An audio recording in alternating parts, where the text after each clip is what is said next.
What is going on, everybody, and welcome back to the Hangout spot where you already know it's Real Talk Boxing Talk. Live from my man cave, it's your boy Johnny, and I'm your host for another edition of DHS Live. This time it's the Tuesday night edition. It is top of the week, baby. Let's get this party started, man.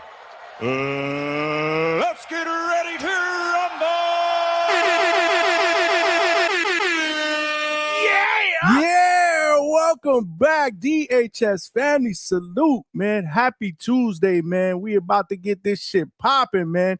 Salute to all of y'all that rocked out last night. We did 5.5 hours, baby. In typical DHS fashion, man. Great discussions, lots of passion on the panel, man. And we were kicking it, man. Yesterday was all about the Mexican monster, David Benavidez, who absolutely demolished Zurdo Ramirez this weekend to become unified cruiserweight champion, man. We talked about his status as far as being potentially a future face of boxing, man. And we also talked about his current ranking on the pound-for-pound list. He is now in the top 5 at number 5, man. And we also had some passionate discussions about what's next, man. Does he move back down to 175 and take on Dimitri Bivol and Arthur Beterbiev? Or does he stay at cruiserweight, man, and gives us that fight against Jai Opetaia? Mystery, man. Have no idea what's going to happen next. However, salute to David Benavidez, man, because he was actually on with Ariel Helwani, man. I saw the interview. Really, really good interview, man. And, I believe that not just because of what he does in the ring, man, but just the way he speaks, the way he carries himself, man, the confidence, man. I do believe, man, that he is the future face of boxing, man. He's entertaining. He's explosive. I think he's must-see TV, man. He's one of those guys that when he fights, man, you want to invite your boys over and do a fight party, man. Salute to him. He is well on his way to becoming the face of boxing, in my opinion, man. And speaking of Mexicans, happy Cinco de Mayo, y'all. Salute to all my family members from Mexico that celebrate Cinco de Mayo. Today, we won't disappoint, man. We got a banging show ahead, man, because we got boxing this weekend, and I want to show the Zufa card some love, man. This Sunday, man, it is going down May 10th, man, from the Meta Apex in Las Vegas. The Zufa Boxing 6 fight card will take place. And yes, man, we will be live and active, man. We usually do our recap shows on Sunday, 8 p.m. Eastern Standard Time. I believe the 3-fight main card starts at 9 o'clock. So we will transition and we will do a live fight chat party on Sunday night, baby. Yeah! The way we do it, man. DHS style, man. The main event, I believe, will be an entertaining one. It is a middleweight bout, a 10-rounder between the son of a legend, Shane Mosley Jr., against Serhii Bohachuk. And then in the co-main event, man, we got a welterweight clash, man, between my guy, Julian Hammerhands Rodriguez, and James Perella. That is the fight that Coach Bermudez has as his upset special. I believe he said that already. Hopefully he'll come on Thursday and give us his lock picks and his upset specials. And then in the opener, man, we have a 10-round middleweight bout between two guys with identical undefeated records, 16-0. You got Misael Rodriguez and you got Andreas Katsarakis. Yeah, man, and a plethora of young talent as well, including my guy, undefeated American heavyweight Mazi Damazian Van Houder. He will be fighting on the prelim card.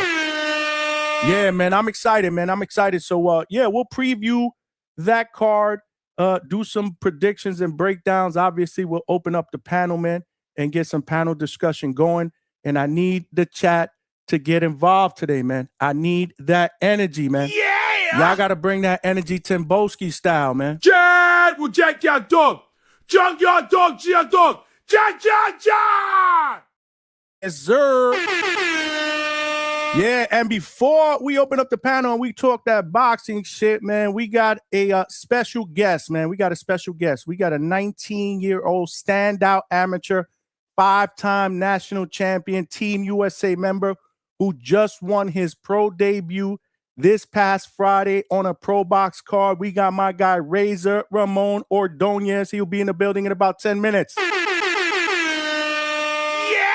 Yeah, man. Salute, man. He is trained by his father, Vic Ordonez, and my guy, Coach Eric Roman, a.k.a. Coach ER, man. And, yeah, man, there's a lot to like about this young man.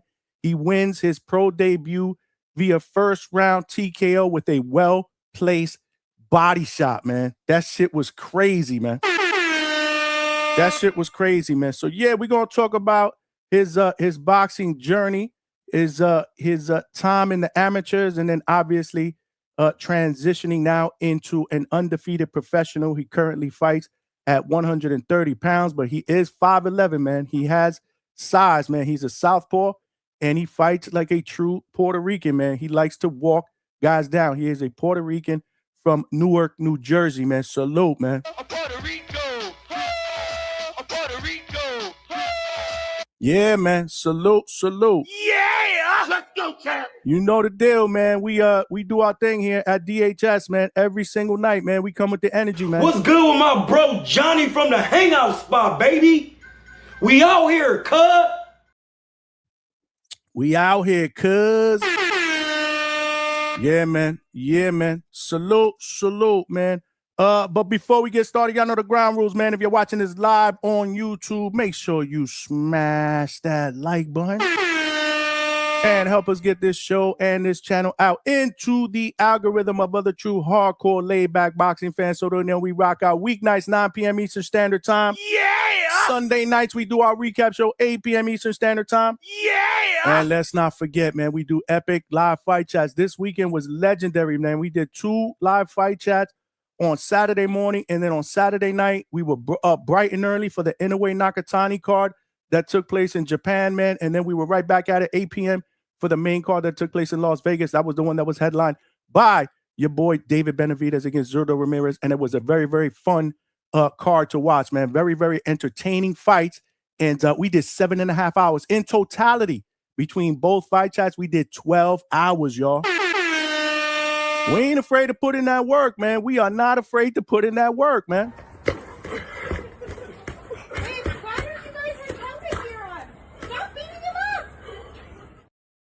Yeah, man. Salute to Alex Vega, man. Let's go, champ. Yeah, man. We're not afraid to put in that work. So, yeah, man. I say that to say, make sure you guys smash the like button. If we get 100 likes at minimum, which we've been doing for the past, 2.5, 3 months, man, YouTube has been doing its job and it's been getting the show out there into the algorithm. We've had new callers. We've had a lot of new people that are showing up, showing love, man, and rocking out in the chat, man. So we got to continue that momentum, man. Now is not the time to take our foot off the gas pedal, man. So definitely share the show as well, man, and hype the show on YouTube.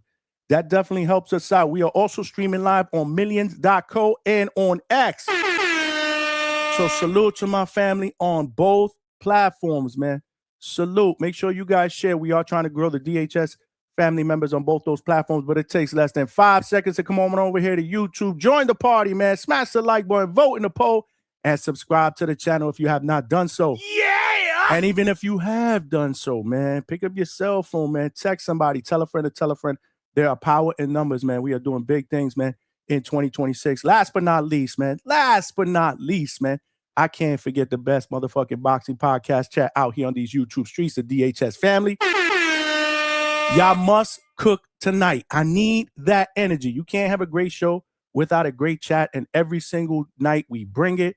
The chat brings it. Tonight ain't no different. Subscribe to the channel and definitely participate in the chat. But if you do have a question or comment that you want to make sure does not get missed and gets read out here on these live YouTube streets, especially for our guest who's about to make his entrance in just a few minutes, man.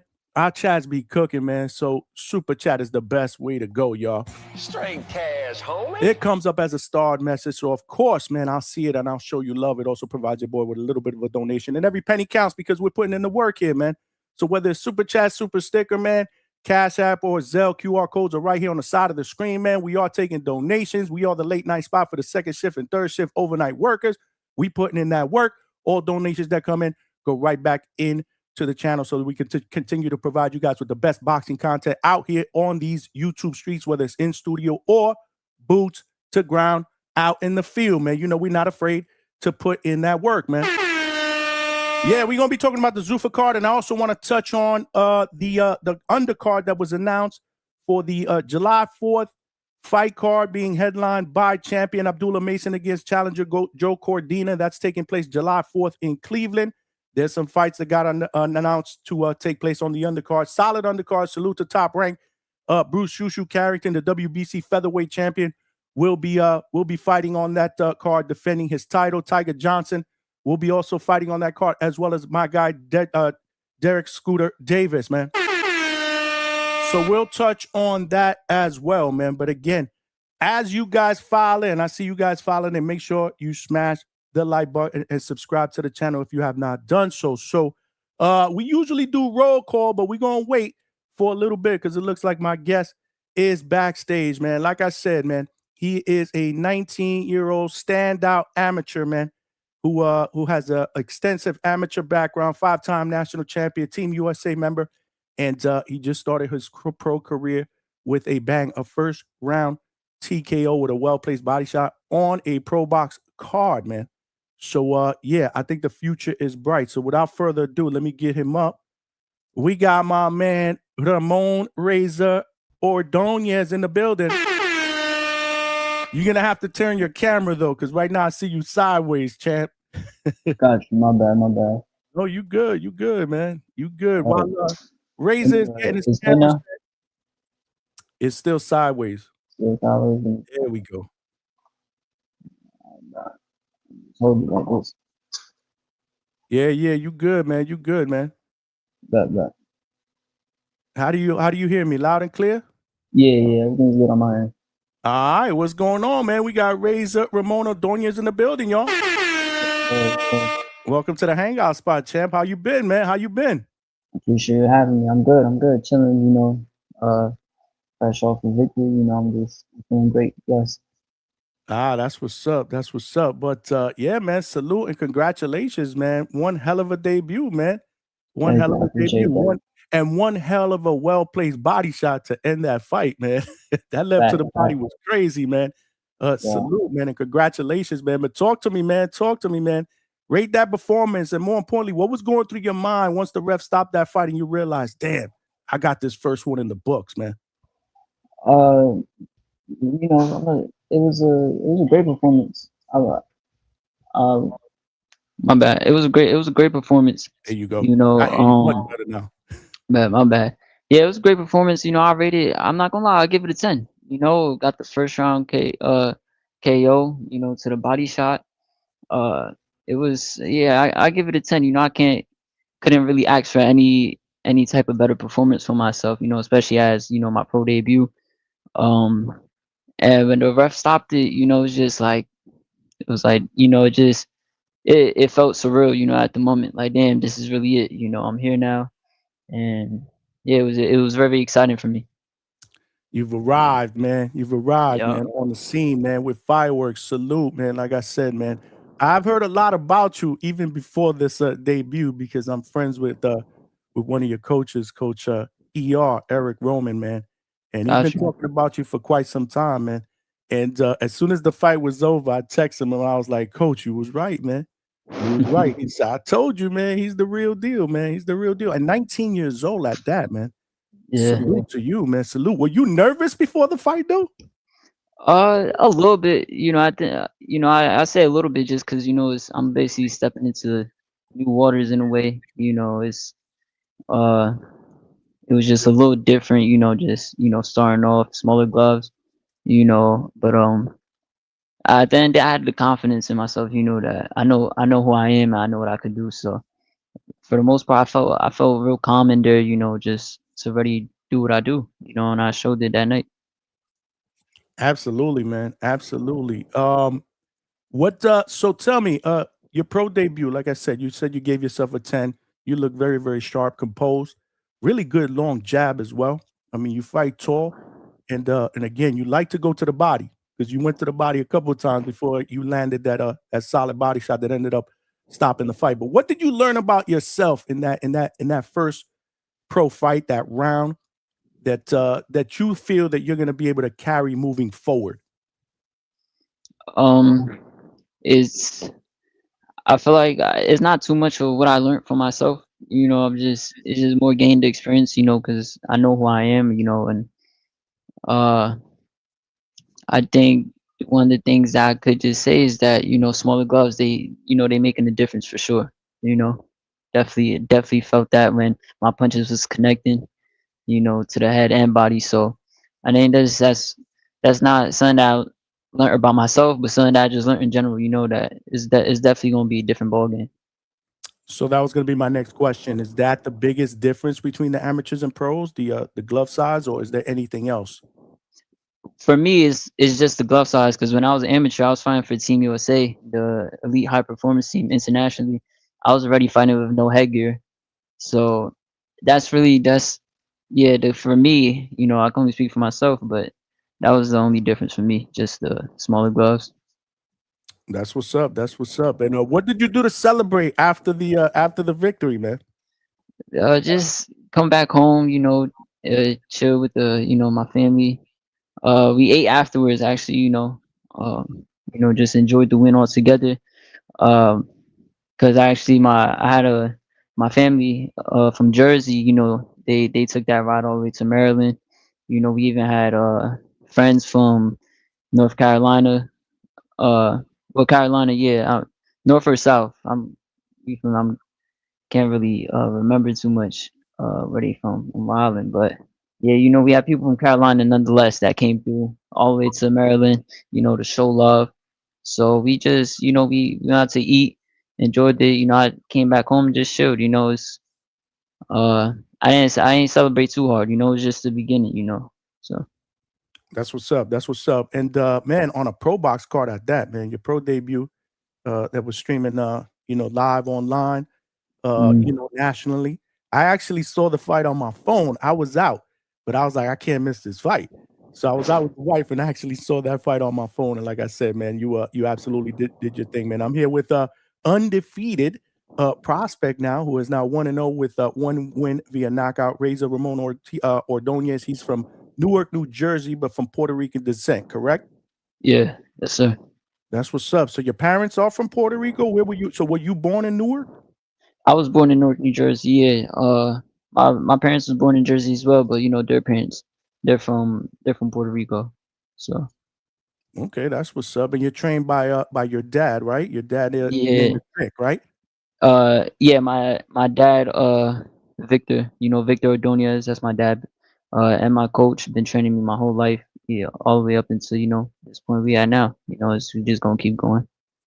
That's what's up, man. And obviously, like I said, you are also co-trained by Coach Eric Roman, who's Yep. uh who's trained a lot of champions, man. Yeah, But yeah. how has that dynamic between your dad and Coach helped shape you, man? Not just as a fighter, but as a person. It was good. Us three have a good connection. So everything it fell into line, into place. Good. It was good nonetheless. Yeah. And talk about this experience on Pro Box, man. How did that whole thing come about? You're actually managed by Rick Meridian, right? Yes, sir. Yeah. Shout out to Rick. He came through. Helped a lot with um to this point getting me onto that pro box card. But nonetheless, to what you said about being on the pro box card, it was a blessing. Exciting. Uh, it was definitely exciting to me. Um, yeah, that's I don't got too many words for it. It was exciting. I was super grateful about it. Thank you to Gary Jonas, his son Daniel as well. For having me part of that.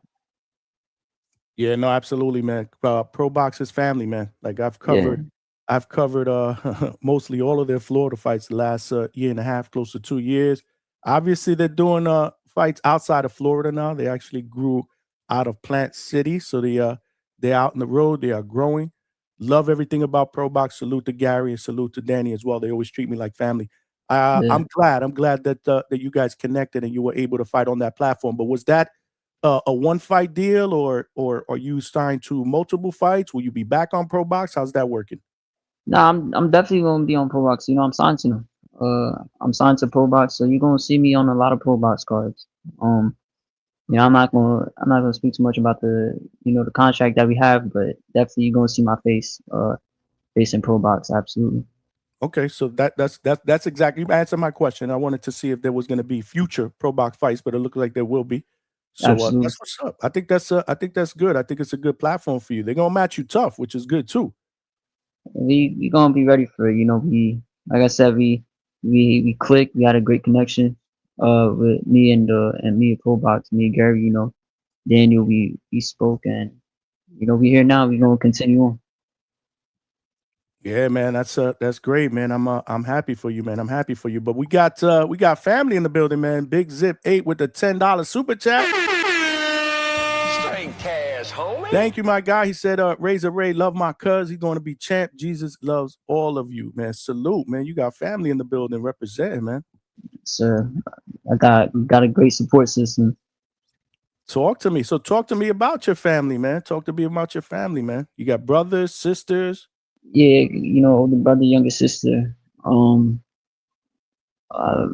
but yeah, it's a not the biggest family, but a loyal family. You know, they like I said, they from Jersey all the way to Maryland, took that drive to come support me, watch me, and show love. They always supported me from the start. So I love them for that. Are you the first? Are you the first one in your family to become a fighter? Like, did you have did your father was a boxer? Anybody else in your family? Yeah, so my dad, he was the first one to start off with boxing. Uh, he did it for the time he did it. Then he had my older brother. My older brother boxed. Uh, he was also a national champ. So he had his little run, and then that's when I came along. I always been around the gym since diapers. Running around, playing around before I even knew where I was at. But so yeah, I was always in the gym. But yeah, my dad and my older brother used to box. Okay, that's what's up. And how long have you been working with Coach ER? And how did that whole thing start? Uh, we just we start working with Coach ER once we started, making the transition. But we always been Coach ER always showed love. We knew Coach ER for years. I had a very well relationship with him. Always invited us out to spawns, and things like that. So we knew Coach ER for a little minute now, but we really start working together and being a official team once we started transitioning to the pro game.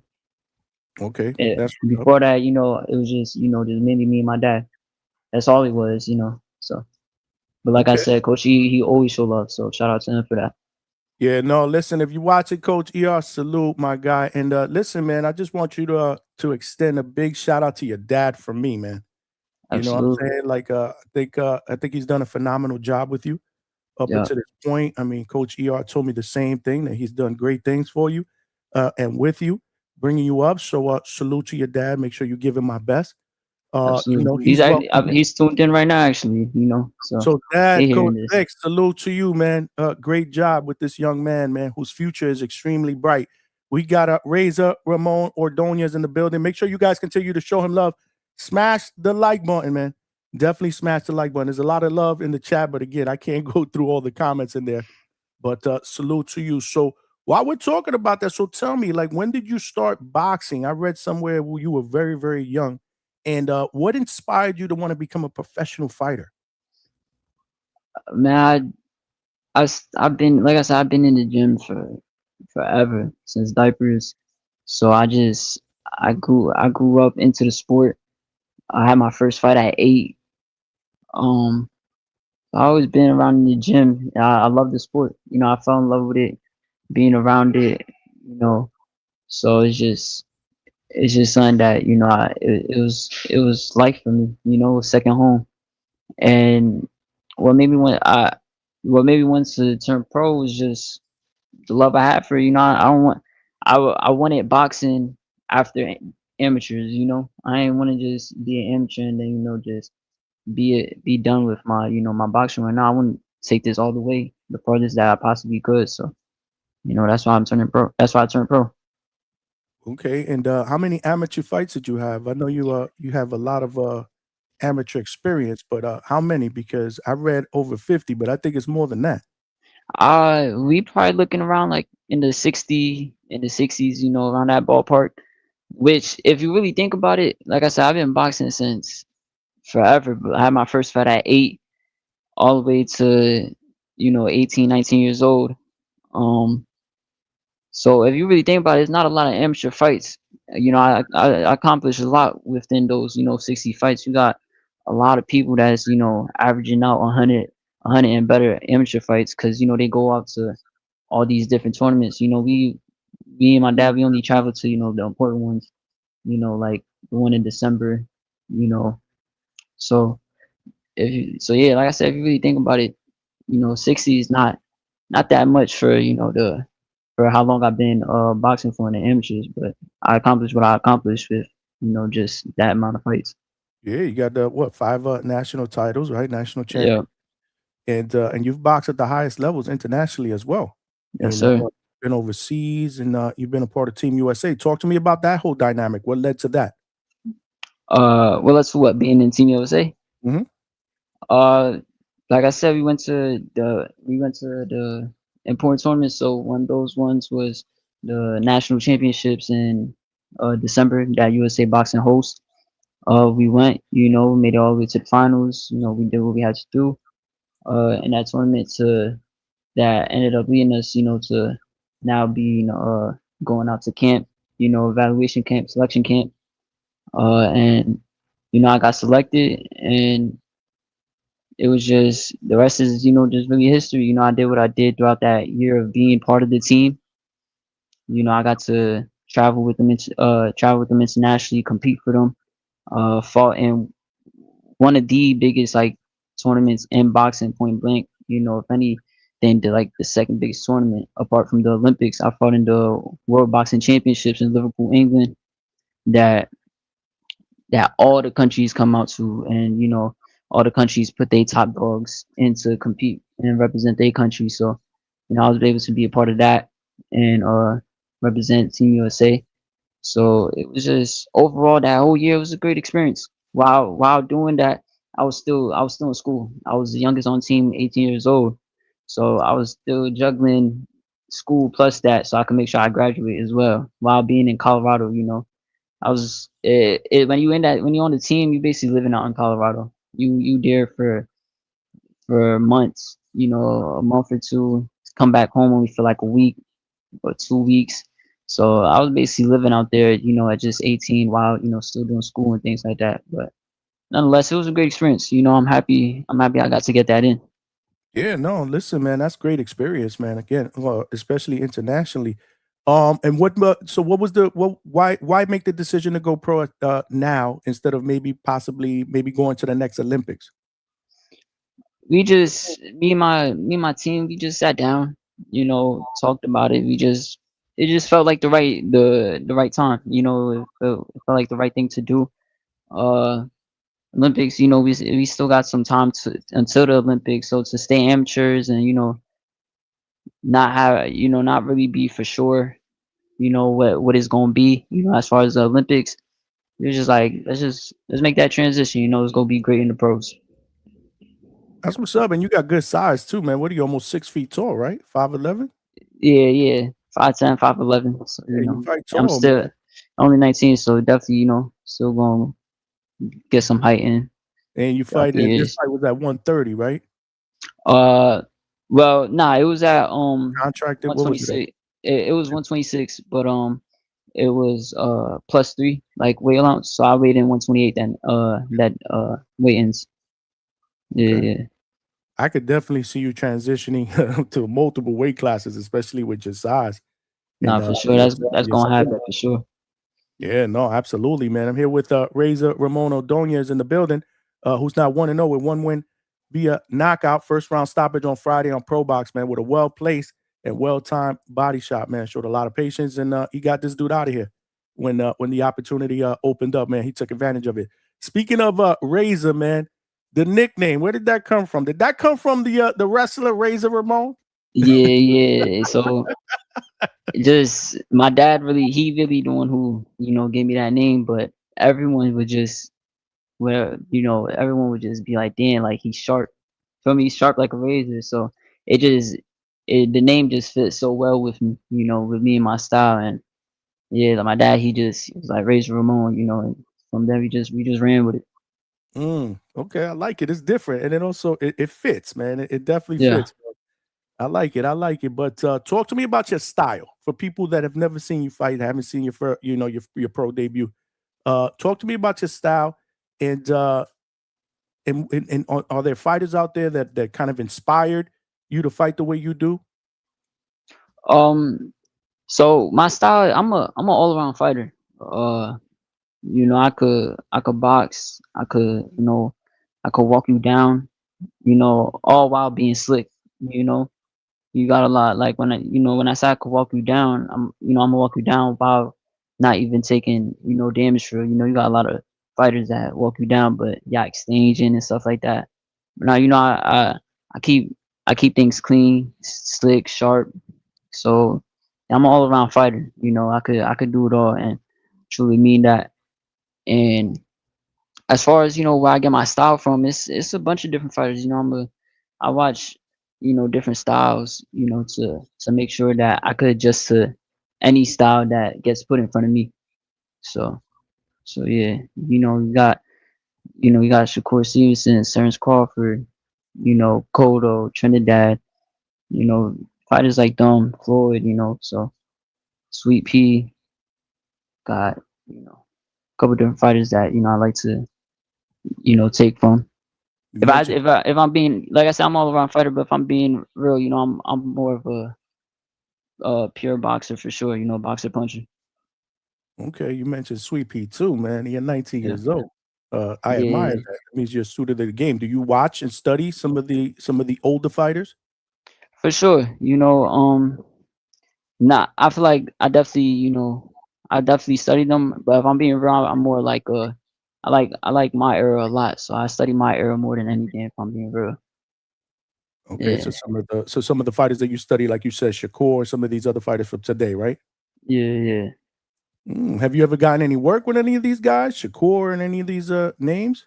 Nah, nah, nah. I used to, but me and Corby actually, came up out of the same gym, because we both from Newark, New Jersey, so I got to see him work a little bit. Do you know Keith Cologne? Yeah, yeah, I know about him.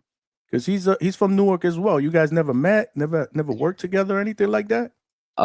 Now we met, but now we ain't never worked. Okay, that might be some good work there too, man. He's undefeated as well, man. He's off to a blistering start as well, man. Oh yeah, 10-0, yeah. He's off to a blistering start. He comes here all the time, man. We have him on the show all the time. And okay. salute to you, obviously, for coming on as well. But so talk to me about your typical day in camp, man. What's your favorite things that you like to do in camp? Um, Typical day in camp, morning workout.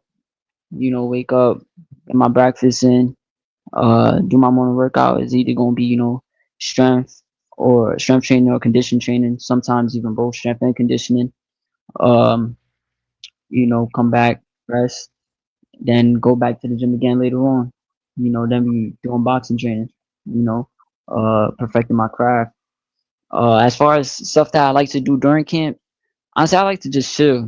I like to relax, just chill.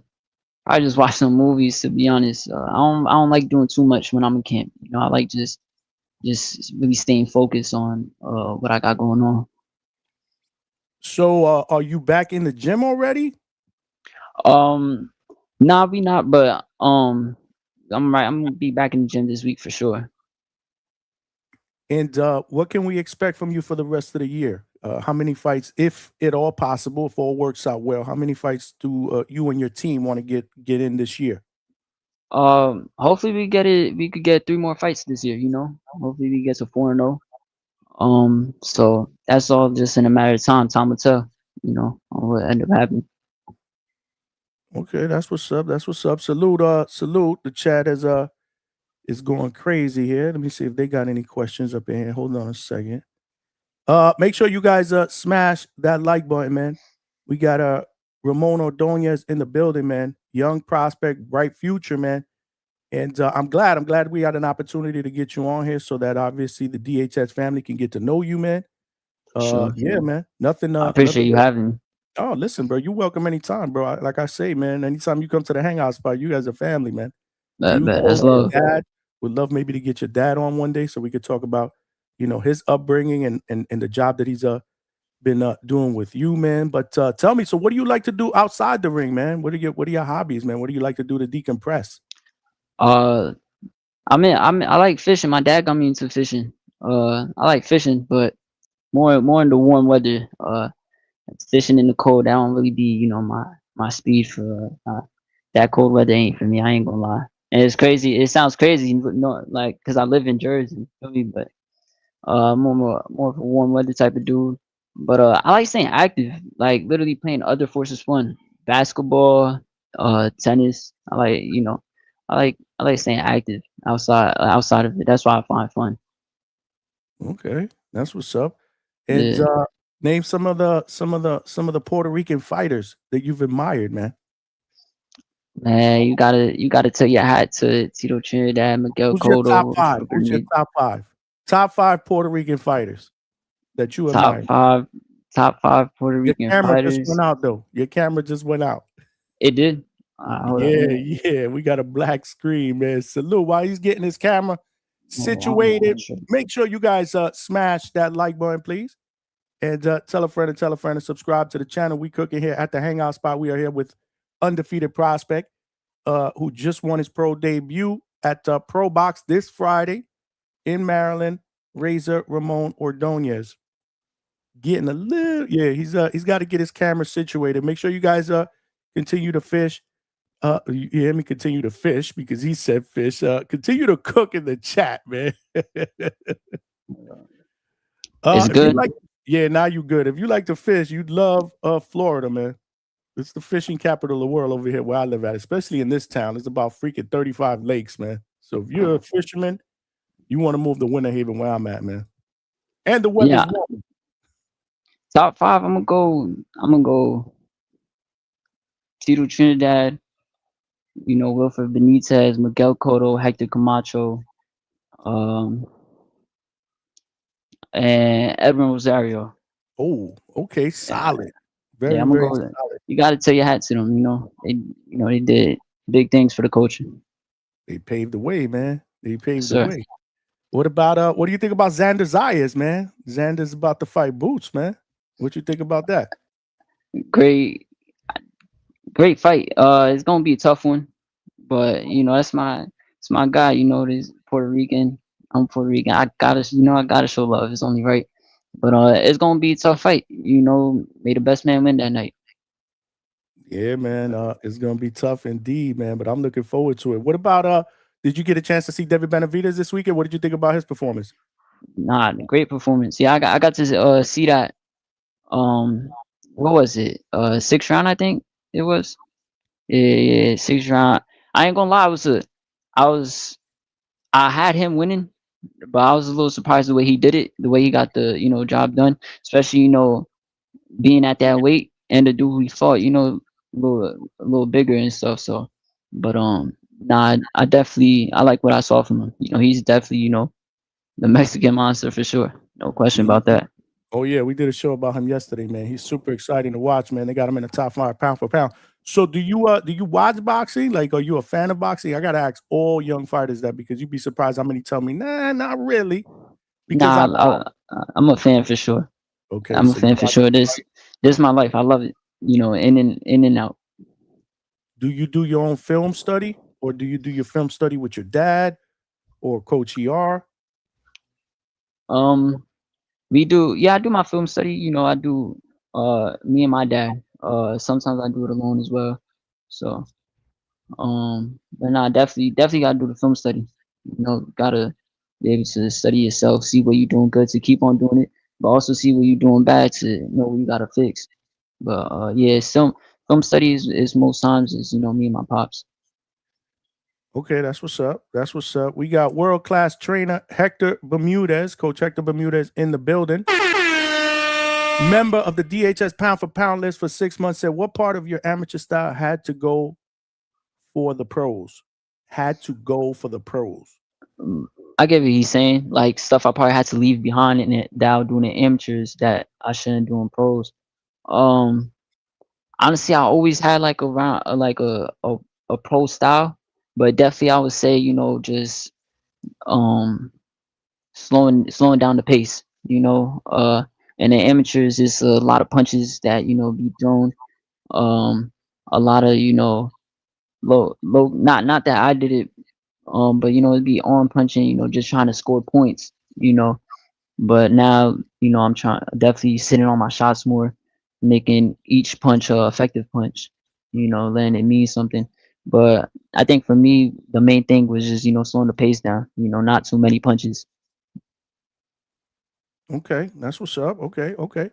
And you're a young guy, but again, there's a lot of young amateurs that obviously dream of being in your position, right? Turning pro, you know, in their teens or closer to their 20s. But what's one piece of advice you would give someone, let's say, you know, who's 15, 16, that wants to become a pro, you know, sooner than later? What's one piece of advice you would give them that maybe you wish they would have given you? Um, Honestly, just stay consistent. You put your best foot forward and just 1% better each and every day. Just stay consistent. I'm telling you, that's what's gonna get you to where you want to be. You know, showing up, going to that gym, no matter how you feeling. You go to the gym when you feeling happy. You go to the gym when you feeling sad. Just go to the gym. Stay consistent. Okay. And past or present, man, tell me what's one fighter that you'd love to be able to share the ring with in a dream matchup, and tell me why. Or fighter that I want to share this ring with. Man, I want to put myself to the test. So I'll probably say like I'll probably say Floyd. But I want to put myself to that test. You know, ain't nobody able to doing it. Nobody was able to do it, but like I said, I want to put myself to that test. I'm Mm, not the type of person that, you know, that ducks smoke. You know, I'm here. So that's what's up. That's what's up. That is what's up. I think we got another super chat. Hold on. Salute for everybody showing love in the chat. Coach Hector Bermudez is back again with a $5 super chat. He said a lot of cheap mofos in the chat. What part of your game you and your coach working on since your debut? How good did those 8-ounce feel for the first time? I think you talked about that earlier. yeah. What part of the game you and your coach been working on? He said And since your debut. So since we just invest into that body. You know, I was investing to the body a lot. You saw, and we just gonna keep doing that. Because that's what we know that's what's gonna help get these guys out of here. Turning my shots, you know, placing them right, sitting down on them, working the feints. You know, those are things we've been you know, those are a couple things we've been working on to make sure we do. Because if you know boxing, you know those are the key things that you need and want, you know, to do what you want to do in there and have a good performance. And the 8 ounces, man, they felt good. You feel you really they ain't like the amateurs, you know, the amateurs like you could land a good shot and like not even like really feel that impact on it. But in the pros with the 8 ounces, you land a jab and you feel it like, oh yeah, nah, he felt that. You feel me? So nah, it felt good with the 8 ounces for sure. did he hit you with anything where you were like, oh shit, all right, I'm in the pros? Nah, hell no. Man, if you watch the fight, you saw I barely got touched. Yo, that's Yeah, I was on my A game with my defense. I got good defense. You know, I feel like that's another thing people should know. I got good defense. That's something that I make sure I work on, especially, you know, the last in this sport. Gotta have good defense, hit and not get hit. But nah, that boy ain't catch me with nothing. I like it. I like it. What's the best piece of advice someone's ever given you? what I said before about the advice I'll give to someone who's 15, 16, that wants to get into it. Staying consistent, staying consistent. My dad gave me that advice. My older brother, who used to box, who stopped, he gave me that advice. Just staying consistent. No matter the highs, no matter the lows, like stay consistent. Go to that gym every day. That's what's going, get me to where I want to be. Okay, okay. And so when could we realistically expect you back in the ring again? Well, hopefully soon. Like summertime. Hopefully, around August. I think August, is looking good. Or who knows? It could be even sooner. It could be June. Could be July. But I think deadline probably August. We gonna aim for that for sure. And you're comfortable at this weight, 126? Yeah, I'm real comfortable. Eh, getting to cutting weight was a breeze. So I feel real good. I feel real good at this weight. What's the ultimate goal that you want to accomplish in the sport of boxing? Ultimate goal, I'm gonna be real. I'm not.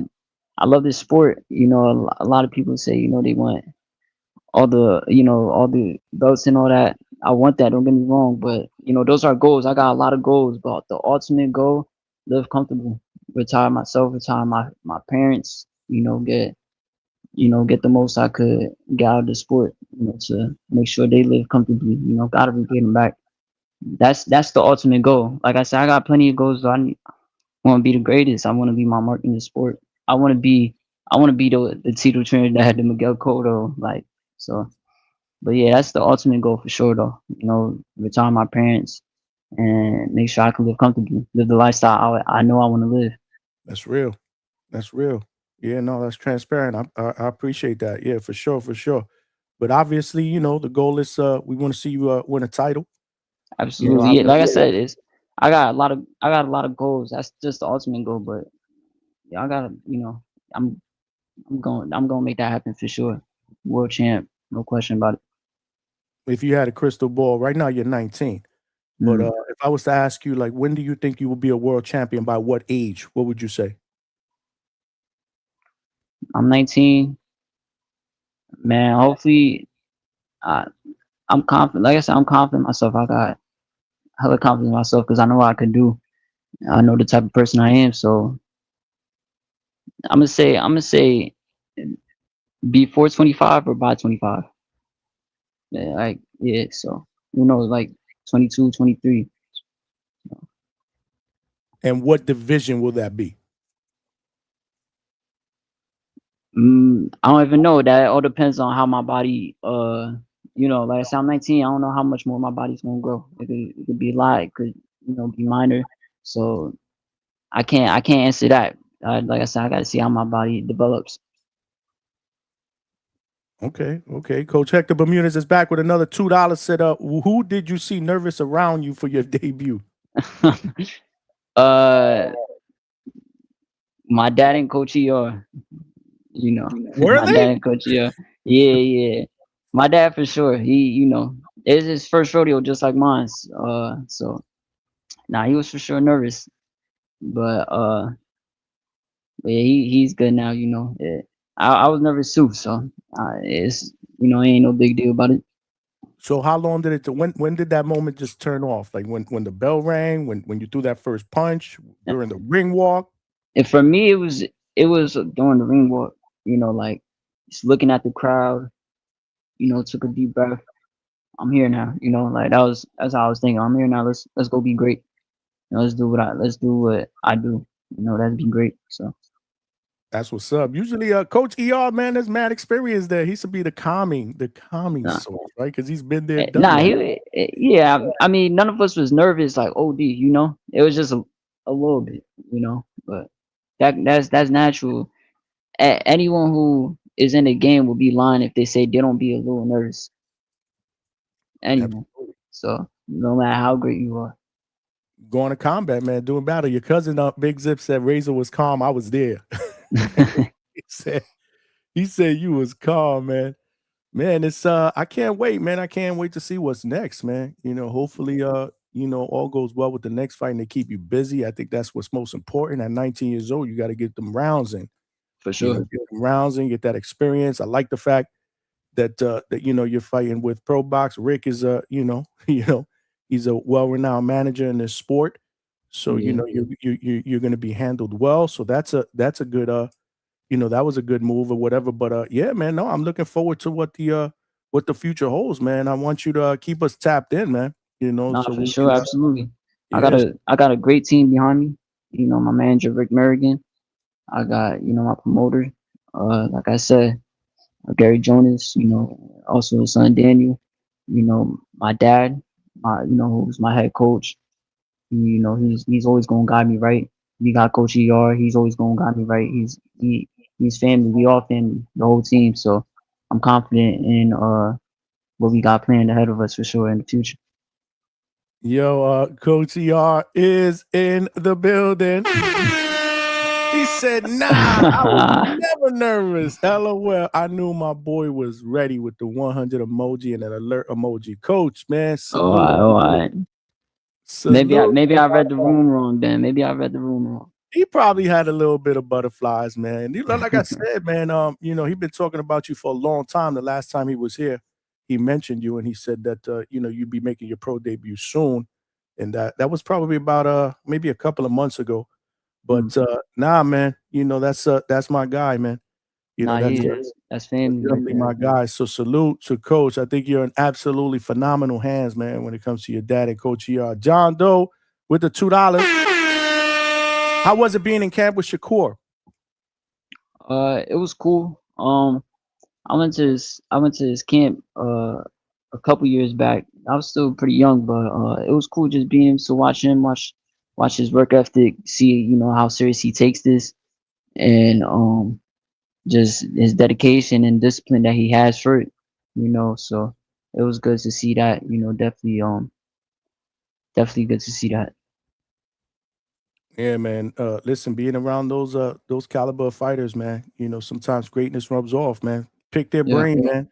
Anytime you get an opportunity to be around any of these fighters, I don't have to tell you that, man. Pick their brain. Sure. If you could get that work in, whatever it takes, man. Because again, you're at this phase where you're a sponge, man. You got to take it all in, man. Yeah. Take it all in so that you could continue to blossom, man. Like a flower. There's a lot, you have a lot going for yourself. You're young. And you're off to a great start, man. Congratulations, man. Congratulations. I appreciate that. I'm proud of you. I'm proud to have you on the channel. I'm proud to call you. You're welcome back anytime. You family.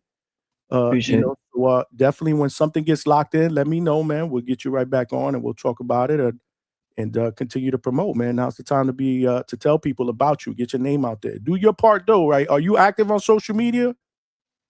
Not as much as I should be, but lately after my pro debut, I've been, I definitely got a couple posts up. So that's definitely, I'm gonna keep that momentum going, so definitely gonna get that going. Stay active on social media. It's all about, obviously, you got to be able to build your fan base as well. Take advantage of that network. Coach ER said we was having fun in that dressing room. I have to say that might have been the most chill I ever seen a fighter backstage. If he had any nerves, he has one hell of a poker face. LOL. Damn. That's it was like I said, it was good back there. Like I said, I was confident. It was just more of a, damn, this really it, first pro debut. But no, it was good back there. Great vibes. I had the right people around me, so it made everything more calmer for me, I felt great. I was with the people I was since since the start. Obviously Coach he came, like I said, he just came through, but we always been knowing him for a little minute. So it was just I was comfortable with the people I was around. Good. It's all about comfort. That's what you need, man. But what do you want to tell your fans, man? Where can they find you? What do you want to tell your fans, man? Y'all can find me at all social media platforms at Ramon Ordonez __ RAMON ORDONEZ __. And man, I just want to say I love y'all. And just keep following me throughout my journey. Keep supporting, keep tuning in, and I'm gonna keep doing right by y'all and put on good performances. Salute, man. Salute. One last question before you split from Coach Hector Bermudez again, who's tapped into this interview. Salute to you, Coach, with the $5. He said, nerves are normal. The key is using them instead of fighting them. If you are not nervous, you probably don't care enough. How many fights a year you getting? So, yeah, we asked him about that. I think you said you want to get 3 more, hopefully, right? My bad, it broke out. Let me read. Nerves are normal. The key He is said that, using them. yeah, the key is What? using them. Nerves are normal. The key is using them instead of fighting them. If you're not nervous, you probably Yeah. don't care enough. How many fights? And then he wants to know how many fights a year you getting in. Nah, for sure. I agree with that. You know, I feel like it's good to have nerves. It keeps you on your A game. It keeps you, like aware and just, like I said, just on your A game. I feel like if you way too calm, then I don't really think that's too much of a good sign, because now you're gonna be too relaxed, and you might not expect expect certain things. When you got a little bit of nerves, you really locked in, like expecting anything. So being ready for anything. And as far as the fights, hopefully we could aim for 4 a year, 4 fights a year. I think that's pretty good. So hopefully 4 fights a year. All right, that's what's up, man. Salute, Yeah, man. shout out Hector as well. He been showing love throughout this interview, so shout out him. World-class coach, man, over there in Springfield, Massachusetts, man. He coaches Rohan Polanco, Yo-Yo Hernandez. He got killers over there, man. It would be nice, man, if you could pull up there and get some work too, man. For sure, There's for some sure. good work today. If you guys can network and you can get up there and get some work at one point. It's not far. It's only a couple of hour drive. You're in Jersey, he's in Massachusetts, bro. It's not far.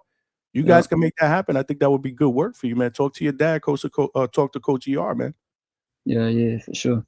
Yeah, that would be dope. That would be pretty dope, man. But listen, like I said, man, this has been an absolute pleasure, man.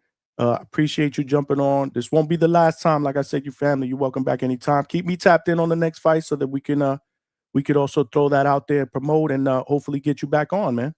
But let's do it. Appreciate you having me, bro. All right, man. You got it, man. Take care, my man. All right. Good luck, man. Keep doing your thing, man. All right. There you guys have it, man.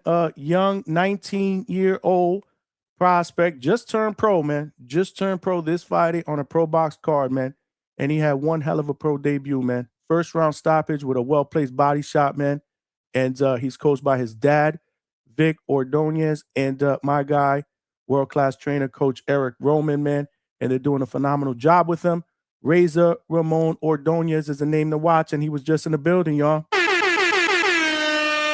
Yeah, man. Salute, man. Hopefully you guys enjoyed that interview. Salute to all of y'all, man. I know the chat was cooking. I was trying my best to sift through the chat because, I take feedback well, but sometimes when you're looking at the chat, there's certain shit you got to ignore because you get distracted. Somebody always got something to say. But for the most part, we had some good feedback, a lot of love. Salute to the family members, man. That came out to support their family, Ramon Ordonez. I love it, man. And I love when I interview young fighters and prospects, and we interview them and we give them this platform for them to kind of tell their story, their upbringing, what inspires them, what motivates them, what's their future goals. This is introducing them to the DHS family, man. I love to do that. And then I also love when the family, they jump in the chat and they show support as well, because this is what it's all about, man. If you guys are watching the Hangout spot for the first time, this is what we do. This is family, man. Anybody that comes onto this panel is family. And yeah, man, we're going to be tapped in with Ramon's career and, nothing but big things, man. Nothing but big things. That's what it's all about. Coach ER, man. Network with Coach Heck, man. Let's get that work in. That's what it's all about, man. Get that work in. Coach, man, jump on the panel if you want for a little bit, man. And talk to us, man. I heard you was nervous, bro. I don't think you were nervous, man. You've been through a lot in this sport of boxing, man. You've been around champions. You've raised champions. And you got something there, Coach. We spoke offline, man. Love his personality, his confidence. And he's a very, very reserved, smart young man, speaks well, carries himself well, and that's going to bode And that's going to bode well for him as he continues to progress in this sport, because it's not just what you do in the ring. It's also how you market yourself, right? You know, it's how you market yourself. You know, so the goal is to be able to get the following and then go out there and produce in the ring, man. This is why I love Xander Zayas. I love the way Xander Zayas carries himself inside and outside the ring. You know, and this young man has a good base around him, good people, good family, good coaching.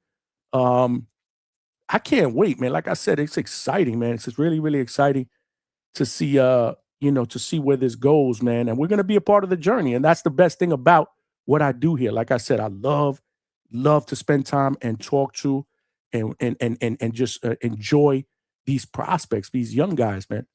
You know, I'm proud to be able to say that there are a lot of young fighters, you know, that we've been following here at DHS from day one, and they know the deal because we gonna show them love. Coach ER said, I got ice in my veins, man, bro. You know that. I'm fucking with you, Coach. I'm fucking with you, man. But if you got a few minutes, man, jump on the panel, man. Jump on the panel, man. Let's talk a little bit of boxing, man. Tell me about this whole experience this weekend, man. What you think is next for this young man, man. He's got good management. He's got a promoter. He's got good people around him. We just need to get this kid fights, man. Keep him busy, man, and continue to see him progress, man. Salute, man. Salute, man. Big Zip, I see you, man. Salute to you, man. And thank you for rocking out and supporting your cousin, man. Thank you guys for also supporting me, man. Smash the like button, though, because we are nowhere near done. We are going to talk some boxing. In fact, I need to throw the link out there, and we need to get some dialogue going on because we do got Zufa boxing this weekend on Sunday. We normally do our Sunday night shows at 8 p.m. Eastern Standard Time, and this main card starts at 9 p.m. Eastern Standard Time. So that is convenient for us to be able to transition from our normal Sunday show into a live fight chat party. Yeah. This is what we do here at DHS, man. The work never stops, man.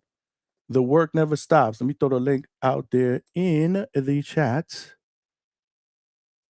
See, I love it, man. I see the networking in the chat, man. Coach Benavidez said he's Coach ER. He said he had 3 solid guys that he can work with, man. Let's get it, man.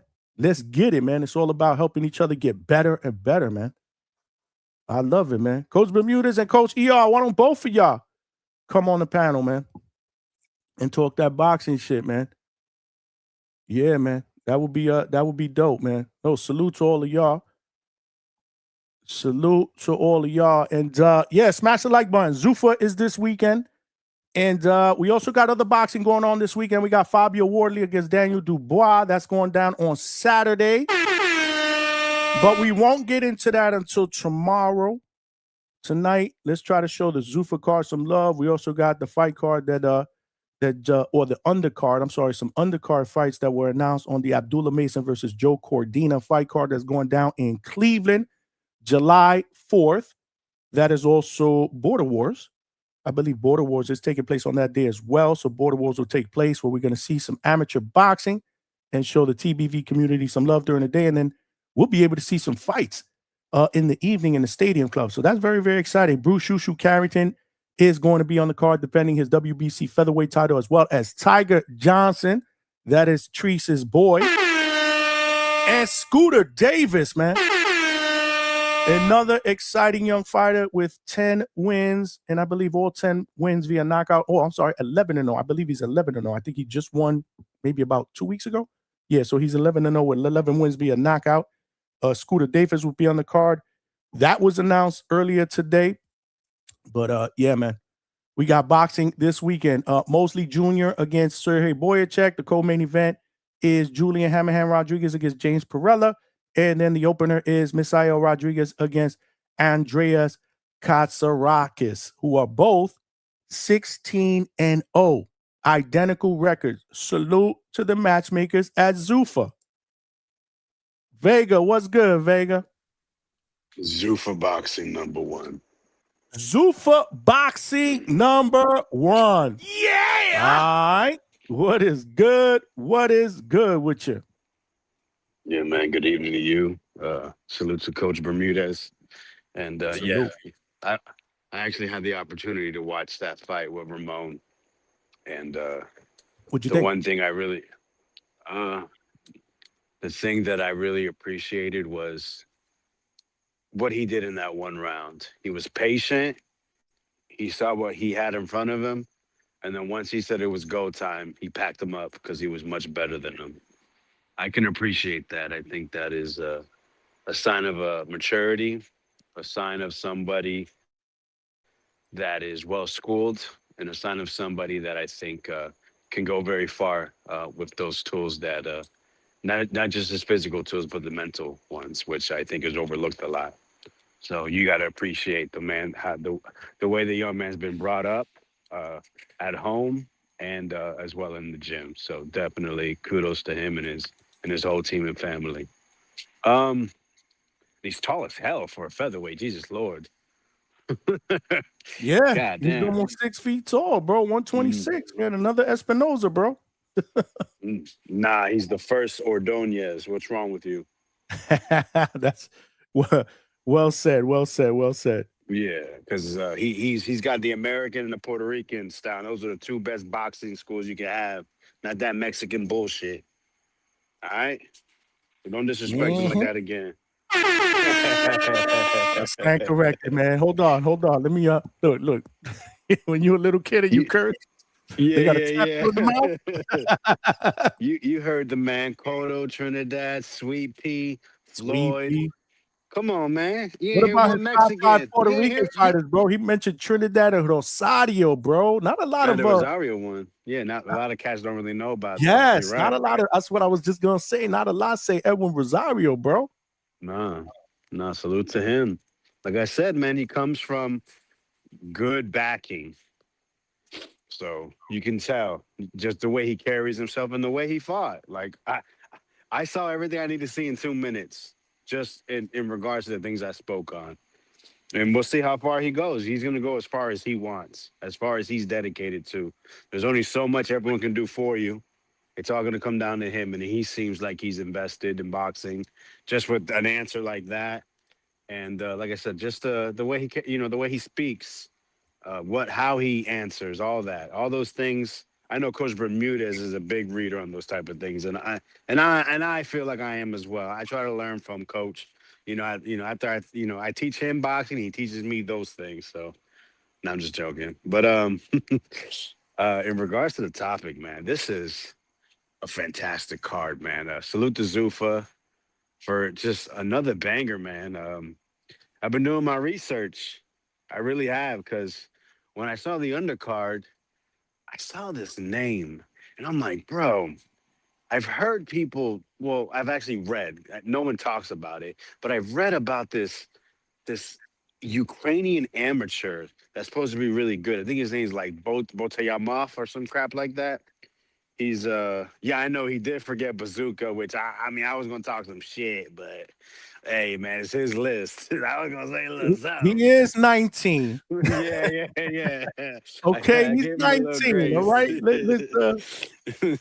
Before we press reverse, right? On the hit the gas pedal. He's 19. He did give us Edwin Rosario, and to be fair, I never get that. When I ask that question to young or any Puerto Rican fighter, the top 5 Puerto Rican fighters, they never say that. But go ahead, Vega. I'm sorry. No. Yeah, no. I was definitely gonna tie it. Like, what bazooka? But it's all good. So yeah, there's this light heavyweight amateur, Ukrainian guy, been at the Worlds. Supposed to be a really big deal. He signed with Zufa along with Otabek, who fought Ray Ford. Comes from the Diaz brothers camp over there in Indio. And it's this kid's supposed to be really good, this light heavyweight prospect. And the thing I love about Zufa is the matchmaking. They're not playing. He's facing someone 9-1 in his pro debut. You talking about him facing Caleb Hall? Who? I don't know who his opponent is. Oh, okay. Okay. Yeah. No, I'm naming his opponents. His opponent has a winning record, absolutely, and that's his pro debut. You're right. Yeah, it's insane. You just don't see that. It's interesting how far Zufa's going to go, because we've seen it with fighters. They're just they moving up levels as a pro. And So if we just so feel you it, know, Vega. So Caleb Hall is the late replacement. oh, they Salute replaced to him. Donnie. So he's not fighting the 8-1 guy. That's why when you said that, I was like, huh? Oh, He's okay. fighting Caleb Hall, who also has a winning record. He's 6-2, 1 draw Okay. All with 4 right. knockouts, and he's Still 29 don't years see old. that. Normally Yeah. you see like him versus the 1-0 guy, Right. 1-1. So all right, I mean 8-1's not a cuter, but 6-2-1's not so bad. Took a little sizzle off, but it's still hot on the pot. The Still pot's winning still record. hot. The Still, pot's still hot. still a guy under 30 too. It's not like they put a guy in there that's fucking 40 years old either, man. This kid is 29 years old. He's a lot, He's an able body, and we'll see what your boy got. Yeah, we'll see. We'll see. Like I said, is it still a 6-rounder? Yes. This is a 6-round debut on top of that. Salute. Yeah, that's tough. You see a lot of these. I mean, we just saw what's his name? Rajon Chance? Or Manny Chance? Manny Chance. Emmanuel Chance. Oh, yeah, Manny Chance, man. We just saw him. Manny Chance was a outstanding stud of an amateur. And I believe it was his pro debut. He kind of faded after a couple pro rounds. It's different. At these heavier weights, it's even more dangerous to get tired against bigger, stronger guys. So we'll see, man. We'll see how it goes. And with Zufa, it's so interesting because, like I was trying to say earlier, when we see guys skip levels, a lot of times they get beat or they have to be saved by the scorecards. Zufa hasn't really shown that too much, though we're only going into the sixth card about saving their prize possessions. But I mean, if this guy is not ready for a 6-rounder against a guy with 8 pro fights and he loses, it's gonna scare a lot of people away, I think, from wanting to sign there, because they're gonna say this is not where I want my pro fighter to go. Right out the Emmys. And I think that's big for Zufa to be able to show they can match guys tough and at the same time build top fighters, which I don't think mixes. We haven't seen it happen that way too much. We know people talk about Top Rank, how sometimes they feel like these guys are not being tested for so long, but then once they put the finished product out there, now it's amazing. So we know Top Rank has the best matchmakers in the game. So yeah, we're gonna find out about Zufa's matchmakers, I think. Another fight that I find really crazy is your boy Damazian Van Hooter, man. I wanted you to bring that up, bro. This dude he's fighting, bro, is 18-1. I don't know a lot about him. It's a fucking man. That's what I'm saying, bro. Like, this shit is listen, it's reminiscent to what Pro Box be doing, man. Matching you up tough early, man. It seems tougher though, bro. Really? Well, listen, man, this is a grown man. Raphael Murphy. Again, I'm not gonna pretend that I know a lot about him. I have to do a little bit of research, but based on his record, doesn't look like a layup at all, man. He's got 14 knockouts and 18 wins, man. Yeah, he's a former cruiserweight, turned heavyweight. He is basically in that Texas circuit for the most part. Well, I wouldn't say Texas circuit, but we call it low level, right? And they have that in common, right?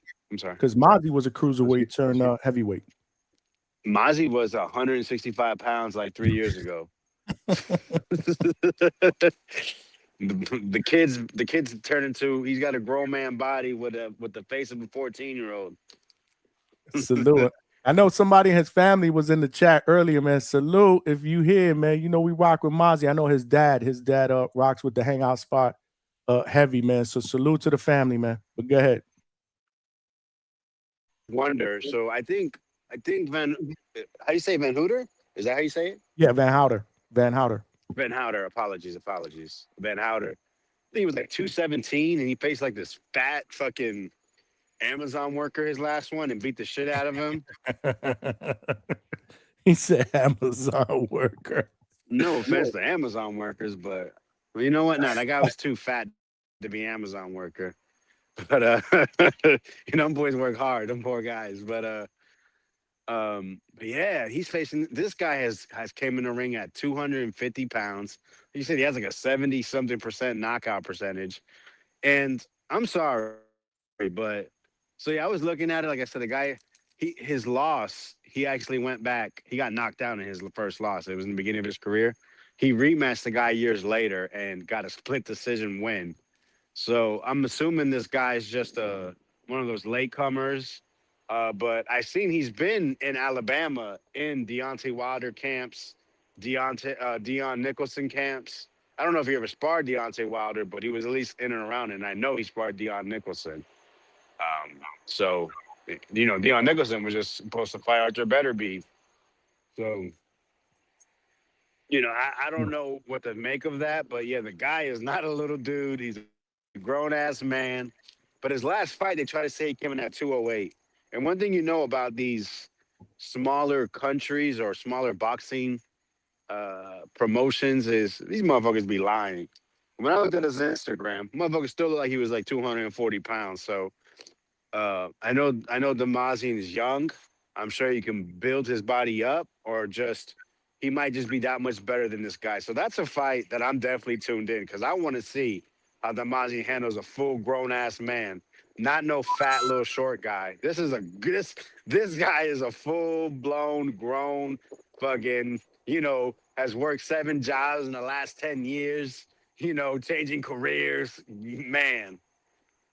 So I'm locked in because I like the way Damazian looked his first. Like I said, I saw him on the show, and when I seen him in the ring, I couldn't believe how big that kid was. I was like, holy shit, motherfucker looked like he could do some bodybuilding. Gotta see him in real life, bro. This kid's a monster.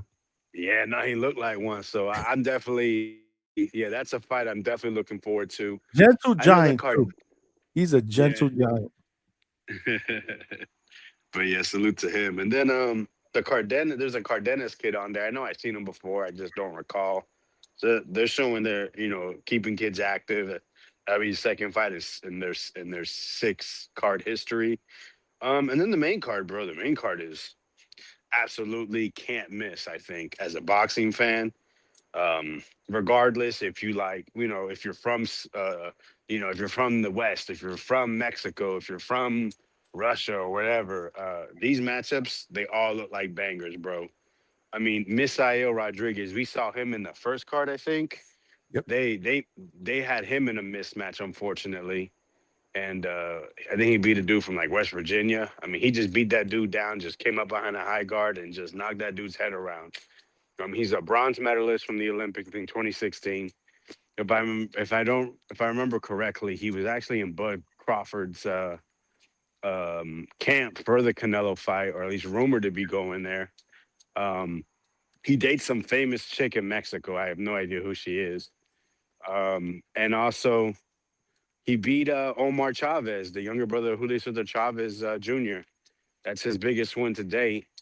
I heard that I think they were scheduled to fight a rematch or something like that, and that the crowd got so volatile they had to like escort him out of there.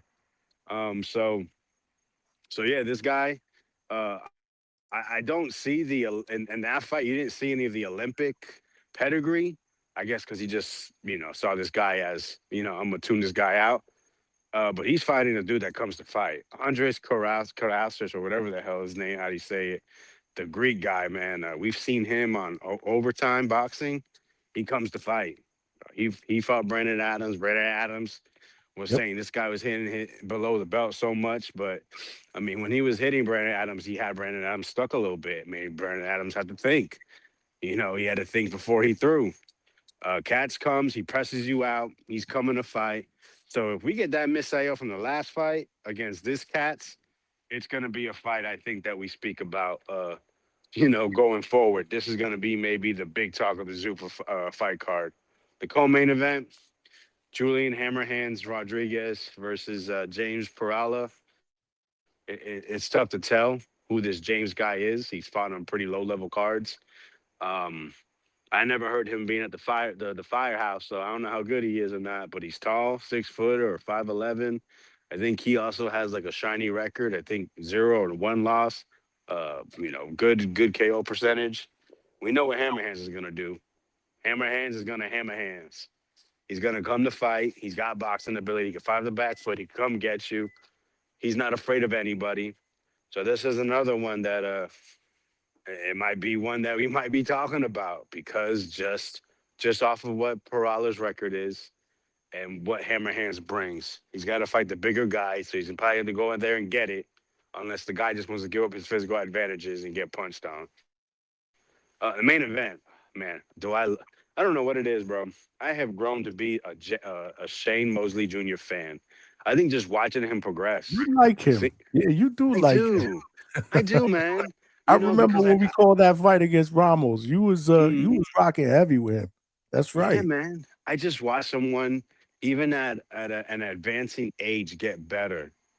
And obviously, as we see, there's a certain level he could reach. I thought he could pull it off with his size and length and athleticism. But coach was right. He had told me, man, the defensive tendencies, the lack of just Jesus Ramos, whenever he wanted to land, he could land. And shout out to coach. That's why he's a world-class coach. But I still think Ramos has enough tools. I mean, sorry, Ramos. Mosley has enough tools to compete with Bohachuk. And I'm gonna stay with him, man. Bohachuk is a buzzsaw. He can throw a lot of punches. You let him come forward on you is the worst thing you can do. Because the more he comes forward, the more he's gonna be comfortable, the more he's gonna throw, and he can punch. And he's not if you hit him, he's okay with it. Mosley has to use his feet wisely, not overuse them, but use a step to the side, use his size, use his speed advantage. He's I don't know, well, he's not much bigger, but I feel confident. He fights a lot longer. He has to use his advantages. Bohachuk has a better core boxing upbringing than him because Bohachuk actually, went through the amateurs. Mosley probably had a very short amateur career. He's been learning as he goes as a pro. And like I said, I felt like he was peaking at a time, but Ramos was just too much, too good, too well schooled. There's more than enough game plan on how to beat Bohachuk. There's more than enough footage. I'm sorry, there's just too much out there. I feel like Mosley's been studying him. And Mosley's eyeing, he wants to call him King Walsh fight for the Zufa title. He has competition, though. The first fight I mentioned, Katz versus Misael, that is at 160 pounds as well. So, hey, listen, Zufa has an opportunity here. 160 is so disgusting with those sanctioning bodies. I can't even remember who the world titleists are. There's like a 45-year-old that has a world title. There's a drug team that has a title. There's a couple interims out there. Adames is going to move up. I have nothing bad to say about Adames. He's the one true champion, I think. But it's up there for the taking. And if Zufa really wants to phase out these sanctioning bodies, I think 160-pound division is a division they should invest, which they've shown you they are. And to really say, listen, because you remember they mentioned it at the hearings. We don't even know who the 160-pound champion is. So they mentioned that. So that is part of their plan. We don't know how good these fighters are currently. We don't know if Bohachuk is ever going to be the same. Butayev was a much smaller fighter, and I felt like Butayev beat him in Bohachuk's previous fight. Though it was a good fight, and Bohachuk closed strong. We don't know how good this Misael guy is. Beating Omar Chavez, yeah, it has a little bit of name value, but at the end of the day, Omar Chavez is not a good boxer, right? He's not a good fighter. It's just his family name. So, but Katz was a 54-pounder. He beat Brandon Adams, who beat Bohachuk twice. So there's real opportunity for Zufa to make their name by taking over this division as well as the cruiserweight division, which we see in the next card they will. But no, this is a fight card on Sunday I'm excited for. I'm definitely going to be tuned in. I'm going to, have my water jug filled, maybe a couple snacks. And Nah, Jump it's on gonna with be me, great. man. Jump on. Let's call these fights, man. You did a phenomenal job Saturday, bro. Nah, man. If only it was that easy to say yes. Damn, bro. Come on, man. I got kids. You know, that's a whole night. Yeah, but you're gonna watch boxing anyway, bro. Come Watching on, in man. silence. You're gonna watch boxing anyway, bro, and you're gonna probably be detached from what's going on at home, man. Might as well go to the garage, bro. Let's call these fucking fights, bro. Shit. I packed At up least the the main garage. card. At least the 3 on the main card. Because I'm not packed going up. live until You 8 heard? anyway. What's I up? packed up the garage. What you mean you packed up the garage? I'm moving. Oh, in you June. moving? I didn't know that. Yeah. Yeah. Oh, Yeah, remember the Xander house party? Because I'm moving. Yeah. So this Which is I'm gonna be a new upset, spot. man, because we didn't get this bigger spot that I wanted. We got a 1-story instead of a 2, but it's all good. So you're moving in the same area? Kind of like 25 minutes north, like northwest. So technically, you're closer to me. A little, not much, because it's west too. Okay, And I'm so it's like this. moving in the middle of nowhere. Oh, welcome to the club. This is exactly where I live, in the fucking middle of nowhere. If you want to go out fishing in one of the 39 fucking lakes here, and you want to see an alligator in your community, just come over here to Winter Haven, where I live at. Yeah, we're gonna have that too. We're gonna have gators. There's plenty of shit going around here, man. Plenty of that crap going on around here. But gators and bunnies. Cool. Well, salute. So when is that going through? What, at the end of the month? June. Yeah, just waiting for the HOA to finish the approval, but June 1st is supposed to be moving, so we packed the garage up. HOA, you got the house too. That's what's up, bro. Yeah, we'll see. Who knows, man? You just never can tell. This HOA, the questions they ask have been really retarded. Yeah, I'm living through that. This we got HOA here in this community as well. And we've actually been through a couple of them since I've been here, and we've been here over 5 years, but it's affordable. That's why I don't complain. Some of these HOAs out here be out of control. Yeah, salute to Donnie, man. But yeah, they did sign Duranchenko. Yep. I wonder if Duranchenko is going to stay at 68 and fight Berlanga, and then yeah, the other 2 signing, like they do have Jalil and Cesar Mateo Tapia. So yeah, they're making a case, man. That is appreciate that, Donnie. That was great to bring that up. I did forget. Yep. No, they're building, man, and that's always been my biggest concern with Zufa. Are they going to build, a deep enough roster to be able to give us these type of competitive fights? I'm not really caught up into the big names. I want to see good fights. I want to see good scrap against guys like this. Like, for example, you didn't even mention Justin Valoria against Cesar Ortiz, 2 undefeated guys. That's crazy. You didn't mention the other fight with the Dominican light heavyweight. He's on the undercard prelim as well. Who's that? Monet, right? Isn't he Dominican, if I'm not mistaken? No, I'm sorry, he's not Dominican. He's French. He's from France, right? Monet? No, I don't know. You don't know him? Okay, so he's on here too. I got to do a little bit of research. I was hoping that maybe you give me a little bit of insight, but I do know Valoria, Justin Valoria, and yeah. That's the nephew, right, of the Hawaiian Punch. Mm-hmm. Yep. Yeah, I seen him fight. He's all right. He's cool. I mean, I'm trying to recall exactly, but I mean, there was times where I was like cool, and other times I was like, all right, but I can't. I just feel like that's what my feeling was, but that doesn't mean much, right? Because I can't recall specifics. Yeah, and the co-main event, I think Coach Bermudez has an invested interest in that because I believe, based on certain little shit that he has said while he's been on the panel, that he's going for an upset special here. And Perella's undefeated. You said he had 1 loss. He's undefeated, bro. I couldn't remember. 0 loss. Yeah. So Coach Bermudez feels like that is going to be a shocker. Right now, though, the voting poll has that fight as the fight that most likely steals the show. The co-main event between Hammer Hands Rodriguez and James Perella. What did you vote or did you not vote? What do you think is the fight that steals the show? I voted for the main event. That's my favorite fight. Okay, and it's right there. 46% believe the co-main between Hammer Hands and Perella will be the fight that steals the show. 33 or now 45%. 33% believe it's the main event, and 21% believe it's Rodriguez against Katsarakis from But Greece. that's probably gonna be it, though.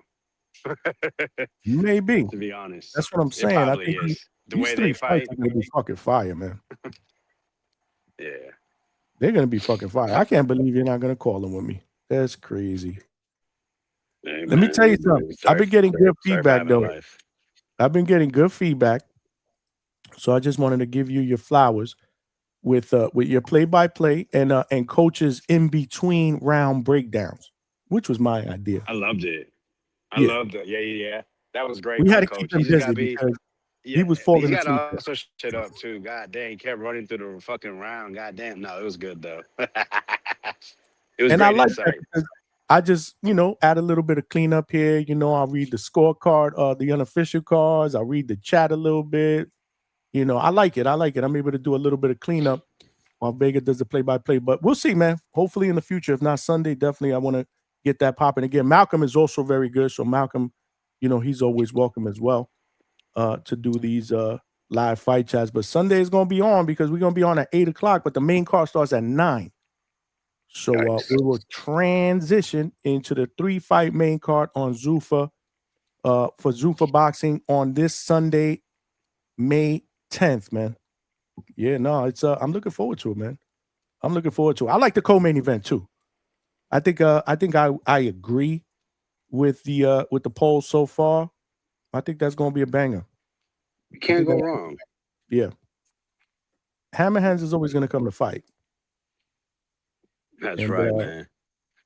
Yo, did you see Ness's interview with him? I didn't see it, man. And we were trying to get him on here, man. Which is weird because, like I said, I got his number, but he must be locked in. He seemed upset. I don't know. Maybe he just woke up. But Ness is diabolical. He what goes, do you mean? Whoa. He seemed upset? I mean, because he fucks with Ness. Like, no, not mad at Ness. No, he just seemed, maybe he was just I mean, I'm just going off of what I heard, like his tone at first. Yeah, he wasn't like that last time though. But was he short, like with his answers? I got to see it. Now you got to make me see it. No, well, I fell asleep because I be taking midday naps. I'm getting old there, Johnny. But the funniest thing, but Ness was, absolutely. I take a nap every day, hopefully by 11 or 12 o'clock, and I wake up about 12:45. Okay, you're not working though? Yeah. I have a couple hour break. In between. Okay. Oh, yeah, I have a big break. Yeah, you are getting old, bro. That's definitely an old people trait. So tell me about that. What was that? I gotta hear that. Yeah. So no, Ness was nasty. He goes, first question. You think they're trying to get you? You think Zufa's trying to get you beat? I was like, what the fuck is wrong with this guy? Why? So he didn't appreciate that. That kind of set the tone. No. He kind of loosened up after that. I mean, it was just the way he first got on. It just seemed like he didn't really want to do it. Maybe he just woke up. Maybe he did maybe it's the weight cut. I'm just saying. I could have just read it wrong, but that was my feeling at first. Like what I'm basically trying to allude to is maybe the weight cut's not going great. That's all I could be happening. But I don't know. I didn't listen to the rest of the interview. I fell asleep pretty quickly. I was already laying down. Had the blinds closed. You know what I'm saying? So his uncle, Salute Unc, said he just woke up. So that's okay. Oh, okay. That's his uncle. Yeah. Okay. Salute Hammer Unc, man. Salute watches the show. So that's what it was, man. He was a little cranky, and it happens. It happens. And they got to make, he's making his round. It's weird because, like I said, I reached out to him. He's been on the show a couple of times here, man, but he must be busy, and I don't want to, stress it because I know, it's fight week. Shit is getting popping. These guys obviously are doing their final weight cut, so I'm not really stressing it. But hopefully, next week we could get him on, man, because I rock with Hammer Hands. That's my dude.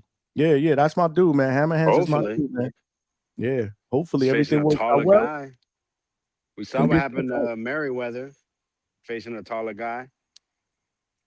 Yep. No, listen, man. Zufa Boxing is definitely doing their thing, man. They're giving us 50-50 caliber fight, 50-50 matchup fights, man. Exciting fights, man. And like I said, I don't give a fuck about the names. Just give me fucking good fights. And in the process, if I get an opportunity to now, oh shit, I didn't know about this guy. Now I like this guy and I want to follow him, like the guy that Hammerhands beat, man. I can't wait to see him back in the ring. What's his name? Sandoval. I didn't know much about him going into this fight other than what we were talking about, other than what you guys were talking about on the panel. Now, after that fight, I'm like, okay, like I want to see Kane Sandoval back in the ring. That's what I enjoyed about, and that's what I continue to enjoy about Pro Box, and that's what I like about Zufa as well. They're giving us that. Yeah. We can't complain. We can't fucking complain as fight fans, man. The more boxing, the fucking better. On a Sunday night, when were we getting boxing on a Sunday night? Especially boxing like this.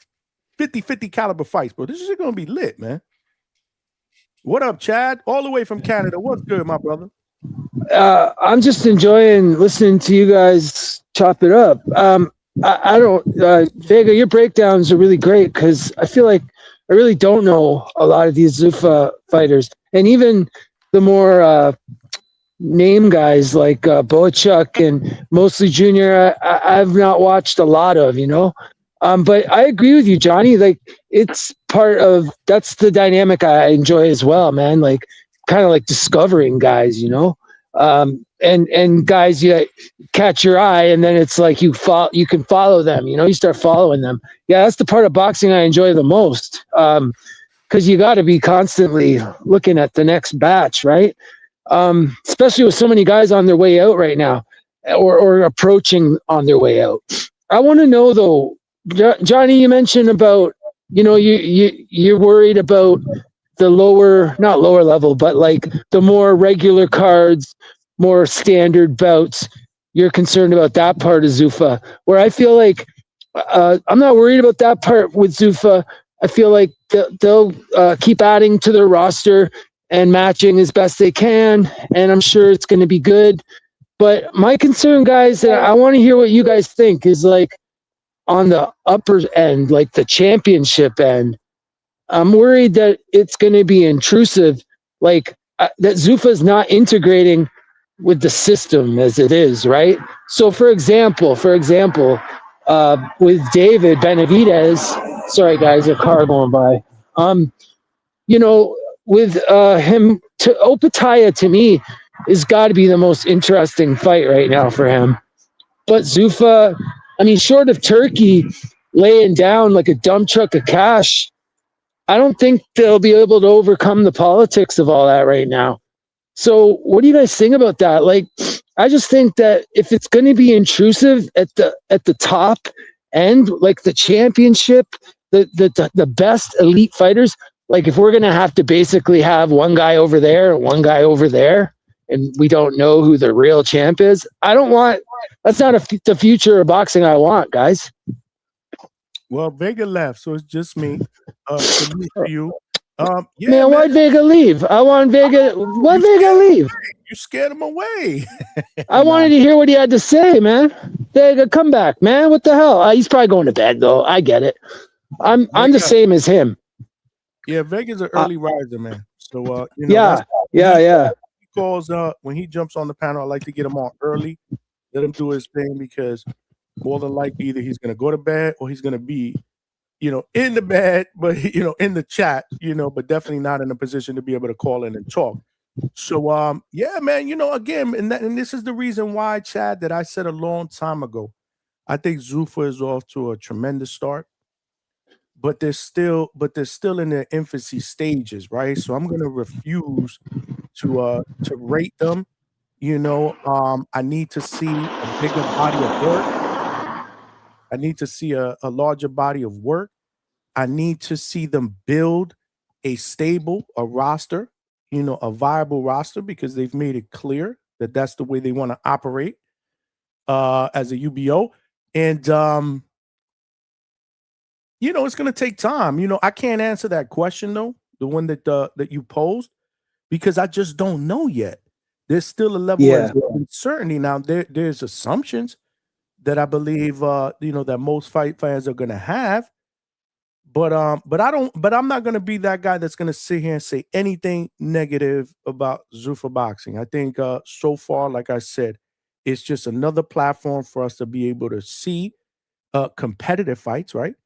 Because for the most part, like I said, I'm going to repeat that. I think they're off to a really, really good start. I think this Sunday is going to be another solid card of fights that on Monday we're probably going to say, yo, man, that Zuffa card was fucking off the hook.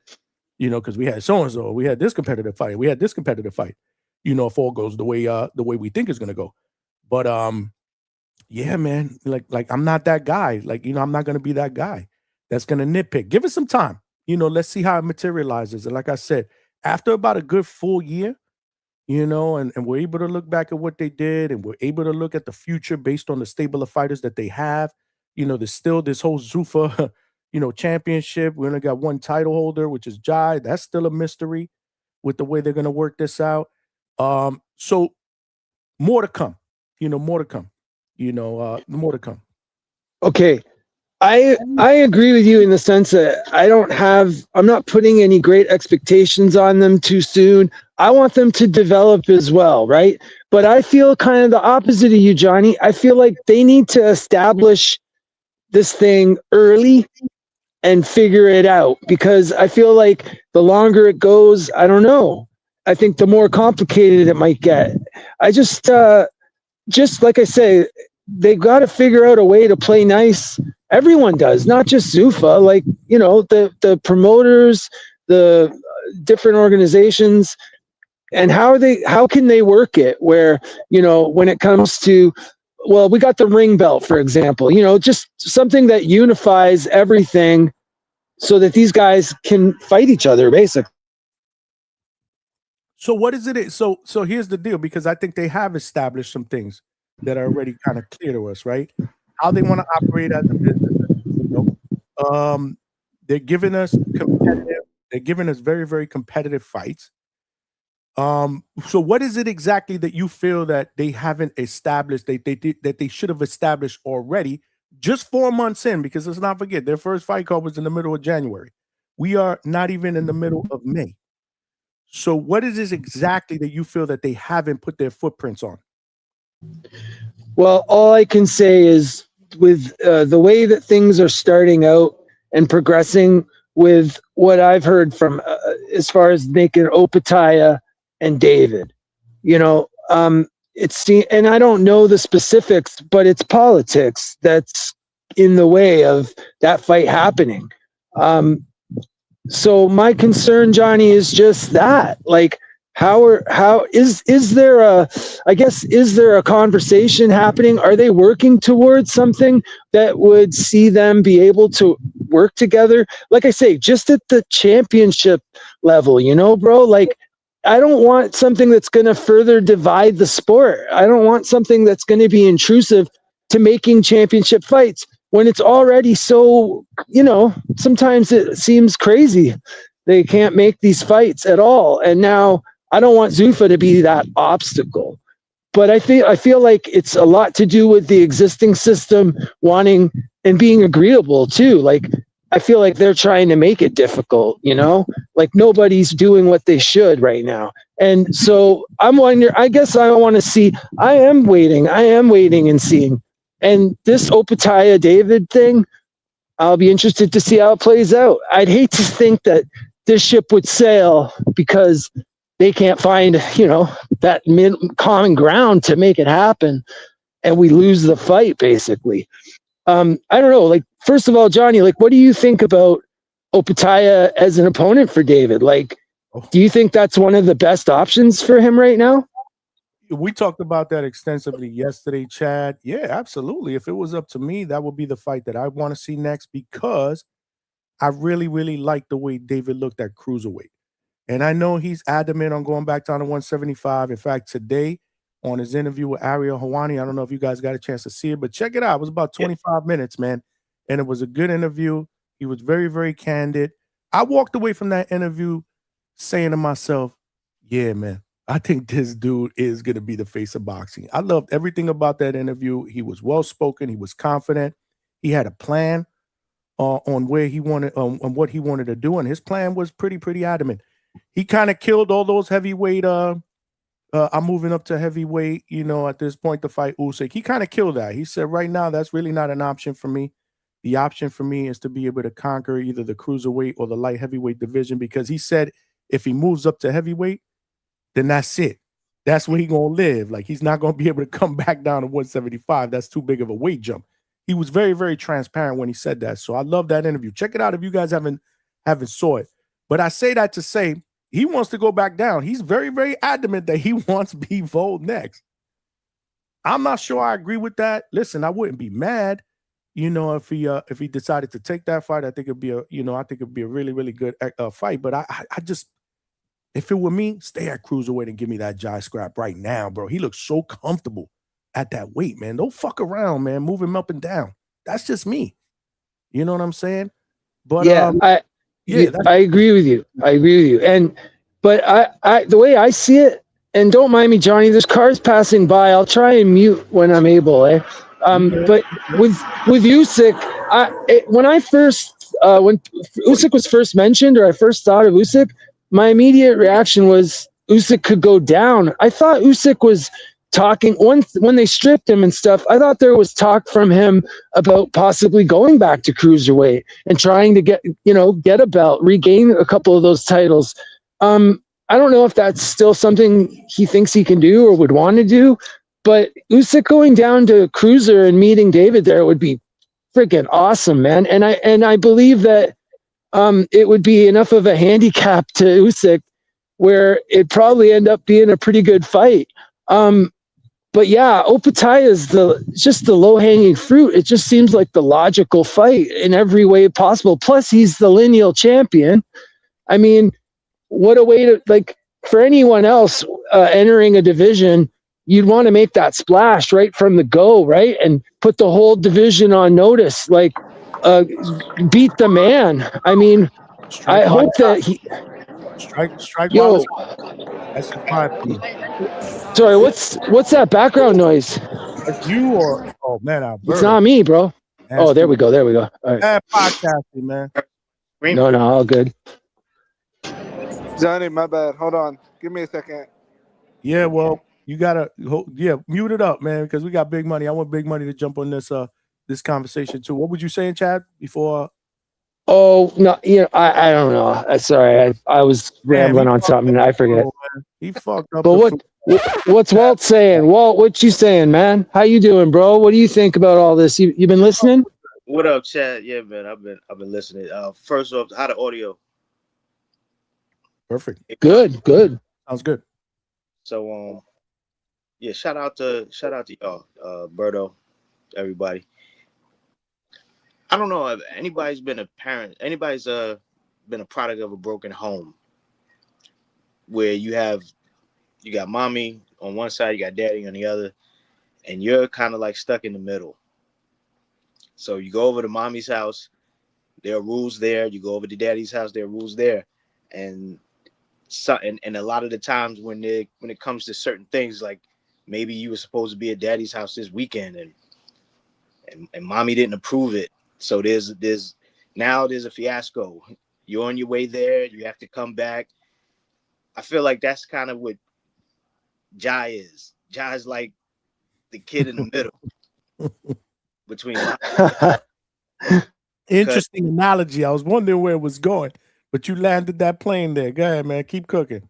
Well, it's because of what I'm looking at. The more and more I think about it, I feel like it's a lack of communication between everybody involved that should have been on the same page with Jay, because I go back to the Jay Opetaia interview when he was with Akim Barak, and that was a good interview, and he said pretty much the same thing that Edgar Berlanga said, which is Zufa was on board with him with his wants, what he wanted to do in boxing, which was to become an undisputed champion in the cruiserweight division.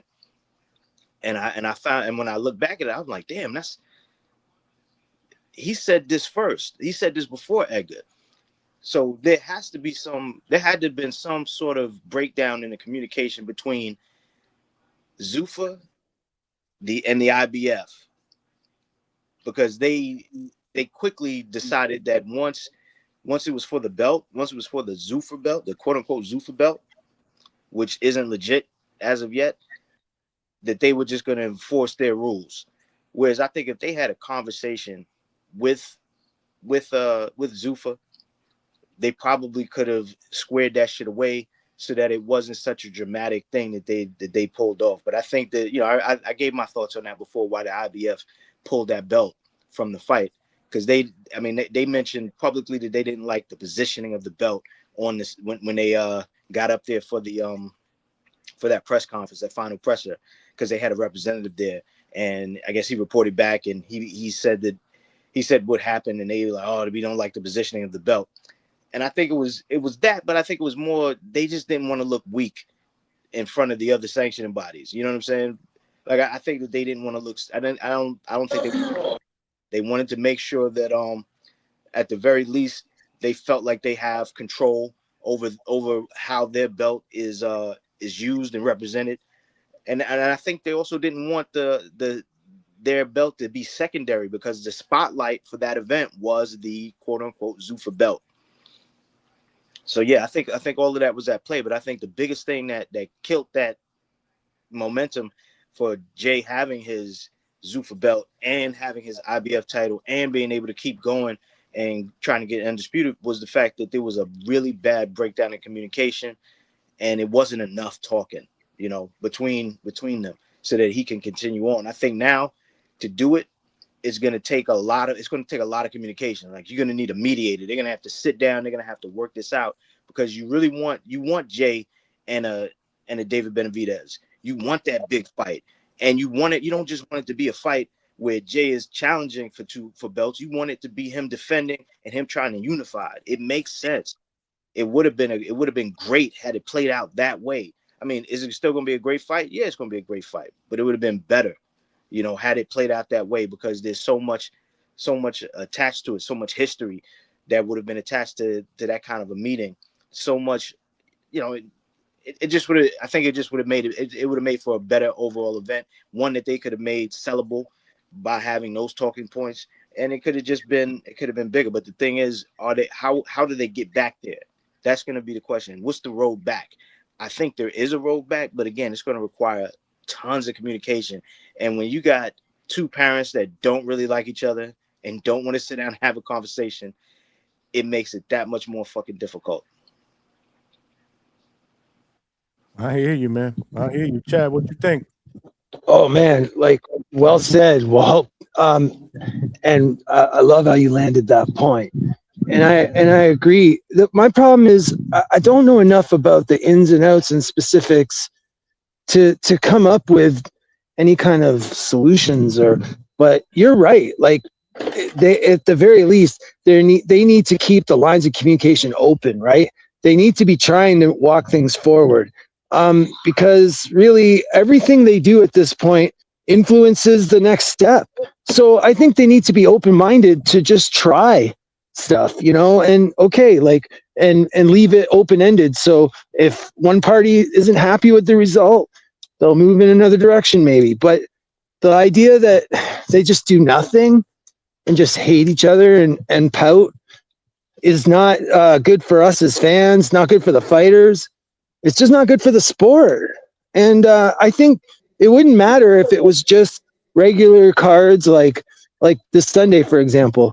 But it's the championship stuff that gets a bit sticky for me, you know? And it just seems like the sport will suffer from it. Like, at first I was really, and I still am in a lot of ways, excited and curious about Zufa. But just the hearing that it's the obstacle for this David and Jai, kind of, I know what you're saying, Johnny, and I'm trying to stay, the course, but it's discouraging, right? Like, to think that, like I said, like that a ship could sail on a fight because these guys can't, they're not even willing to just try something. And I agree with you, Walt, you're right. Like, it's like egos, right?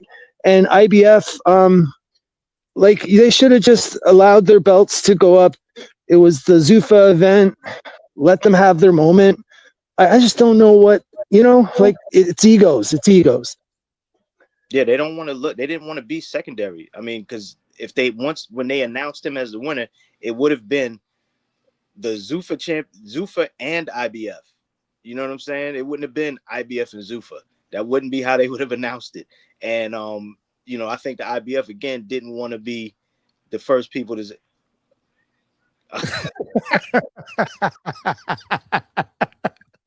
Yo, it's funny. Yeah. What the hell? What did I miss? Chad's the only dude that calls Big Buddy Wall. My given name. So that's why I'm like, man, that's weird. But it just doesn't sound right to you, I guess. Yeah, I don't know. Should I change it up to money? Chad, yeah, right. Javon was like, who the fuck is Wall? Oh, that's great.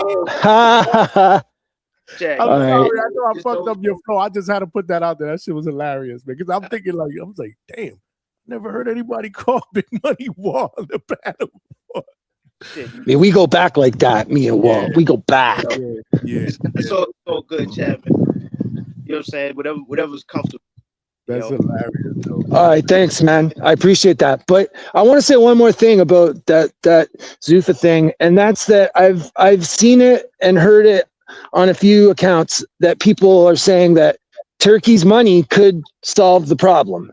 And as much as I love that idea, I feel also like, no, man, like, no, like they have to come up with something that can work without Big Turkey coming in and throwing $1 billion on a fight. Like they've got to come up with something.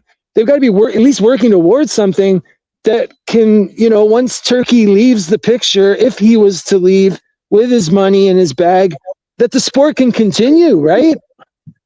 I don't know if I really like the idea of Turkey bailing everything out because these guys can't work together. I love Turkey's influence and how he's made so many great fights happen with his money, let's be honest. But I don't know, guys, like, what do you think? Like, there's got to be limits to it too, right? Like, give me a break. Listen, man, wishful thinking, man. Salute to Donnie, though, before you go, Walt. It shouldn't be an obstacle. Both David and Jai have been on ring cards. They can fight on a ring card. That's what Donnie says. Salute to Donnie, man, who's been super, super active in the chat, man. We appreciate you, man. We got another DHS family member in the chat. Go ahead. Donnie can answer this because it's for him. Are you the same dude that was talking to us before about Rick Meridian when we a couple weeks ago when we were talking about the whole situation with Virgil? Remember there was somebody in the chat that was giving us info about about Rick and was it people. Donnie? I'm asking. I don't remember. I know it was somebody. I don't know if I don't know if it was Donnie though. I feel like it was him because he. Okay. Hey, listen, you might have a better memory than me, man. I got so much shit going on during the day. I don't remember what the fuck happened last week, but apparently I don't. Not him. Was it? Yes. I just hope giving us the inside scoop.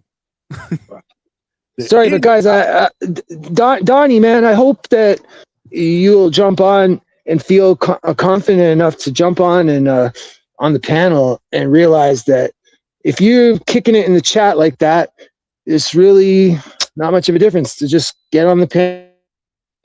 Don't. You breaking up, Chad? Starting to break up, bro. Vegas says sanctioning bodies need to go. And the more callers, the better. We need to pack their asses up. That's what Vegas said with the sanctioning bodies, man. What do I always say about Zufa, man? My biggest fear. I just want them to be able to play nice in the sandbox, right? When needed. That's always been my biggest fear, right? Like, for example, let's say Hammer Hands becomes that dude, that welterweight, right? And he wins this Zufa title.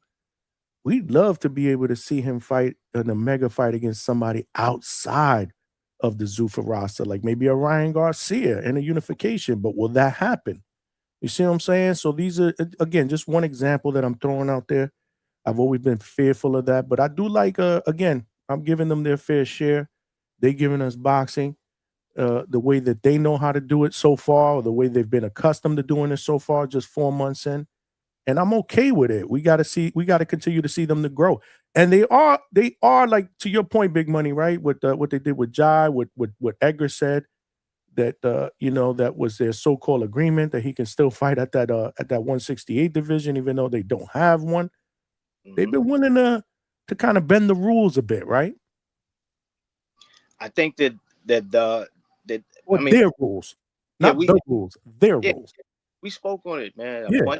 I'm just like, they want us in this era of mystery. Like, they don't want us to know exactly what's going on. Like, you know, they'll let a boxer make a statement and no one will come out and correct it.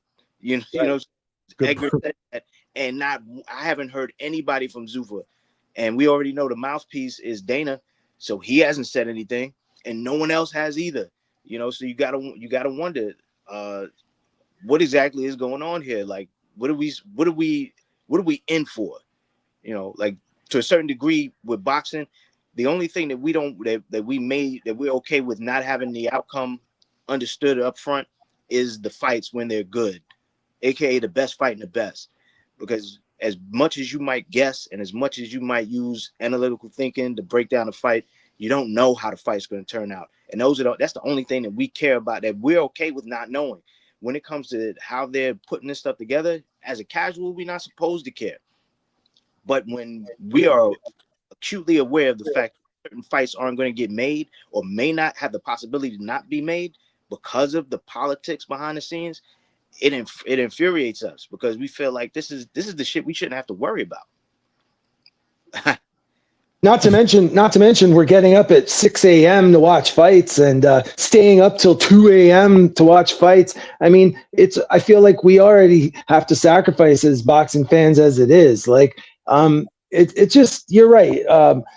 Big money. It should be as simple as all the other sports. Like, you don't hear NHL people have the problems that we do as boxing fans, you know? It's a lot of extra to be a boxing fan. You know, money right down to our wallets, man. So yeah, they should be able to get it together at least enough to give us the biggest, baddest fights, man. I expect it, to be honest. And you're right, we shouldn't have to be playing mediator, trying to figure out solutions for them to move forward. It seems crazy, but I agree with what Johnny was saying. Johnny, I'm still waiting. I haven't wrote off, you know, Zufa as an entity yet, man. I mean, I'm hoping they're going to figure all this out and it's going to work and they can move forward, you know? Some time. Chad, just give it some time. I mean, give it some time. And in the meantime, let's enjoy the product. Because again, we're getting competitive fights on a Sunday night. You know, so us true hardcore fans, we're not, I mean, how could you complain about that? Good, but I gotta say, being introduced to fighters that we didn't really know like that until we saw them fight on the Zufa card, and now we're like, yo, like I want to watch this guy again, like this Kane Sandoval guy. He's the one that comes to my, you know, to my memory first, because that was the first card, and I was like, okay, I loved his little his confidence, you know, before the fight, the build up, the fight, obviously was fight of the night. It was entertaining. He's a come forward fighter, so yeah, man, you know, give him a little bit of time. Donnie, yeah, that is you know, that's what has been said from the get-go, right? You know, a progression. You know, you fight on the Zufa card, eventually, hopefully it leads you to a big money card against somebody with a big name on a Ring Magazine card. Mr. L is the truth too. I like Mr. L. Yeah, that's gonna be a good fight, and that's opening up the main card, bro. I'm looking forward to this fight card, man. Hold on, let me just read a couple super chats before I turn it back over to you guys. Michael Daniels with the $5. Why would the sanctioning bodies work with Zufa when Dana White is trying to abolish them? They hold out. Is trying to abolish them. They hold out, and Zufa goes away. White Mike, right? That's White Mike. Is it? Yeah. Oh, he changed his screen name? He probably Why he changed his screen name? He probably got 2 or 3 different accounts. Shout out White Mike, man. Salute, White Mike. I usually go by White Mike, but actually it's the same avatar, right? Mm-hmm. Yeah, salute. Yeah, man. I mean, again, I don't want to sound like a broken record, but that's always been my biggest fear. We'll see how it plays out, though. White Mike is back again with another $5. You know how Zufa wins the battle with those sanctioning bodies? They need to get promoters on their side. Yeah, but you know, they're alienating promoters. Yay or nay? Yeah. Oscar seems so dug in against it right now. Like Dana White. You know what I mean? It's both sides. Yeah, yeah. Oscar and vice versa. I really think that if the money was right, Oscar would be willing to work with them. Because, you know, Oscar, I think Dana White wouldn't want to work with Oscar. That's just me. Because these dudes, they'll talk shit about fighters, cross-platform promotions, and then all of a sudden, if the money's right, they'll sit on the table and they'll play ball. Oscar has been that guy. I just think it's Dana White. Top Rank and Zufa. I don't see anything happening in the near future there. He's been very, very critical of Bob Arum, you know, and you know, on that side, forget about Eddie Hearn. I mean, Eddie Hearn is lobbying for a fucking fight against Dana White. Have you guys seen that? Every other interview he does, he calls Dana, they call each other pussies, and he's like, if I'm a pussy, then fight me. Lobbying for a fucking fight. I think that's I'll pay for that. So that ain't fucking happening. So yeah, it's just weird shit going on, man. But it's not like we were. To me, it's not surprising. Again, Dana White said from the get-go what his plan was. He didn't want to fucking work with the sanctioning bodies. You know, they went ahead, they created their own fucking UBO, their own fucking belt, and they're moving in their own way right now. And they're finding their way. So we got to see how that shit plays out, man. That's the plan. That's the plan. I mean, he said that from the get-go, right? Yeah, I think that I think Dana definitely doesn't like Oscar, and he doesn't like Bob. Like, he really doesn't like those two. Oh, he despises those dudes. There you go. That's probably the best word, despises. Eddie is kind of like, he don't like Eddie, but he's not, like, he doesn't hate Eddie, because you wouldn't joke about a fight with him in any sort of capacity. And they both of it, you know, they both was like, yeah, we're not doing it. Eddie even admitted that. I forgot on what it was, a press conference that was on recently where he was in. Well, where was he? Was that the one for Australia? I forgot where it was. He was on a press conference, and afterwards he was walking to Australia with a reporter, and he was saying, yeah, me and him aren't gonna fight. He said, look, I'm not in any fighting shape. He said, I was just trying to one up him. Okay, I didn't see that one. He was like, I was just trying to one up him because I knew that he didn't want to do it. So, you know, if he takes me up on it, then I'm fucked because I can't fight. But basically, you don't joke like that with a dude that you despise like you do with Oscar. Like with Oscar, he talks about Oscar's fucking personal problems. He talks about the coke. He talks about the fishnets. He gets into it, and he's not joking about it. He's saying that shit like, yeah, fuck you. He be going in, bro. And again, he fucking despises Bob Arum. He thinks he shouldn't even be promoting anymore. So, you know, when I look at the way it is, I think that because Eddie's a promoter that's obviously his bread and butter is working with the sanctioning bodies. He doesn't. It's like, yo, by proxy, I don't like you either. But he truly doesn't like. He doesn't like Eddie. I mean, he doesn't like Oscar. And he definitely doesn't like Bob. And Oscar's clapbacks, man, when he goes back and forth with talking shit about Uncle Fester. Yeah. Legendary shit, man. Funny shit, man. Just funny shit. Alberto, your background is a 2-pack of ass. My bro. bad. That shit is mad loud, bro. What's good? Where you at, bro? You in the festival? You out in the gym? Where you at, bro? You training for your next fight? What's going on? Nah, I'm just, doing it up, having a good time. Cinco de Mayo. Oh, that's right. Happy Cinco de Mayo, my brother. Can you hear us now? He muted up. Alberto's getting it in, bro. Cinco de Mayo, man. Salute to everybody that's out there enjoying their Cinco de Mayo Tuesday night. What's up? We hear you. Yo, I just had to get in real quick. Good, Johnny. What do you guys think about the they're saying that Zufa signed a lot of these cats, man. So I'm trying to hear, like, I know you guys got your ears to the street. Like, I'm hearing it's Haney Hitchens next. We've seen Richard Hitchenson's tweeted that out. So what do you guys think? Like, who else did they sign to Zufa? What I heard through the grapevine is allegedly Devin Haney got a 3-fight deal with Zufa. and first it's gonna be Conor Benn, then it's Richardson Hitchens, and then lastly it's supposed to be Shakur. But I just want to know if you guys heard the same rumors, and if so, what do you guys think about that, man? Like, is Haney, what Zufa needs? Marquis Star? Well, Haney got to do something to get a fight. Oh, they got the lowriders right here. I'll defer to y'all because I didn't hear that and I didn't see it. But again, I wasn't on Twitter earlier today. I was getting ready for the show. Did I miss something? Money, White Mike, did I miss something? I didn't see that anywhere. I ain't seen nothing like that either. It might have. I wouldn't really wish upon It might Star just be a like- rumor, but I just thought I would bring it up. Where did you hear that? Like, did you see that somewhere where maybe I could look it up? Because I no, I mean, I'll try to find it, but I know Richardson Hitchens tweeted out today, Devin Haney, Richardson versus Hitchens 2026. He said, "Thank you, God." So that kind of corroborates what I heard and what I saw. But I'm gonna find it, Johnny, and I'm gonna put it on the Discord. I see it. So he tweeted this out 7 hours ago. He just it just said Richardson Hitchens versus Devin Haney, and then it says hashtag 2026 with the prayer emoji and the fire emoji. Oh man, the chopper stuff. Put that out there, Africa. Huh? Put that out, Africa. Put that out there. Or And somebody's background. I can't really hear you, Big Money. It's Alberto. Alberto, you got to mute, bro. I was saying, who tweeted that? Hitchens. Okay, that's because that's what I was trying to get clarity from Alberta. Like, who was saying all this shit?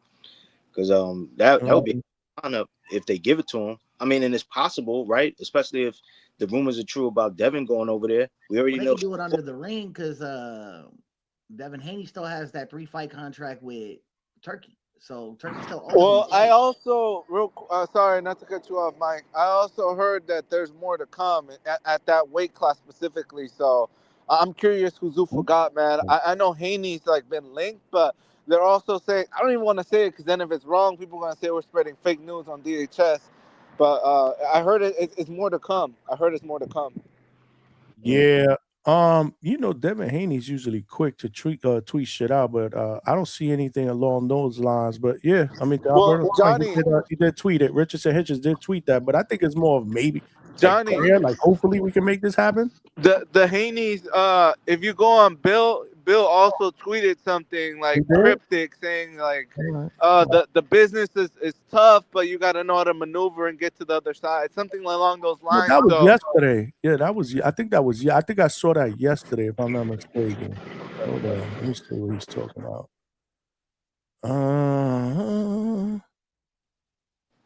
Oh yeah, Chad said he didn't mean to jump off, but so you think that's a cryptic text by Bill Haney? My bad, Money. But you think that's a cryptic text by Bill Haney saying that they going to Zufa? I just know Haney has to do something. Like Haney doesn't have a fight lined up. I don't see any rumors that he's in talks with anyone. Like we see rumors all the time, but that's there have been rumors in the past that him and Zufa was a possibility. I heard that too as well, but I just don't see. Yeah, I don't know. I don't know. I don't see anything other than what Alberto's talking about. The answer for Zufa to be successful is they have to be able to work with the they have to be able to work with Golden Boy, Matchroom, PBC. Like they're already able to work with PBC. Like you saw the pro-grade Conor Benn fight. So they are stepping over the line, saying, "Hey, we're willing to work with you guys." It's just how are you gonna battle the sanctions? Like I understand you're trying to abolish the sanctions, you're trying to abolish and put everything under a universal, universal body, basically, right? Like just one body that basically oversees everything, which is good for boxing. And I agree. Like boxing does need that sort of structure. The rankings are out of control. You could just petition to be a champion. Like it's a little ridiculous, right? Like you could put yourself into a position for a champion and not even deserve it. So you cutting in and out though. Like you get can you hear me better now? Your volume is going like this. It goes up and down, up and down. Maybe it's because I'm not close enough to the phone, bro. Like I don't know. So this is the tweet that I was telling you guys about that he put out there at 3:50 p.m. in a two-tone Two-tone something to tweet talk about next. Who else is up in there? Trying to see if maybe Devin. I don't believe you. Yeah. Well, that's what it says. The prayer emoji and the fire emoji, which the way I'm interpreting this is hopefully it happens. I don't really like listening too much to Richards and Hitchens because he has a history of bullshit. That's fair. There's times when I listen to him and all the bullshit.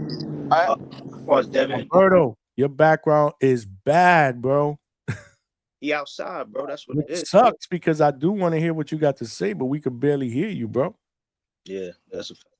My bad, Johnny. I'm about to get to a quiet spot. Give me like 3 minutes. I apologize, Johnny. My bad. No worries, man. So yeah, I mean, big money. That's fair. I mean, that's fair. I just want to really hear what you got to say. I just want to, have somebody else say you're about to fight somebody and be sitting there at the table with that other fighter, and then I'll start listening. But until then, I'm gonna tune you out. Same shit with the Devin shit.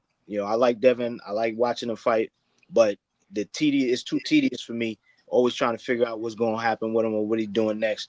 So until they come out and say something, I'm not going to spend too much time thinking about it. The hell with it. When y'all got something to say, I'm gonna listen. Until then, I'm good because I'm tired of speculating on what cannot happen. We done did this mental exercise a million fucking times. I'm done.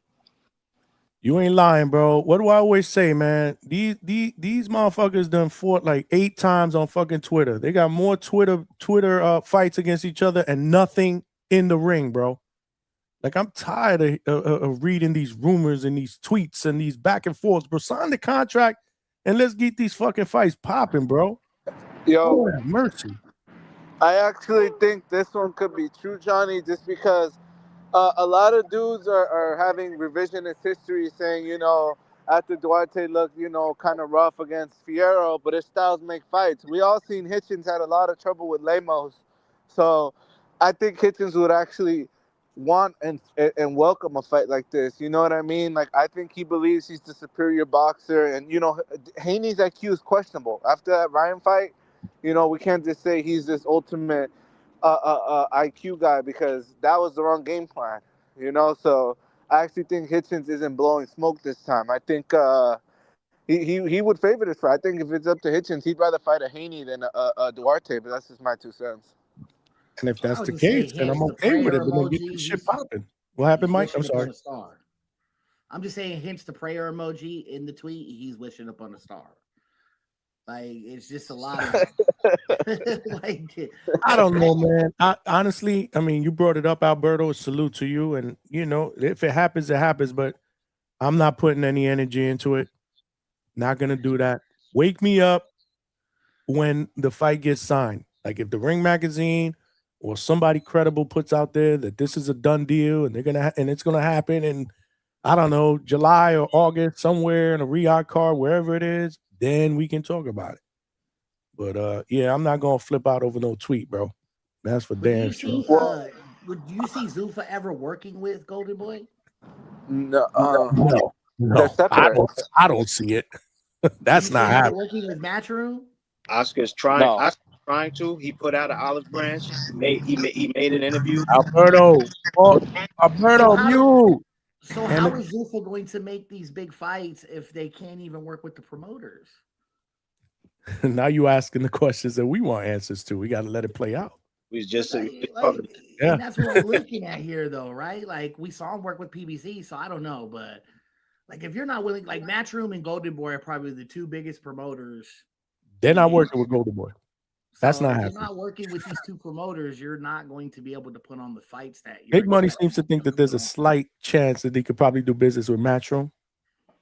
I could see the Matchroom thing happening quicker than Oscar, because at this point it would have to be a sit down with Oscar, Turkey, Dana, like everybody would have to be sitting down at that table to have that conversation. Well, but again, I can see Turkey before, right?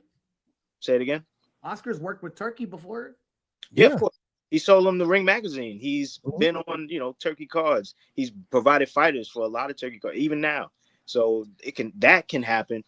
But as far as the Oscar and Dana, that's a bigger bridge to cross, because Oscar and Dana absolutely do not like each other as people, and it's So you got to what's get past Dana's position with Zufa? Like, is Dana just the CEO, or like, because he can't be the CEO because CEO of TKO is Nick Khan, right? So like, what is his, like, does he own Zufa? Because he does it, right? Like, so what would be his position with Zufa for Turkey not to be able to tell him to sit down and shut the fuck up?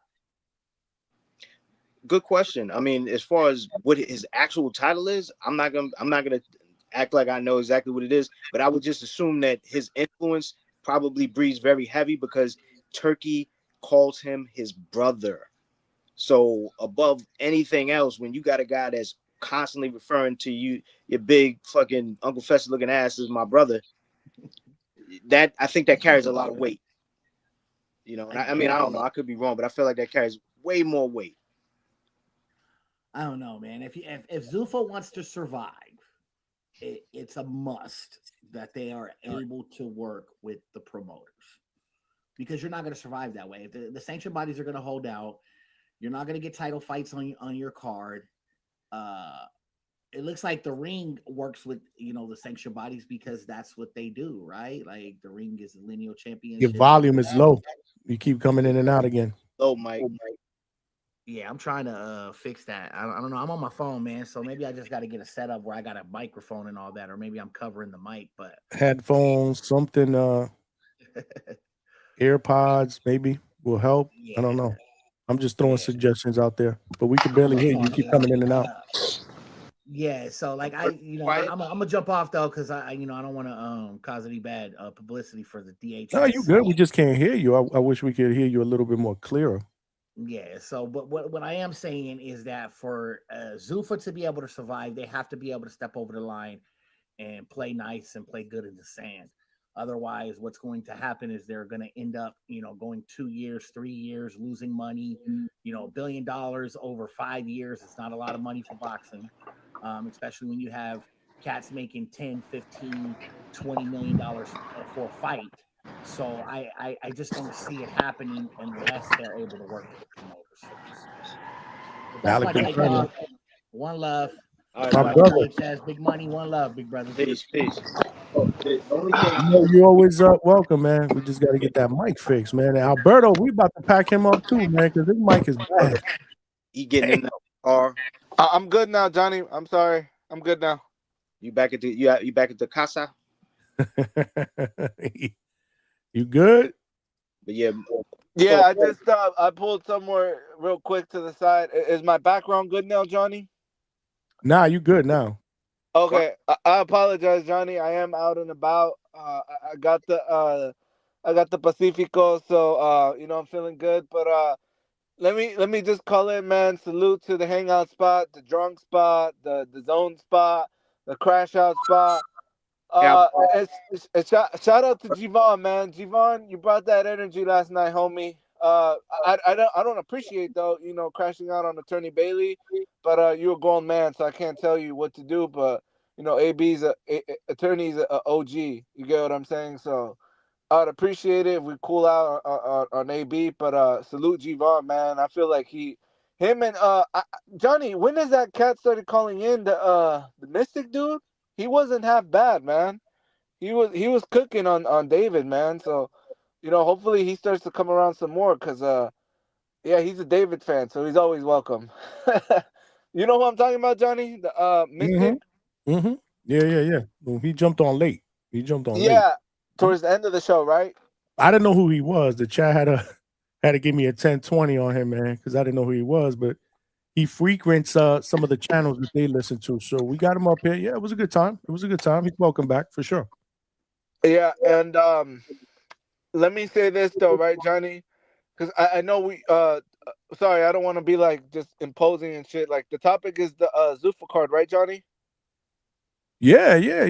We were talking about the Zufa card for sure, man. For sure. I think it's I'm sorry, is the main event or the undercard? What you mean?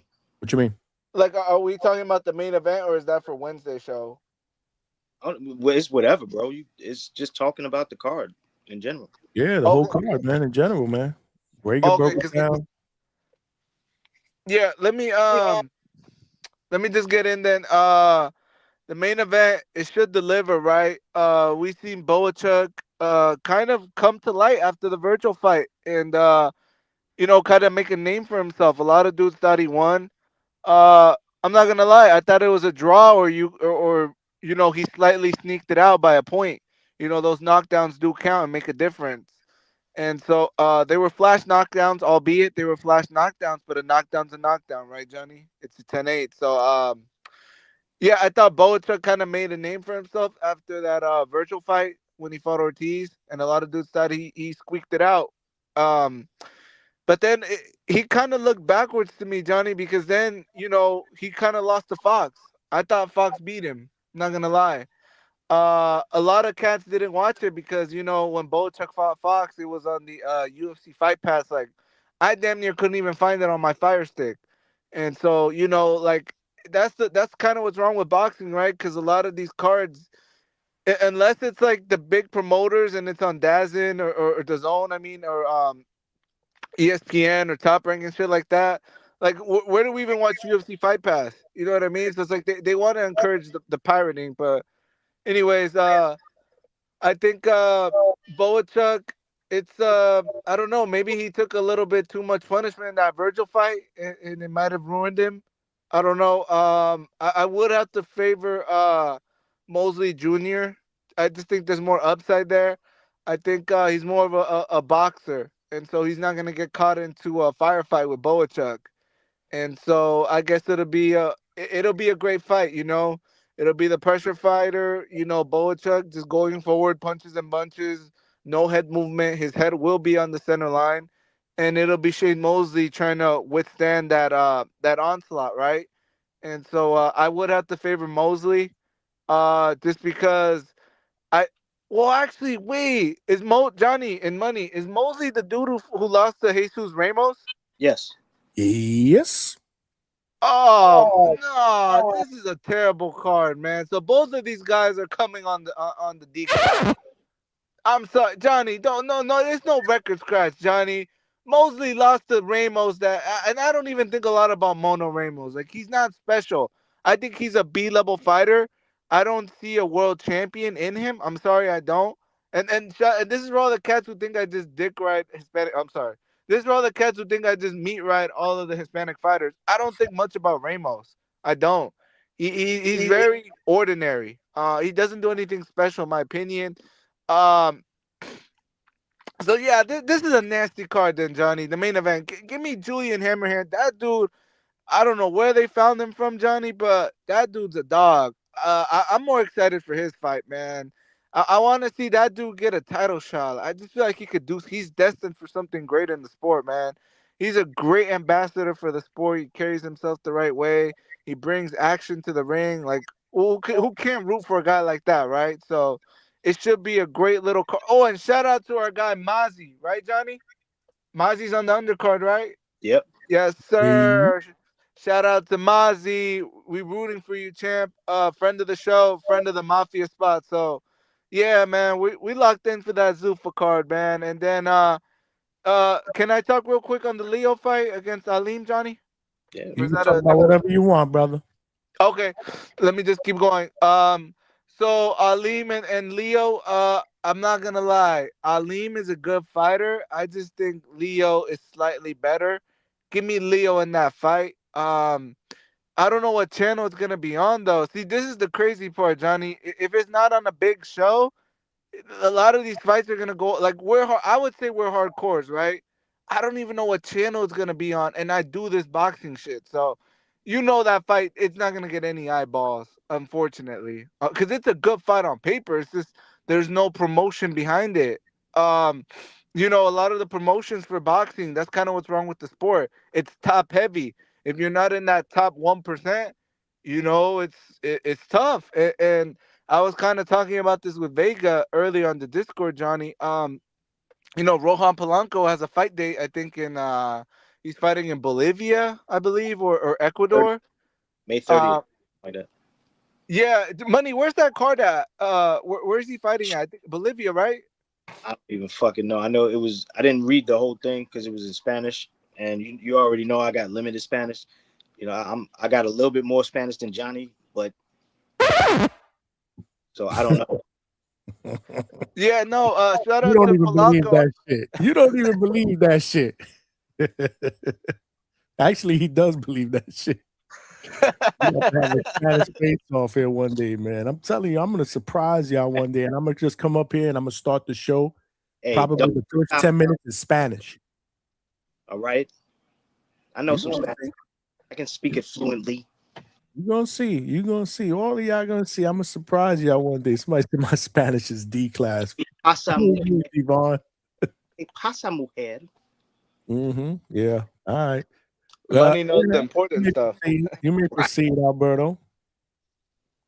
I was just gonna say, the reason I brought that up is because I think like Polanco to me is an emerging star in the sport of boxing. Very explosive, very fundamentally sound as well. There's not really a lot of flaws with Polanco, and I'm not just saying that because Coach Bermudez is a friend of the show. I think very highly of Polanco. I think that is a championship waiting for him down the line.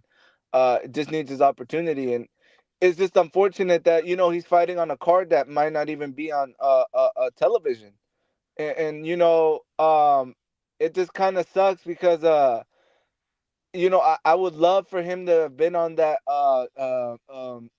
fuck, the Puerto Rican card in Brooklyn with Xander and Oh yeah. Boots. Like he should have been the co-main, man. Like I'm sorry, Emiliano Vargas does not belong in the East Coast. You know what I mean? Like that doesn't even make geographical sense. Like Emiliano is not pooling like that in the East Coast. He's a West Coast cat. He's Mexican, right? There's more Mexicans over here near the Mexican border. Like putting him in New York kind of it just doesn't feel right, and that's why I feel like Polanco should have been there. But like Coach said, Dominicans don't really sell well. There's not a big backing there, so it's just unfortunate because I wish more eyes were on Polanco, man. I'm telling you that dude's a future star. Um, but yeah, Johnny, did you see Xander's out there training with Speed in Puerto Rico? Yeah, I saw something like that on social media. Yeah, I seen something. I didn't watch it. It was something where they were like Speed was he was surprised that something that Xander did or something like that. So I was like, oh, okay, I guess they're together. Yeah, it was and shout out to Xander Zayas, Johnny. I gotta that kid's marketable, man. That dude is marketable. First the Super Bowl, now he's on Speed's millions of viewers. So shout out to him. He's doing things the right way. Doing his part. Because I'm sorry, what was that, Money? And I said he's doing his part. He's promoting. Yeah, and English, it's the second language for him. So big shout outs to him. Like I couldn't imagine. Like I know Spanish, but that's not I'm not like super proficient. So and a lot of these cats they only speak one language, they just don't got the personality. Like y'all don't realize if you're on the stream and you're dry, you're not gonna want to be on a stream if you don't got the personality, right? So shout out to Xander and following in Ryan Garcia's footsteps. The godfather of streaming, right? Because now we have Dave Benavidez doing the streams, Ryan Garcia, Shakur. So you'll never see Devin Haney on the stream. The dude's retarded. Without Bill there talking shit, Devin, he has the mind of a 12-year-old. So, shout out to Xander Garcia, Xander Zayas for holding it down, promoting the fight. And Money, the part you were talking about is when Speed, Speed doesn't know who he is clearly, but right. he does know now who he is. He's like, oh, hey, what weight class are you at? And then Xander's like, I fight at 154, bro. And then he's like, you fight at 154? And he's like, well, not right now. Like, I got nutritionists that help me get to 154 because, everyone, like, if you look at Xander, like, that dude's massive. That's a behemoth. Like, that dude is, he's walking around at 190. No doubt about it. And so I just thought it was interesting, seeing Speed's reaction. Like, a lot of, like, the casuals don't know the weight class is not the walk around weight. Like there's very few fighters who don't deviate far from their weight class. Like Tank, he probably walks around at 140, 145 and fights at 135. But a lot of these other dudes, they're packing on a lot of pounds. Pause after they're not at the fight night. So I thought that was interesting to bring to the stream, and he was able to promote the fight. He's like, "Yeah, bro, I'm fighting on June 27th. It's a big card." So shout out to Xander Zayas holding it down for the Puerto Rican card, getting on speed stream. Like, I think that's the first. I think if I'm not mistaken, that might be the first boxer to be on a iShow speed stream. So that's a big look. Instead of getting on a live stream, you're a young guy. Nah. Hey, But asking if you Alberto, if you want, I'm just asking. And let me say this though too, right? Because I was calling in earlier, Johnny, to the Zufa news. I heard, and don't kill. This is just Alberto saying this. This is not DHS Johnny, DHS Money. This is just me saying it, right? I heard that Zufa. There's more to come. I heard Devin Haney's the appetizer. I heard Shakur's on his way to Zufa. I heard that Conor. Well, we already know Conor Ben's on Zufa. So I just heard, there's a lot of rumblings going on behind the scenes, like a lot of these cats. Because I could see the Devin Haney one being, all but signed, sealed, and delivered. Like he's getting no other promoter wants to lose money on him. Like he's not gonna acquiesce. Oh boy, somebody packed you up, Alberto. Oh, Damn. Damn, bro, that's fucked up, man. My bad. You gotta go.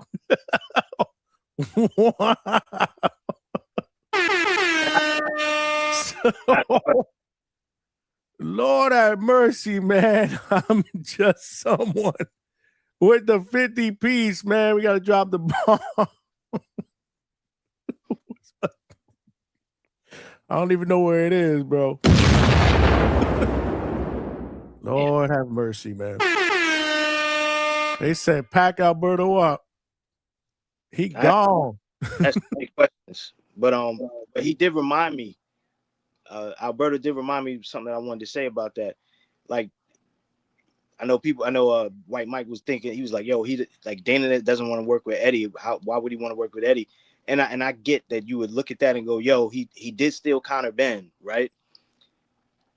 But I look at that more like friendly competition as opposed to anything, because he's not fucking with none of Golden Boy fighters that I can recall. Like, and I don't say not none of them. Obviously, maybe there's some Golden Boy fighters who contracts were up that maybe went over to Zufa. I don't fucking know. But what I'm speaking about is the idea of a big player, a big boxer, a big name boxer at Golden Boy. I don't remember him stealing anybody like that from Oscar. Like, I really think Oscar is just persona non grata when it comes to the way that what's his name, Dana looks at shit. Like, I would think that he would be willing at least to do something like what he did to Eddie if he liked Oscar. If that makes sense. I think he would, but I think he looks at Oscar like, man, fuck you, fuck your company. I don't want to have nothing to do with none of y'all.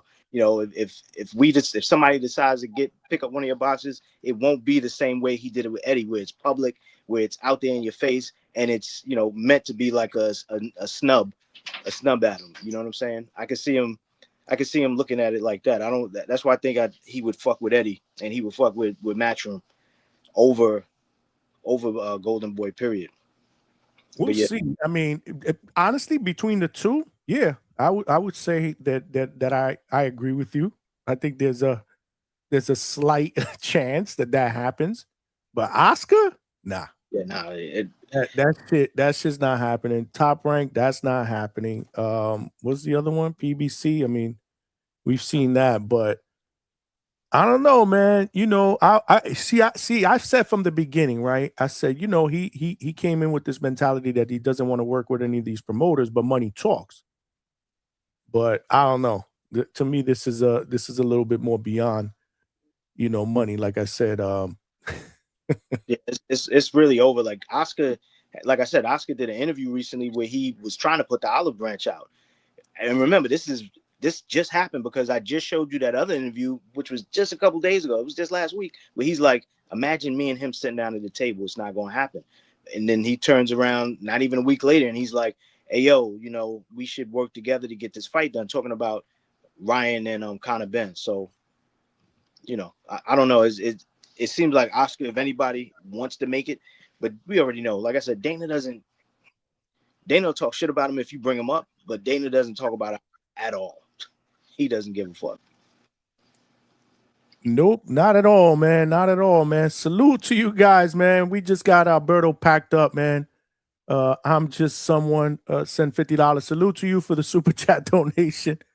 Yeah, man. That was crazy. That's Unk's main account. Is that Unk? That's Unk's main account. Unk that packed him up. I can't keep track. Everybody got like multiple accounts that they use, man. Salute to you for keeping me focused. It looks like White Mike is using the Michael Daniels one for today. But I wouldn't have known until Money told me. Again, there's just so much chat activity. I can't keep track of all the names. But salute to all of y'all. We got close to 100 people up here. We only got 56 likes. So we got to do better with the likes, man. It is free, and it'll help the channel grow. We get more than 100 likes per show. It is proven. Trust me, I'm looking at the analytics, man. YouTube is doing their job. They're throwing the channel out there into the algorithm. We're getting more viewers. The show is popping up on more searches as well. So that's pretty refreshing. It's popping up on more boxing fans' feeds. And that is because we're getting the viewership. We're getting, the DHS family to smash the like button. So hit the like button and also subscribe to the show and hype the show if you can. That's real quick. Oh, shit. Damn. Yeah. Somebody just sent me a $50 cash app to bring them back. Let me ask you real quick, what's the name on that? Don't answer that. Don't answer what's the name. Just tell me, is it a name we've ever seen before? Yes. It is a name. Yeah, I can't give you the name because he wants to remain anonymous. I was going to say, don't give me. That's why. Yeah, I wouldn't do that. You notice I kind of fixed it real quick. I said, yo, don't give me the name. Just tell me if it's a name that we've ever seen before. That's interesting. Yeah, so I did get and again, I wouldn't lie about that, y'all. I did get a $50 cash app to bring Alberto back on the panel if he wanted to call back in. Lord have mercy, bro. Y'all diabolical, man. Sin City Lows became a member. Yes, sir, man. Salute, man. Thank you for becoming a member of the DHS Pound for Pound list. If you are not a member, you want to become a member, it's just $3, man. $2.99 a month. It is cheaper than a Happy Meal at McDonald's. One-time charge per month. It'll help the show grow, and it gives you some perks, man. You get some emojis. You get the ability to ask any of our fighters, trainers, legends, broadcasters. Tomorrow, we got a future Hall of Famer in the building in the class of 2026. Claudia Treyas is going to be here to talk some boxing and, give us a little bit of a rundown of a great and phenomenal career that has led her to be honored, in Vegas in August. So we've had her on before. Great energy. Love what she's doing. She's, she's family here. She's a good friend of the show. So that'll be tomorrow. And then tomorrow after that, we start breaking down the Fabio Wardley and Daniel Dubois main event headliner. Right. That'll be tomorrow's show. Hopefully we'll get a coach on Thursday to give his lock picks so that we can do that. But I say that to say we got shows lined up tonight. We're nowhere near done, by the way. I'm not trying to, pack us up, man. It's still early. I want to talk some boxing. I did throw the link out there again if anybody wants to come up and give their breakdowns. Big Money, I didn't get your breakdowns for Zufa, man. Are you looking forward to this card? What do you see? What did you vote? Because right now, we got, wow, it's pretty close. It's pretty close. We got about 70 votes in, and Hammerhands and James Perella is leading 40% on the fight that the DHS family believes will steal the show, and then 37% for the Mosley Jr. and Bohachuk, and 22% for the opener between Messiah Rodriguez and Kasarakis. Go. Talk to me, man. What do you think about this card? I'll be honest. I'm familiar with. I say I'm not familiar with some of the names. Some of them I am a little bit more than others. As far as putting the names to faces, you know, like a Serhii Tovic. You know, I'm fucking up his name, but some of these guys I can't say I know. Some of the guys I know, I heard their names, like a Justin Valoria. I know I've heard that name. Emiliano Cardenas. I think he was on the first Zufa card, but for whatever reason, I do not remember his fight. Mr. Al Rodriguez, I told you I like him. Obviously, Julian Hammerhands, James Perella, you know, Serhii Bohachuk, Shane Mosley. Like, those are some of the names I recall. I haven't done any real research. I was actually kind of busy today with some interview stuff, but yeah, I mean, I'm looking forward to it, you know, because it's another Zufa card, and we haven't had a Zufa card in a little bit. It's been a couple weeks. You know, I think we're due for it, so I'm ready. You know, I want some Sunday night boxing. Am I looking forward to like the main event? I don't have any, you know, I don't have a horse in the race, man. That's one of those things that that's a fight that I'm just gonna watch. But if that's the case, and that's most of the fights on this card, I'm just gonna watch them and enjoy them. I don't have any like insight where I'm thinking, yo, I think this guy's gonna beat this guy or what have you. The only fight that I'm familiar with the most is probably gonna be aside from the Shane and Serhii, is the Hammerhands and James Perella. You know, like those fights, I'm gonna be like, oh yeah, you know, I'm gonna be more vested in those just to see how they turn out. Even though, you know, again, I don't have a real horse in the race with Shane and Serhii, because both of those guys, like, Shane is okay. You know, Shane's okay. Bohachuk, I think his best days are past him. So I guess it'll be a good fight. You know, I'll watch it, and hopefully one of them does something to dazzle the shit out of me, and I'm like, oh wow. The Hammerhands and James Perella, I've never really seen James Perella. I've heard about him. I've heard their clips, but I don't know that there are any full fights that I can go find. And also, like I said, I was busy today. I didn't really get a chance to look into it, and then I fell into some other shit. And yeah, but nonetheless, looking forward to it. You know, I want to see it. I want to see the card. You know, they did surprise us on that last card. Like, it was a lot of great fights on that last card. You know, people getting packed up. You know, it was a good ass card. You know, so I'm looking forward to another good ass card so that we can start building more confidence. And looking forward to these Sunday nights when Zufa comes on. You know, and hopefully the Zone starts to get everything together with, what is it, TNT? I know we got till July, but hopefully when that comes along, then we'll have full fucking weekends of boxing where we may or may not know who the guys are on the cards, but you know, what the hell do we care? We just want to sit back and watch some good boxing. Yeah, no, salute, man. Salute to you, man. For those of you guys asking, somebody sent me a Cash App, but the person wants to remain anonymous. Trust me, I wouldn't lie about it. In fact, I'm trying to X out the name here so I can show y'all so they don't think I'm lying, bro. Because that's not what I'm about. But you know, their integrity is being called into question on some real shit. I mean, and if somebody is, then it's like, come on, bro, why are you here? If you sit up here looking at Johnny like you're a fucking liar, like word. That's not how we rock out here, man. In fact, I don't promote that, to be honest with you. I never promoted that. What you mean? This whole $50 pack? Yeah, for people to pack up people for $50. I've never ever promoted that. Yo, on some G shit, that's some TBV shit. You know what I'm saying? That's games. That's on the TBV shit. That's not DHS shit. But and let me tell you, it makes more sense over there, right? He has a big ass audience. Not that we don't have one, but we're growing. This is a growing situation. That's a big audience over there. People are always lining up to call over there, and those people have created rivalries with one another. That's the main reason for that kind of shit. You know what I'm saying? Like, if we doing that over here, that's just, you know, I don't know. I feel like it's some follower shit. You know what I'm saying? Like, I don't really jack being, me personally, I don't jack being a follower. You know what I'm saying? If you tell me you going that way, I'm going the other fucking way. I'm no follower to no man. So, you know, I get to some of y'all having fun with the shit, you know, and y'all like, oh, fuck Alberto. And that's all good. You know what I mean? I say the same thing, man. Fuck Alberto, right? Fuck you too, and fuck Johnny, and fuck Vega, and fuck.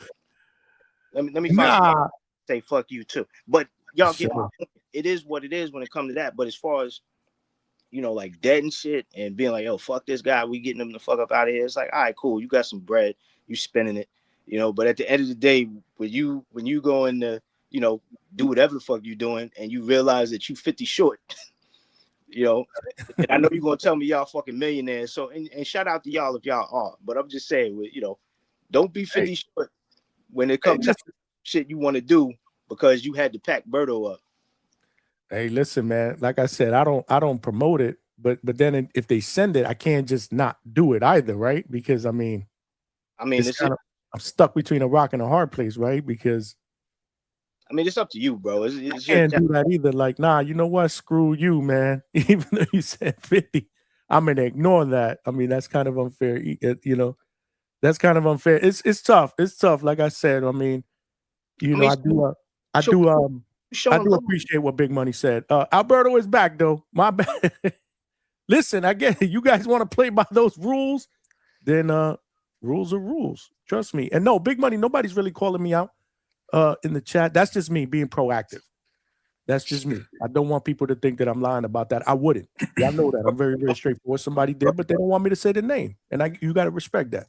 Yo, G-Von, I'm starving too, bro. Like, send me the fucking $50, man. Hey, but listen, man, we welcome all donations here. That I will tell you. Obviously, yeah, we welcome donations because we're working. You know what I'm saying? We're putting in that work. It should be that. It should be, you know what? I fucking love Johnny. I love DHS so much. Here's 50, bro, on the muscle. Here's 50 on the muscle. Not because of Alberto, you know what I'm saying? Or whatever the fuck it is. Hey, or whatever. They could love me for $2, $5, or $10. It don't matter. You know, all love is appreciated. They can love me. G-Von said the soft spot. G-Von, I'm it's crazy how nobody has packed you up yet. That's crazy. Because I ain't gonna lie. There are some times where I got a headache and I'd be like, you know what? I feel like sending the $50 to pack this ass up. Yeah. But I don't even have to do that. I could just boot them out. I've done it before. No hard feelings though. Sometimes I don't even call it a pack up. I say he needs a timeout. We need to put him in a corner. Yeah. Look, Chevy says she don't like me that much to send $50. See what I'm saying? People don't. Hey, listen, man. Chevy don't like you. Yeah. Like enough to send $5 at least. Chevy don't like. The fuck, man. Again. Albert is in the building. Yeah, man. I'm sorry. Go ahead, Johnny. We gotta. Listen, man. Like I said, this is about the people, right? We got to satisfy the people, right? The chat. I mean that. This is what drives. Absolutely. I don't know if you guys noticed, but even today during my interview, I made a conscious effort to pay more attention to the chat. But I found it to be a bit distracting because then I'm reading criticism. You know what I'm saying? And it kind of throws me off a little bit. What criticism? But, Yeah. It was criticism. There was a little bit of criticism in there. It was trolling, but I don't know about criticism. Well, okay. So then you call it trolling. It might have been a little bit of trolling. The shit that I was trolling, I didn't really see nothing that, you know, you be like, hey, yo, for real, that's some, you know, you should do it like this instead of like that. I try to show the chat a little bit of love. Again, we meet in the middle. But yeah, you know, my thing is I'm always focused on the guests, man, because you ever talk to somebody, you know, in person and you don't even feel like they listening to you because they may be checking their phone or they're looking the other way. Like you know what I'm saying? Like I kind of feel like that's rude. Yeah. So I don't want to be that guy. Like I definitely want to be engaged in the conversation. Not to mention that some of the things that they say, I may come back with something. I got to be listening. You know, to me, what makes a good interviewer is you got to listen and you got to allow them to speak. You know what I'm saying? Because at the end of the day, who the fuck wants to hear me? The purpose of bringing a guest up is so that y'all can hear them, not me talking all over them or not me, you know, cutting them off. It's about the guests, man. It's about the guests. You got to give them that platform. Let them speak their mind. But again, I did make a conscious effort to pay attention to the chat a little bit more today. So what would you give yourself on that 1 to 10? The experience of doing that as opposed to just following through with your regular interview style. It's a work in progress. Would you do it again? Yeah, I'll try it. Yeah, absolutely. I'll try it again. Yeah, why not? I'll try it again. My bad. Johnny, I was like I said, I was out and about today. What happened today? You tried out like a different like approach to the show, or? No. I interviewed Ramon Ordonez, just me and him. I wanted to give him his time. Again, he's Hmm. 19 years old. He's coming off his first pro win. I want it to be about him. He hasn't done a lot of interviews, obviously, because he's just getting started his pro career. I wanted him to get his shine, Hmm. his time, in the in this social media world. So he can clip shit, whatever he wants, man. We'll clip some shit too. But while the interview was going on, I made a conscious effort to pay attention to the chat, see what the chat was cooking. Like if they did have any good questions, I would have probably thrown a couple up. I might have saw one or two, but I also wanted to get his family involved, because I like to be able to say that the family, they're here, they're watching, they're supporting their guy. Get them up there, you know, let the not just him Highlight. know, but the community know that, his family is in here. So I read some chats on his cousin, Coach ER jumped in, at the end. So I read a couple of his. Dope. Coach Benavidez, he sent some super chats, and I ask those questions, and that's normally what I do. If you want to ask a question, so that I don't miss it, super chat it. I'll read it. I've Right. done it in the past. I don't ignore those. So I tried something different today, but it's a work in progress. Like I said, I did feel a little distracted. Like there were a couple of times I was like, where am I at? Where am I at here? Where am I at? You know what I'm saying? Like I don't know Right. if you guys have noticed it or whatnot, but those are the times where I kind of take breaks. Like, shout out to so and so, smash the like button. So I'm trying to reset. Mentally. Yeah. Yeah. A So mental it threw me reset. off a little bit. But again, work in progress. The more you do, the more comfortable you get. But Nah, I gotta peep that on the replay. But nah, no hard feelings, Johnny, with the pack up, man. Like I think they that's packed dope, your ass man. up, Like, man. But somebody brought you back, bro. yeah, man. I must be saying something right, man. Like the real gonna Woo. recognize real. But I'll But tell you one thing. I'm gonna tell you one thing. To be fair, once they send the $50 to pack you up, there must have been about 20 people that were like, "Thank God." nah, I read the chat too, man. We're not perfect. I'm no stranger to criticism. So, I'll take that into account. I mean, I feel like, dude, I'm just someone, dude. I think, oh shit, did we lose money? Yeah, I didn't want you to feel alone, Alberto. I wanted, in solidarity, I packed. They might pack him. They might pack him up again. They may pack him up again, bro. If they pack him up again, I'll be up here alone. How much to pack up? Johnny, are you offering yourself to be packed up, or that's like we Nobody got can pack me up. standards? I'm Oh, I'm okay. I'm not packable. I'm not pack upable. Regulars on the panel are not pack upable anymore. They're regulars. Big Money's a regular. Coach Bermudez is a regular. Those Wait, are they're not pack oh, okay, upable. like the co-host. Yeah, Yeah, not for because they're sure. considered, they're considered like co-hosts. So you can't pack the co-host up. If you do, what Nah, I hell don't know what no. it does do $500. He Nah, threw but that out there one time. I, Nobody I, will do that. Nobody will do I, that. I was like, I was finished. I was kind of sad because, like, I was trying to get my shit off. Like this is like where we come to vent. You know what I'm saying? Like this is where we come to talk that real boxing talk. But I was happy to see you. I was happy when that 50 piece came in, man. So it was dope. Everything worked out, man. Someone brought me back on, so no harm done. I did see the chat. A lot of the dudes were saying, that I say Johnny, Johnny. I don't mean to, man. So if I'm saying it like too much, like it's inadvertent. So, but yeah, with that being But said, you do that with everybody, though. That's what he does. That with everybody. It's not just me. Alberto, never explain yourself, man. yeah, no, but I mean, I take it on the chin, pause. But like, I read the criticisms, right? Because we all want to, I'm not here like some other dude said the rage bait. I'm not trying to rage bait, man. Like this is just my real takes. I just call it how I see it, right? But like an umpire. But nah, it's all good, Johnny, and I'm glad. Like that's what makes the show fun, man. Like we can't be too serious. Like I don't like dudes that be on that tough shit on the panel and too cool. Like, oh, you kicked me off, Johnny. No, I'm a hold a grudge. Like, nah, fuck that. Like I think that's what makes it dope when you get to knock cats off because like Money said, right? Like 50, like he might be 50 short this week, good luck. I'm just someone, but And just yeah, I think that's you know what I'm saying? Like, because not again, I don't know who sent that originally, but I'm just saying, just people in general. Like let's say it's me and I'm getting all excited because I'm fucking with you or whoever on the panel, and then next thing you know, I'm going over here to buy some ass, and I'm $50 short, so no ass. You know what I'm saying? I can't take her to fucking Chuck E. Cheese like I wanted to, you know. But I I'm think saying, man, it is People what are asking in the chat, so we shouldn't do it or we should do it. I mean, nah, keep it. In my opinion, it's your show, Johnny. With all due respect. yeah, but the thing about it is, I never said we should or we shouldn't. Like it just became organic.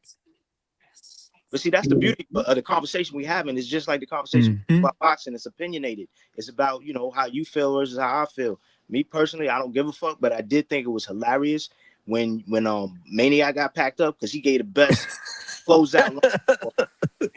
He said, pack up your mother. He said, send the 50 for your mother. Yeah, made a button on it. Make that a button, John. Yeah. Oh yeah. You know what? I gotta make that a button. That was crazy. Yeah, but two people. Then H-Town came and got packed up. So you know what's funny? Sometimes certain people need to get packed up though. Yeah, absolutely. When he left, he wasn't funny. Maniac was like, "Yo, send another $50 for your mother." And let me So this is my take on it. Let me know if you guys agree. Some people, it's justifiable. Yes. What do you agree? Who you asking, Alberto or me? You both. Well, I think it is because I'm sorry, Money. Let me just say, like, okay, on Saturday, 99% of the chat, we was happy David like showed levels and David became the star of Mexican boxing, right? And then you have fucking H-Town coming in with his fucking rhetoric and fake news and you know, Canelo. Like when I say Canelo Man fans, I'm talking about H-Town. I'm sorry, H-Town. You my dude, but you a Canelo Man fan. Like he just came up here on bullshit. Like we ain't trying to hear that shit, homie. Like get the fuck out of it. Like save that call for the next show. But I thought that pack up was justified because he was ruining the mood. I'm not gonna lie. Quick. And it was quick. I don't even think he was on for like 5 minutes. If I recall. About 5 minutes. Yeah, it was quick. A Maniac was on for a minute before who was? I think it was Kenyo Taylor. Yeah, Kenyo. He packed up both. I think he packed up too. True Power Media said just cut them off, Johnny. But here's the deal. Y'all know, the culture here has always been allow people to speak their mind, right? Absolutely. That's what we do. Like I allow people to just speak their mind. Some people are gonna say something that people don't like. Some people are gonna yell. I mean, I try to be the moderator, especially when dudes are screaming over each other. That shit just gets on my damn nerves. And they screaming over each other because if you ever watch a playback, you're not gonna understand shit that they're just yelling over each other. And my thing is, we're not in the same room. We're on a podcast, so one by one. So I just try to be the moderator with that. Other than that, I try to just let people speak their mind. That's one thing nobody can say about me. I let people speak their mind. My thing is, it's up to y'all. Let it be organic. Like I said, we don't have to put anything in place. Whatever y'all feel is right, y'all do, and we'll keep it going. I mean, Johnny, I don't agree with Alberto. You know, I get what you're saying about H-Town and what he was saying, and you feel like, but here's some real shit for you. You know how many fucking times I sat up here, me and Johnny sat up here, had to listen to you with your horse shit about fucking Devin Haney. You know what, Alberto? That's a fucking good point because there's been times that I'm like, damn, I wish somebody packs him up. Hold on. And you my guy. But I'm like, I've heard enough. I mean, but I make it, but H-Town lies. H-Town lies and say, I don't heard on David Benavidez. I think we should keep it for times like that. But hold up. Let me just land my plane. My point is saying that, Alberto, is that as much as I didn't want to hear that bullshit, I wasn't thinking to myself, you gotta go, you know, and that goes for anybody. Like it's like, yo, whatever. Like if it got to that point, then it's like I'd rather us just stay. I'd rather me just be like, yo, I don't want to hear that shit, bro. And I may have said it, but it don't change the fact. All that being said, it's on you how you want to run it. You know what I'm saying? It's on you how you want to run it. But personally, I just think the shit is, you know what I mean? It's whack to a degree because it's not indicative of keeping the show flowing, especially when this cast is just like, yeah, I'm gonna pack you up, but then they ain't gonna call in to say I'm gonna jump on the panel and I'm gonna give my, you know, I'm gonna show you how this shit is supposed to be done. You get what I'm saying? Like if you just throw the bread and you ain't gonna come up here and show us how the fuck it's done, that is true, point, bro. Come up here. Money. Good point. Good point. But I was just gonna say this though, real quick though, right? Like I make my intentions clear. Like y'all know I don't like Devin Haney. I don't like nothing about the dude. Like and you guys don't keep that same energy, right? Because I remember I put on the Discord, Johnny. Devin Haney said he was gonna kick some 11-year-old's ass, and nobody had any outrage for that. But let it be, another cat, and we're gonna hold him to the flame. So I just think it's like it's weird, right? Like we pick and choose which fighters we hold accountable, but I think it's valid, right, Johnny? Because you do a good job, Johnny, of like corralling the chat. Like sometimes I come up here hating too much on Devin, and you say, "All right, last point," and I think the chat does its job, and if dudes have enough, send that 50 piece. But for the dude in the chat that keeps saying that the Cash App might be fake, or since Johnny's my dude, that like Johnny made it up to bring me back. No, Johnny ain't lying, bro. That's the thing with the $50 pack up. I know you spent your bread, right? But that's the risk when you send the 50 pieces, that someone else might have that 50 in their pocket, and they want to, whether they like my takes or not. Maybe they're to spite you, they paid it, but somebody paid the $50, homie. Johnny wouldn't bring me back on no fake shit. So we don't even gotta explain that, Johnny. But the dude keeps saying that since it's a Cash App and he can't see it, that No, that no, that you nobody made it said that. up. Nobody said that. Nobody. That's just me being proactive. I don't want anybody to think that No, I'm. he's in there Oh, yeah. spamming it, Johnny. I'm Oh, just someone, dude. Just said, oh, yeah, there has to be rules. A Cash App can't be seen by everyone. He said that at oh, 9:06. So Yeah, got yeah, we he's really still he's still salty. we I over got. here pack up politics on a fucking boxing show. Then we get back to motherfucking boxing. Fuck all this This is the backup politics. shit. Should we put Everybody a? Since we're backing up. talking about politics, should we put a vote out there? It's Fuck that. politics. Yeah, let the chat decide, Johnny. He said, "Fuck all that." Fuck all that shit. Motherfucker, y'all talking about some weird shit. All right, it's a Zufa card. You don't want to talk about the Zufa card? Let's talk about some other shit. Let's talk about some other boxing shit. We over here talking about fucking pack up politics. Well, and Backup politics was hilarious. nobody give a fuck about none of this stupid shit. It's all Alberto's fault, big money. It's all Alberto's fault. No, Johnny, I was just trying to clear your name. I wasn't even trying to like. We Good, can move bro. on. I'm not trying to linger on the topic. People know, man. People know, man. They know. But yeah, man. Let's just continue to talk boxing, y'all. Let's get it in, man. We got hella fights going on this weekend. We got Zufa, man. What's going on, man? Let me know what you guys think in the chat. Besides, if Bird don't get it, who you gonna clown on? You know what I'm saying? Who you gonna clown on right here? So you could be like, what are you talking about? I felt like Scarface, right? Like when he was at the diner and he said, "I'm the bad guy. I'm the one that you guys need, so you guys could feel good and feel like like you guys are these boxing like purists." But it is what it is. I'll take it on the chin, Johnny. But we can move on. I'm sorry, Money. What were you saying? You want to talk about the let's Zufa move card on. again? I gotta go to the bathroom. Hold it down for a minute. No problem. Pause. Yep, we got you, Johnny. The only thing I would say is just make sure when you exit in exchanges, keep your hands up. You know what I'm saying? I know when you got a tall dude, they figure like, you ain't gonna reach me if I just take like a big step back. But you got to keep in mind, some of these dudes can throw leaping hooks and they can catch you. You got to keep your hands up when you backing out of that exchange. That's all I'm saying. Yeah, man. Nah, but Money. What was your take? Because I don't.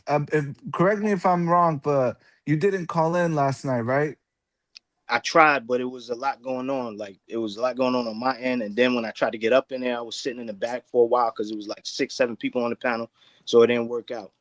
Understood. Yeah, no, it'd be like that sometimes. I just wanted to get your take, man, on the what'd you think about because we were kind of discussing yesterday, like should Junto still be on the pound for pound list, and like I'm not trying to derail the conversation back to the pound for pound list, but I mean, did you have any thoughts, or what are your thoughts on the new pound for pound list? That has David at number 5, and some guys didn't make the cut like Tio or Navarrete. So what were your whole thoughts on that? Like Junto didn't really drop much, and I thought he should have. But just curious to hear your thoughts, Money.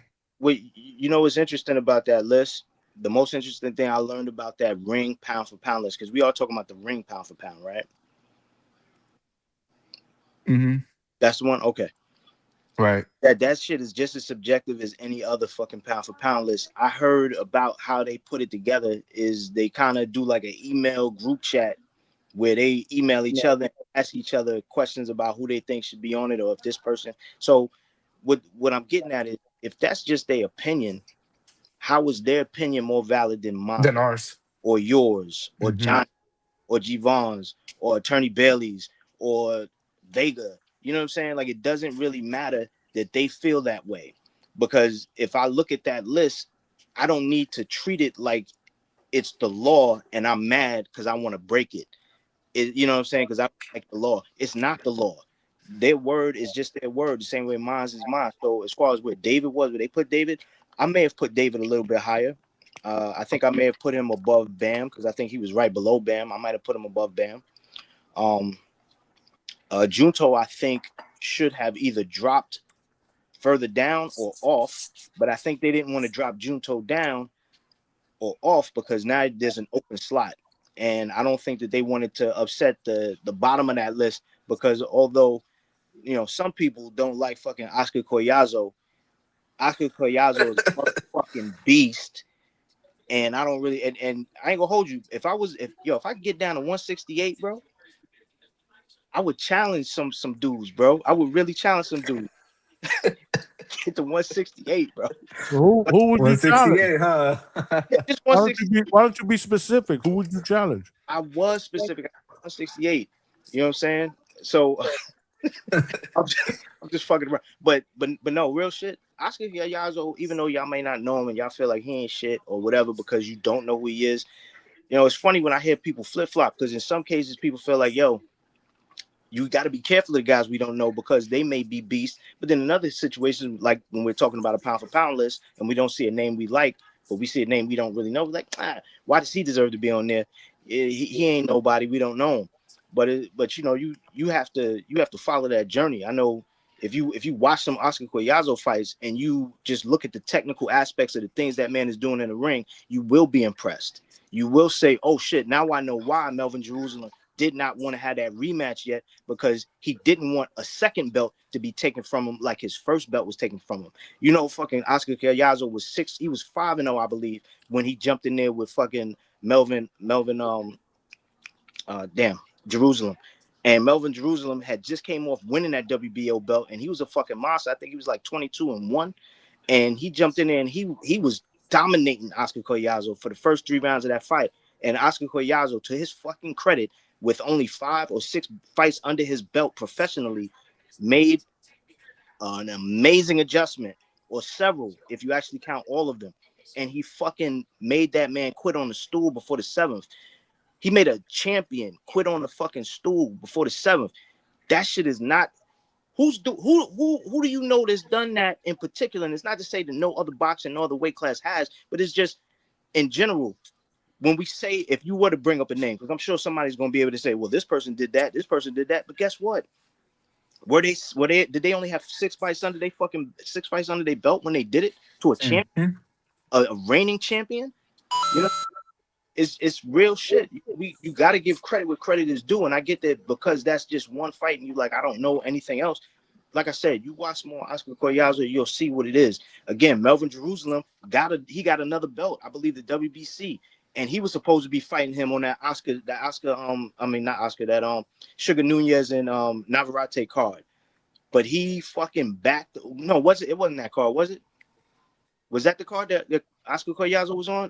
I may be mixing up the cards. The MVP card, right? Again, I may be mixing up the cards. But forgive me, even if I'm mixing up that one. I don't think it was that one. Yeah, it probably wasn't. But my point is, he was supposed to fight Melvin Jerusalem again. It was supposed to be a fucking unification, and Melvin Jerusalem backed the fuck out. And they had to put that young boy in there that really didn't have no experience. I'm forgetting his name off the top of my head. Harrow. They put Harrow in there. Jesus Harrow in there. Oh, yeah. And Jesus Harrow is not the same caliber. He, you know, that was a gimme. Like, had he did what Oscar Collazo did with Melvin Jerusalem back when he was 6-0 with Oscar Collazo, then his name would be popping. But again, not for you guys, because y'all be like, well, I still don't know what the fuck he is. Barboza Sims. Well, Barboza Sims. Thank Good you, Doc. looking out, Donnie. But that's my point. It's like you could shit on guys because you don't know them and think that they don't deserve what they're getting. But then you also got to consider, like I'm saying, the fact that this is just these guys' opinion. Now, it's my opinion that Oscar Koyazu could be on the list a little bit higher. But then again, that's a whole different fucking list if that's the case, right? Mhm. It's like DNA. If you change one strand of it, it's different. So if I'm going to change a list up, it's not just going to be to remove an Oscar Koyazu. No, it's going to be to put him on it, but then it's also going to be to add other people who may not have been on that ring list. Because who the fuck is the ring? Like, other than the fact that you could call it, they have that name and they have that brand. They still, the people that are making these choices are still people who make decisions like you and I. They see what they see in the fight, and maybe we all see something different. It's like if you ever read that book, Rashomon. You know, that book is a great book because that book is comprised of chapters that are different perspectives of every character in the story, including the dead guy. My bad. But the whole shit is, when you have all these different perspectives, the story is always going to fucking change. So I don't really give a fuck what the ring got to say. I care about what I got to say. And me personally, I don't really make them lists. I don't like sitting around figuring out like, yo, who would I put above? It's like, yeah, that shit is cool, but that's not really my shit. Well, money. Well, man, that's a lot to address, right? Let me unpack it. So as far as like you said, right? Because you make a good point, money. Like, what? Why do we put so much credence on the rings list? Like, just because it has that name, that brand recognition, right? And the guys that actually construct those lists. Like, we know it's Dougie Fisher. It's like the boxing pundits. Like, I really think those guys don't have anything like, okay, like let's say Dougie Fisher's been watching boxing for like 20, 30 years, right? I haven't been watching it, not even half that long, right?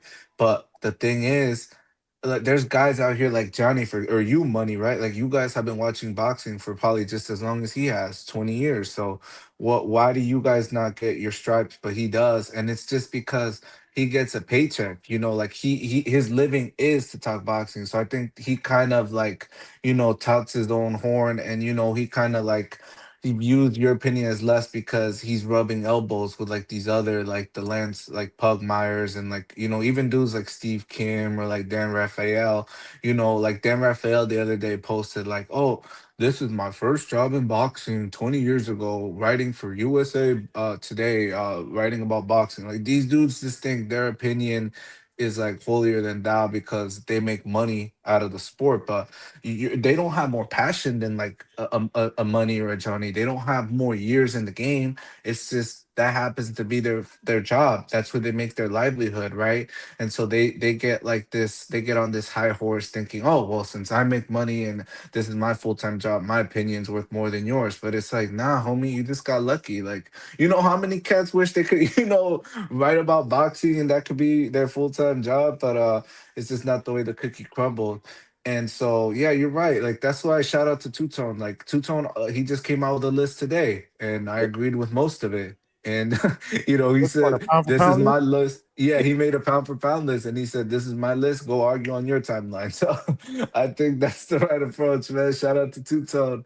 And as far as Colazo, I'm gonna be real, right? Because like I said, Johnny and Money, I'm always looking to improve. A lot of the dudes, they was crapping on me because I said I don't watch Colazo and I don't care to watch him. It's just this is where I'm coming from, right?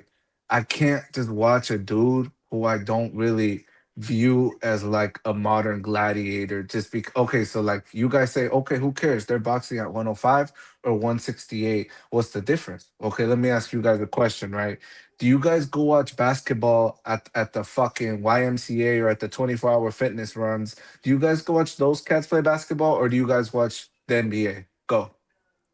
That's not a good comparison, bro. Because How is it not, Johnny? Because those they're guys both playing are not basketball. They're that- both no, playing basketball. they're not professional basketball players. Oscar Collazo is a professional boxer. He just happens to fight at a lower weight class. So my thing is, what's the difference between being at a lower weight class and a higher weight class? You're still doing the same thing at a professional level. You're still fighting world class fighters. You're still competing for world titles. It's just in a different weight class. I mean, he's smaller than other guys. I just don't think that's a fair comparison. I think it is, Johnny, and I'll tell you why. Because it speaks to the idea of your interest in the sport and having an eye for talent. Because I think it doesn't matter what sport you're looking at, you're interested in seeing the best that do it. Uh, Coming up when it like I don't watch much basketball anymore, professional or otherwise, but there was a time when I did, and I was very invested in it. But I was also invested as I grew up through high school and everything else in watching guys play at the high school level, at the college level. Hmm. And there were people who I specifically remembered at different times throughout my life. Like I remember God Shamgard when he used to play in high school. I remember Felipe Lopez when he used to play and when he used to play in high school. I remember a lot of these guys because I watched them as I grew up, and those dudes wound up in the NBA. They wound up becoming people that were special. Some of them not. When I was in Philly, I remember watching guys like Eddie Jones and like Aaron McKee. You know, because I'm in school with these dudes, so I'm seeing them in real time. And then when I watched them progress to the NBA, Sam Elliott when he was in Florida. I'm trying to remember who else, but there was a lot of guys who, because I love the game, right? Hmm. I cared about seeing the best talent. So when I saw it, I recognized it, and it fascinated me to watch that journey. And it's no different for me in boxing. I will watch amateur fights. I remember Troy Nash when he was in that WBC tournament. I think Brian Gorham might have been in that tournament as well. I'm trying to remember other dudes. Damn, but you get what I'm saying? Like if you care about the sport, then you care about watching people play it at the highest level. And it doesn't matter where they are in their journey. If you spot the talent, you're gonna watch. So for me, I totally get that analogy, and I'm gonna tell you, yeah, if I had the opportunity to go to a fucking PAL game because you told me about it, you know, again, awareness I think is mainly key to it. Then I'm gonna go watch that PAL game. If you tell me there's this kid that's 12 years old who's on fucking fire and he's out there doing this shit, and I see him and I witness it, yeah, I'm gonna pay attention. Now I know I'm And gonna know his name. I'm gonna pay attention to that kid, and I'm gonna watch his fucking journey. And it's no and different, my, yeah, for I'm anybody else. s- I'm sorry, money. You hit the nail right on the head, right? Because like for the hoopers, there's something called ball is life, where like they follow like these prodigies. Like it could be like a seventh grader or dude in eighth grade. Like out here, like what you guys have heard of like the Ball brothers, right? Like Lonzo, Leangelo, and Melo. When Right. Melo was like still like in elementary school, like dude had a game where he scored like 120 points, and like you said, we're watching them. It don't matter that he's not in the NBA. Like we knew, okay, this dude is something different. And then he went to Chino Hills and he balled out. And then he went to Lithuania and then he made his way into the NBA. Like we've been following his progression. So it's like you said, Johnny. Like that's why I'm sorry, Money. That's why I said like, do you guys watch the NBA or you guys be watching like everything? It's like we can't pick and choose. That was my whole thing. Well, Yeah, I mean, respect, Money. I respect both of y'all opinions on that. I still don't agree with it. You know, we're gonna agree to disagree because Alberto, you realistically, you're not watching Oscar Collazo. You're not watching Oscar Collazo because he's just fighting at the lower weight classes. You said yourself he's a small dude. But I have watched him, Johnny. So it's very, I gotta very, pause it's you. very, very similar to an analogy that I'll say is that if you watch an NBA players, you refuse to watch somebody like Muggsy Bogues because he's fucking 5'3", and you don't respect his game because he's one of the smaller guys in the NBA. Oscar Collazo basically is a small guy in the NBA. If I make an analogy to boxing or make that comparison to boxing in basketball, he's a pro. He's a pro athlete, just like Muggsy Bogues was. Muggsy Bogues was playing on playoff teams, and Oscar Collazo is fighting champions at his class. Like I don't know, I don't see what you guys are seeing. Like you know, you guys are talking about guys in the YMCA. Like you mentioned somebody in the YMCA. Like I said 24-hour fitness runs, but I yeah. just, I just think it. I don't know. I'm not seeing what you guys are seeing. I don't see it that way. I think it's apples and oranges. Well, can I say this really quick? Like I have seen Colazo, like Trees hating ass in the chat saying I never watched him, so I can't. I actually watched him. I was here, Johnny, like when he was fighting. Not his last fight, but when he was at Caribbean, right? He fought at Caribe Royale, and you were there, right, Johnny? Who, Collazo? Gallardo? Yeah. No, I met him at Caribe Royale. I've never seen him fight live. I met him, cool dude. Allowed me to take a picture with him in the WBO belt when they awarded it to him at the convention, but I've never seen him fight in person. No, but I'm saying he fought once in Florida, right? If I'm not mistaken. Yeah, but I wasn't there for that. Let me see. Was it in Florida? I believe it was, and you know, he didn't really impress me. Like I said, I never seen him fight before, but that's just because if you ask me, I don't even remember who the dude fought. I know he almost got upset. Is that ringing a bell, Johnny? Like he almost lost to the dude, right? I'm looking at his box record, and I don't see any Florida fights. Okay, well, he was in a card, right, where he almost lost to the dude. It got kind of chippy for him. No, He ended up winning, but he got rocked. buzzed, right? Yeah, he got buzzed, and I believe that was the Jason Vason fight, if I'm not mistaken. Jason Vason. Yeah, he got That's what it was. Yeah. But he came. But again, he, to his credit, as opposed to going down like in the new way. Right. That's what I was about to say. Anyway, it's gone down twice, multiple times. He didn't. You know what I'm saying? He didn't go down. Vason went down. Yeah, he weathered the storm. He weathered the storm, and he ended up knocking this dude out in the 7th round, bro.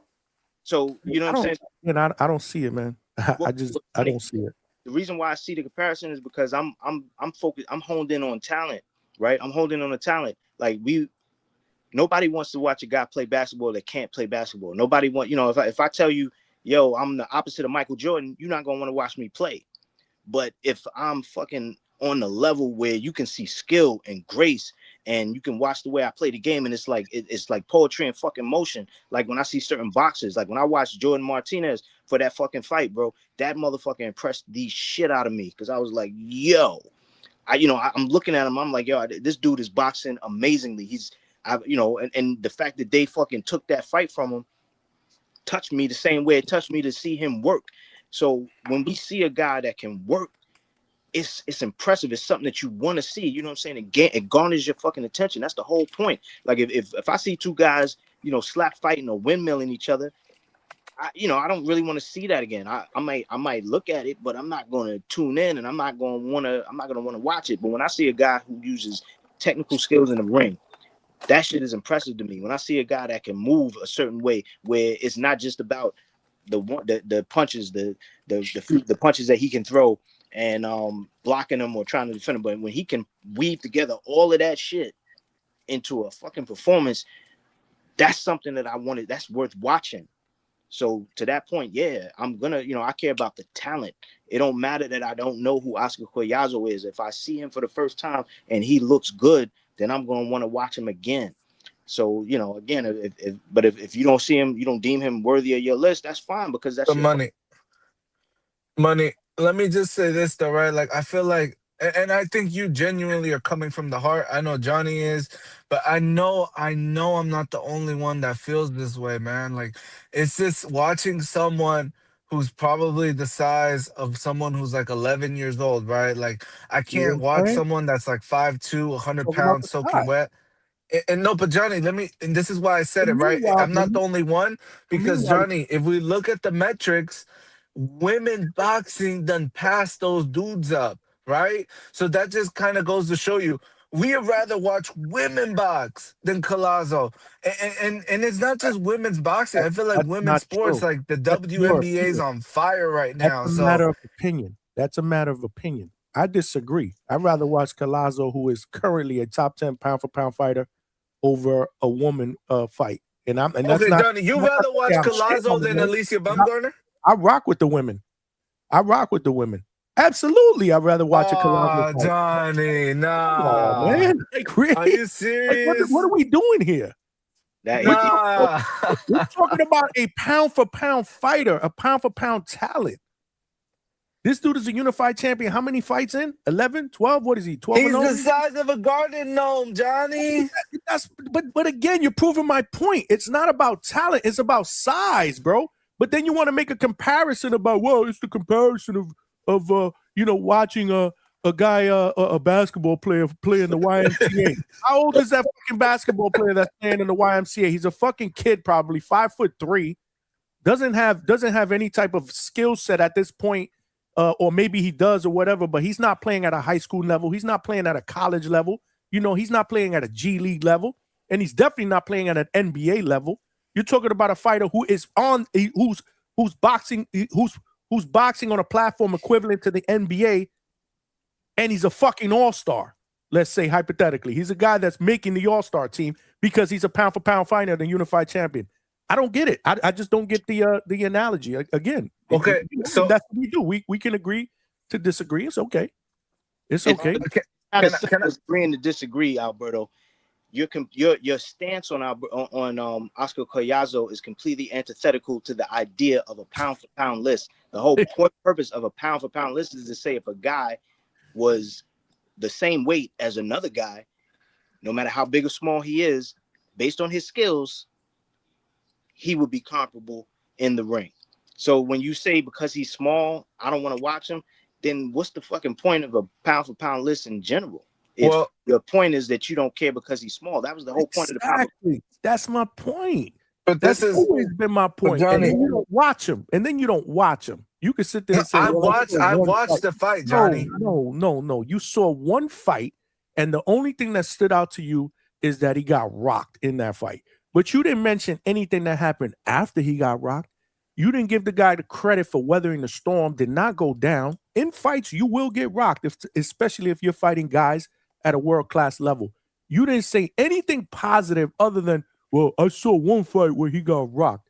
This is why I told you the other day. And, yo, it's I'm just someone. Don't split, man. Hang around. He said, I'll save my $50. I saw a fight with my good night, good riddance, grand closing. But we just lost another viewer because of this, Alberto. Thank you very much. But at the end of the day, this is why I told you, I don't feel you're qualified. He the homie. You're not qualified to have this debate because you don't watch him because you don't like him. Okay, let me okay, we're talking micro. Let me make it macro, right, Johnny? Let me say this, right? So to you guys, the pound for pound list serves a different purpose. To me, the pound for pound list should be used as a marketing ploy because it has a nice ring. To the casuals, I feel like that should be something to propel fighters who deserve that extra look. And that's why I believe the spot should be used for fighters that could have that star appeal. I'm not in the boxing business to give dudes participation trophies. Because Johnny, I promise, if you tell casuals, hey, let's watch this boxing fight with a Collazo, little dude watching, they're gonna laugh and leave. Nobody's watching them fight. That's why you've seen women's boxing. Shout out to Jake Paul, Nikita, MVP. That shit's on the rise. They're on linear television, Johnny. They are on ESPN, the worldwide leader of sports. So why do we never see the little guys, main event, And so that's my whole thing, Johnny, but we can leave it there. I'm not trying to bring down the viewership. We just saw two little guys sell out the Tokyo Dome. 55,000 people, 2 pound-for-pound fighters overseas. It didn't even happen in the States. What was it? I didn't even see. I saw something. Was it the 5th highest selling gate? They said the gate was over the Triple G and Canelo. So it was crazy. And you know for how many years fight fans clamored for that Canelo and Triple G fight? That first one or whatever it was. Like, what are we talking about here? Hammer Unk, he said a boxing channel where a panelist says he doesn't watch a segment of the sport. Good night. Listen, but this is what we're trying to do because to Alberto's not the only one. There's plenty of fight fans out there that don't fuck with the lower weight classes. And this is why I've had conversations with the Maniac off the record, and we call them hardcore casuals. Because if you don't fuck with the lower weight classes, then what are we doing here? Because they are professional boxers. It's just they're smaller, so they have to fight in a smaller weight class. We're trying to get people to understand that these guys are professional fighters. They're just as good as the guys in the bigger in the higher weight classes. It's just they're not as big as those guys, so you're not going to have the name recognition. So what we're trying to do is we're trying to change the flow of the things. At least here at DHS, we're going to have a different agenda. That's what we're trying to do here. But Donnie, you just contradicted yourself. What do you mean? What did I? How did Because I? you said since I don't have the badge of honor to talk boxing because I don't watch dudes No, no, 100, no. I didn't 105, say that. 108. I didn't say that. I Okay, so said you don't. You're not so qualified I to talk can't about Collazo.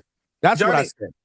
So I can't be. So my favorite team is the Raiders. So I can't talk about the NFL if I don't follow the Bengals, the Ravens, the Giants, the Jets, the Cowboys, the Eagles, the Cardinals. Like what?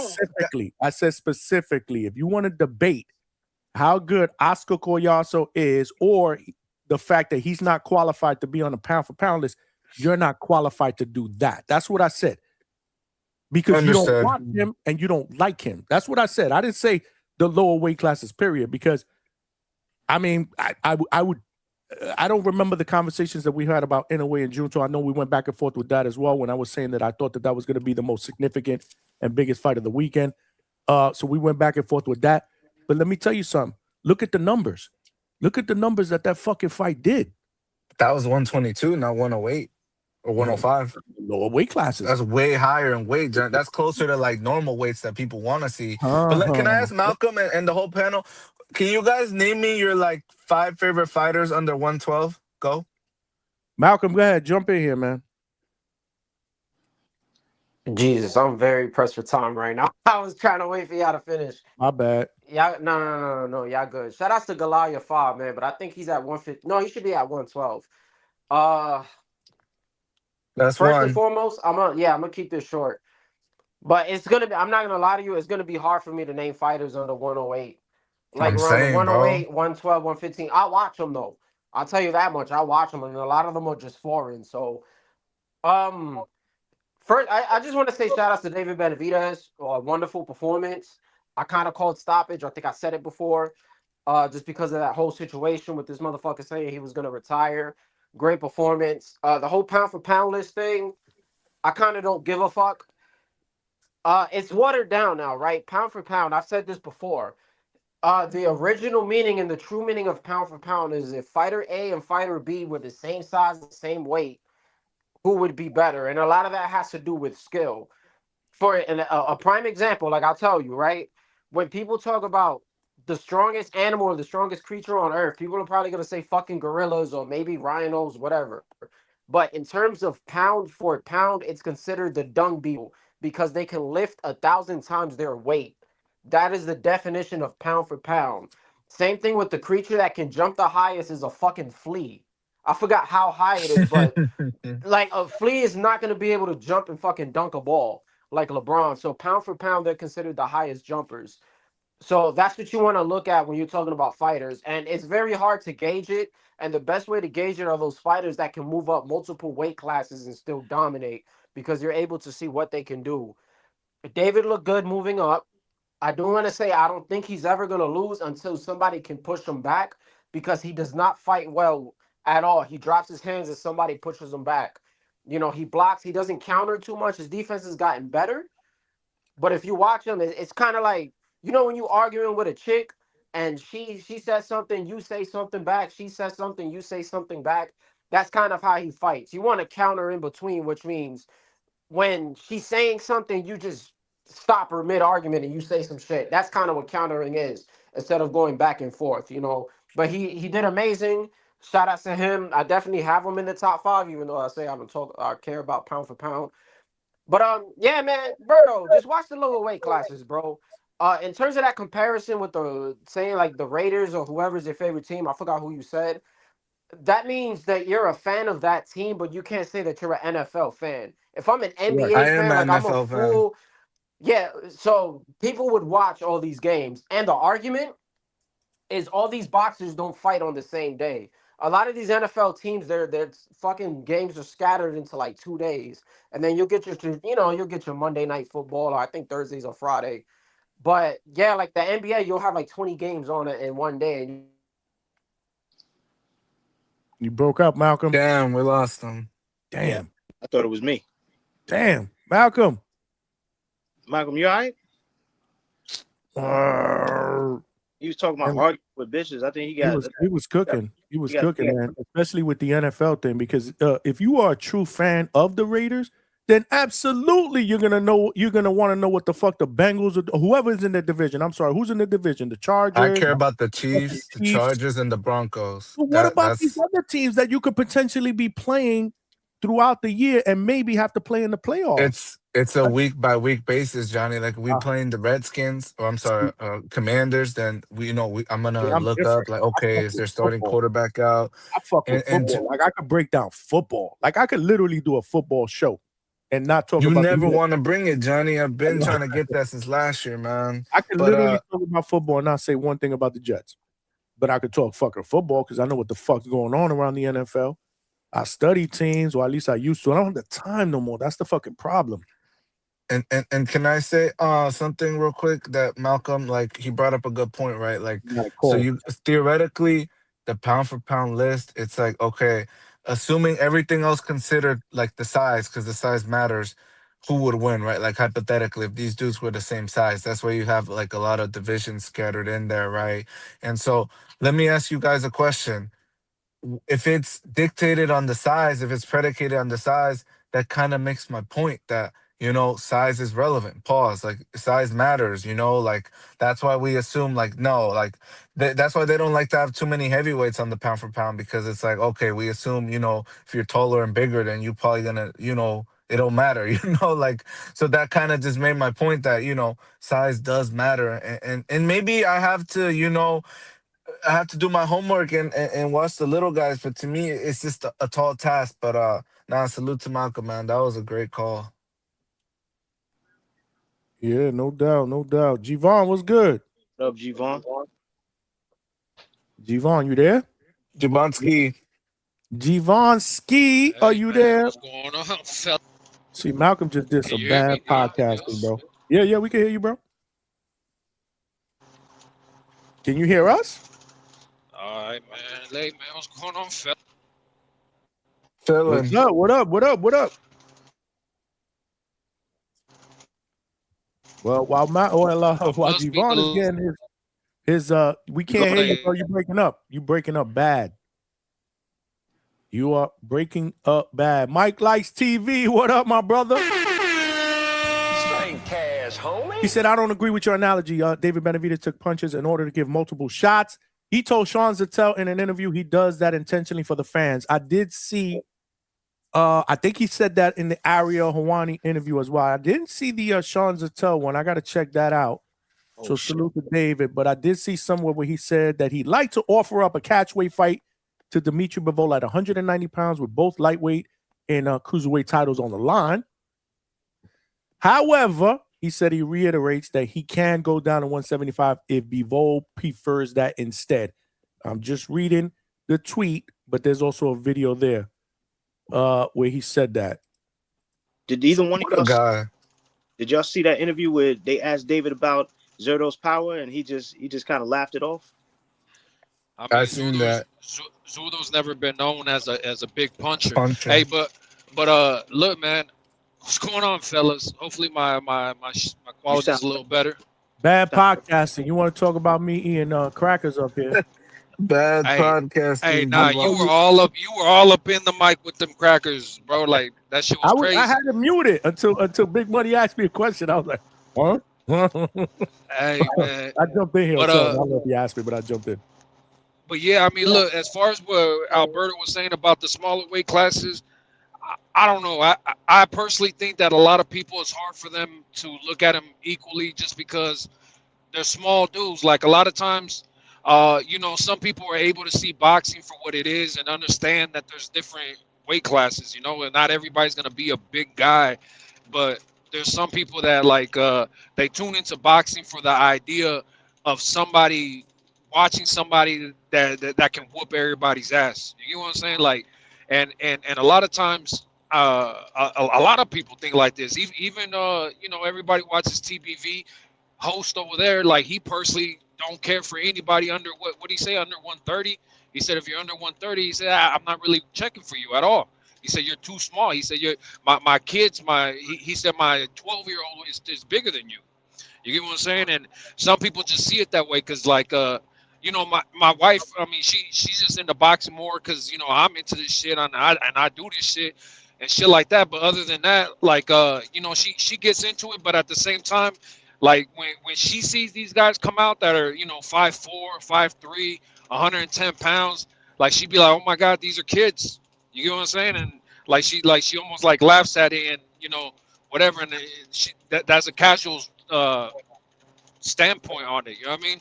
Like I don't know. Like Keyword. it's Keyword. You heard what he said? yeah, casual. Yeah, Casual. casual. We'll say keyword. But at the same time, even hardcores, it's hard for them to keep up with everybody. Like, you know, comparing it to the NFL, NFL has what? I haven't watched NFL in years, but they have like 30-something teams, 40 teams or something. Like when it comes to boxing, you have how many registered pro fighters? Like 18,000. More Like to 40. 40,000. Shit. See, so like to keep up with everybody, and especially with people that like, I don't know, like you know, it's harder to take serious just because they're small.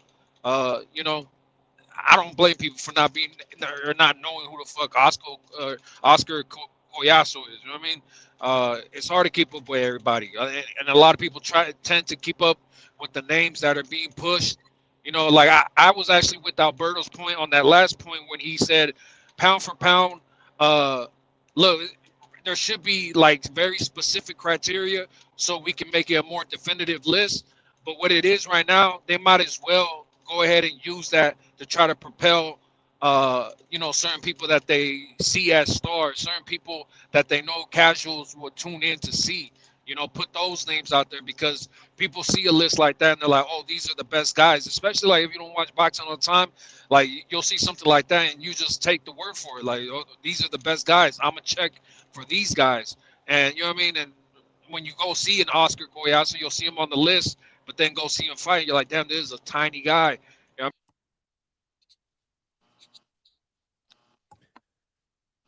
Yeah, what I don't understand is that somebody can go into that fight saying this is a tiny guy, but then after his performance say, damn, and not marvel in his ability to be able to box and do some different things in the ring that we as boxing fans would classify in most cases as, wow, he could be a special fighter, you know, based on, or he is a special fighter based on what we saw, you know. My whole thing with Alberto was, again, man, I know the pound for pound list is subjective, but you can't sit there and argue with me how a guy shouldn't be in there, especially when you don't watch him. What do you know about him to be able to say yay or nay? That's all I've been saying, man. That's what I've been saying. I've been saying that all along. And for the people that don't watch the lower weight classes, hey, man, God bless you, man. I do, because I'm a boxing fan all around, man, and I respect every single fighter in the sport of boxing, regardless of weight divisions, because they're putting it out on the line just the same way the welterweights are, the middleweights, the junior middleweights, the cruiserweights, the heavyweights. That's just crazy to me. Bermuda, what's good, bro? What's going on, Johnny? What's going on? Listen, I'm grateful to be here. Peace to the platform, peace to the listener, to the chat. Salute, man. Salute. You know, I'm on here for the people that want to listen to me. Peace to Michael Daniels, 8818, I think. White appreciate Mike. my guy being a member. White Mike, man. That's White Mike. Michael Daniels, he changed his name. I found out about it earlier. Yeah, but he's a member. There's a couple of people on here that are little freeloaders. They ain't members yet, but they'll catch up. But peace to my family that's listening to me right now. Remember that power is discipline, and power is the ability to remain composed in a world designed to pull you out of your character. And I appreciate Alberto for leaving when I come on, because he speaks a lot of nonsense, but we appreciate people. They packed him up and somebody brought him back earlier. Yeah, they packed him up. They packed him up. Man. Yeah, he deserved to get packed up, and he deserved to get brought back on too, so he can know that. Clean up your knowledge, clean up your wisdom, clean up your understanding. Ain't nobody trying to hear that dumbass shit that he be talking about. Break it down, man. Break it down. And so, no, but I also got a couple texts. I got a couple texts be like, "Yo, jump on the panel when you had the interview with my man when the chat was mad cheap." Who was somebody was texting you? Who? There was actually 13 people texting. My peoples, it's my people that be on here just to listen to me. I got roughly on average around 15 people that just come on here to listen. It's my team. It's my team, man. He said 15 people. Yeah. They was slacking yesterday though. But yeah, they be on here. All right. And yeah, man, you sent some questions in. Salute to you. Trinity BX, salute. Salute. Malcolm is back, man. What's going on, Malcolm? Malcolm. I guess not. Coach, you scared him away. No, he trying to get on here. Let him on here. I didn't pack him up. He left. Something wrong with his connection, Yeah, probably. Talk to us, man. Talk to us. What you got? Talk to us. No. What I wanted to I need you to fill me in on something about the pack up. It was something there y'all was talking about. Yeah, we was talking pack up politics earlier. What was your what in particular? They told me that my guy Big Money tripping on the pack up. I don't know what they're talking about, but you know, these are people that have common, you know, they got common sense. So I'm like, Big Money is my guy. He don't be out of line like that. So what's going on, Big Money? What you don't like about something? I think that they don't agree with my opinion that Johnny's platform is his platform. And he don't got to be a follower of another platform because they do that over there. You dig what I'm saying? So they do this. All this shit originated over on TBV with a dude who created it, who don't even call into the show no more. Like, I don't know if he banned or whatever, but he don't even call in the show no more. But yet that practice, it still exists. And what's the practice? To let's say you don't like somebody talking. When they talking, you pay the host $50 for them to get taken off of the panel. And then if they want to get back on the panel, either they or somebody else pays $50 for them to get back on the panel. And again, that's something that's a TBV thing. And you know, of course, we share the same audience over here, like with Two Tone and Round One and everybody. So, you know, people feel like when they come around and they comfortable, they want to be able to do that same thing here too. And they've done it. And because it's happened, they feel like they should be able to do it. And here's my thing. This is Johnny's platform. He can do whatever you want. But again, if we talking opinions like we talk opinions of boxing, my opinion on that is I'm not a follower of no man. So I'm not going to follow you because y'all doing that over there. Y'all want to do that over there, you do that over there. But like if Johnny is cool with it, or he's like, yeah, I'm all right with that shit, then fine. It is what it is. Like I'm not about to fucking, you know, light myself on fire and protest. I don't at the end of the day, I don't give a fuck to that degree. But again, that's just my opinion. So they just don't like my opinion, which is fine. They don't have. I'm wondering why you so aggressive on the topic. I'm feeling something. Why am I so aggressive? You feel like that's aggressive? Yeah, because you usually don't curse on the way you're doing now. I don't. Am I wrong? You're perceptive. Well, yeah, you know what it is. I guess I'm trying to be a little more comfortable in my expression, and sometimes it's Is going. that how you talk? Is that how you talk regular? You be usually trying to be professional on here. Now you're relaxing, like fuck this, fuck that. I think to a certain degree, I try to be professional. I try to, you know what I'm saying? Because I be thinking maybe you shouldn't be a certain kind of way. Like, you know, like I think of it like to a certain degree, I'm probably affected the same way I am with my kids. Like, I don't like to do too much talking like I might talk to you in the street. Like, if I know you from the street, I don't really try to talk too much like that to my kids. Like, I might talk to you in the street. I'll clean it up some. And I guess to a certain degree, I do the same thing over here. But then sometimes, you know, when you kind of let your guard down, you might speak a little more comfortably. So that's So why. that's a good point, because I also think that you're getting more comfortable on here, because the other day, remember I said I've never saw you go back and forth with somebody the same way you went back and forth with the Maniac that day. Remember that? Yeah, I remember. You went in like you went in, and I never saw you do that. Well, I mean, again, the topic was the topic, man. We talked a little bit. I looked at the shit like it was just it was a good debate. You know what I'm saying? He had his point, I had mine, and we moved on. Got no feelings about the shit. And then he called it the pack of politics. We need to go back to boxing. He said we need to go back to boxing, which I agree with. We needed to talk boxing. It got crazy. It got crazy. Trini with the 10-piece. He said something light on that therapy bill. Salute to you, Trini, man, who jumped on the panel yesterday, man. Good having you back on, brother. He said, I agree with Big Money. DHS 1 of 1. Great minds involved. Just create a different angle. Okay. Coach, what were you going to say? I'm sorry. I appreciate the $10. That was pretty awesome.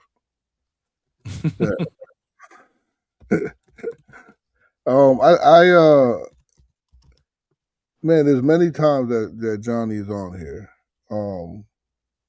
and he's on here for 7 hours, and he loves it, right? I get on the chat because some people are not members and they're getting entertained. Actually, Giovanni is on here and he's very entertaining. You could get entertained for 7 hours, 6 hours. I think Johnny, I was on here the other day saying that there should be like a $14.99 tier. Why is that? Because you know how awesome it would be for Johnny to this would be Johnny's job, and he could stop working for the Chippendale secretary. You know what it's like to book the Chippendale. Again, Coach, you're doing that again. Well, go ahead. Okay, well, so, but it would be awesome that's actually lo and behold, one of my goals, and the reason I come on here and I can add in my 2 cents is to help Johnny, help Johnny's channel. And, for him to quit his job, he got a lucrative job. I don't even know what he does. Right? No one does. He's like Upcap distributor. Who you think me and Stock work for? He's like the dude on Martin. Like, you don't got no job. Tommy. Yeah, so that'll be awesome if and then how we gonna do that? By creating things like that. I think people like Trice, he steals money all day and night. Like right now, Chevy Red is somebody's dying on the bed beeping, and she's not even paying attention to him because she's on the chat. So these people are working. They stealing money. I think Malcolm too. He's a night shift worker, I think. And yeah, they should pack up people. Yeah, pack them up, and if somebody don't like it, well, bring them back in.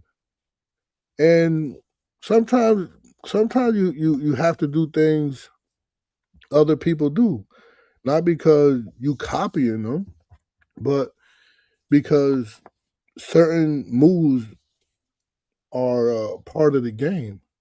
The difference is intention. Two people can take the same step, but one chasing attention while the other one is building something real. So I don't think you should be afraid to study the blueprint.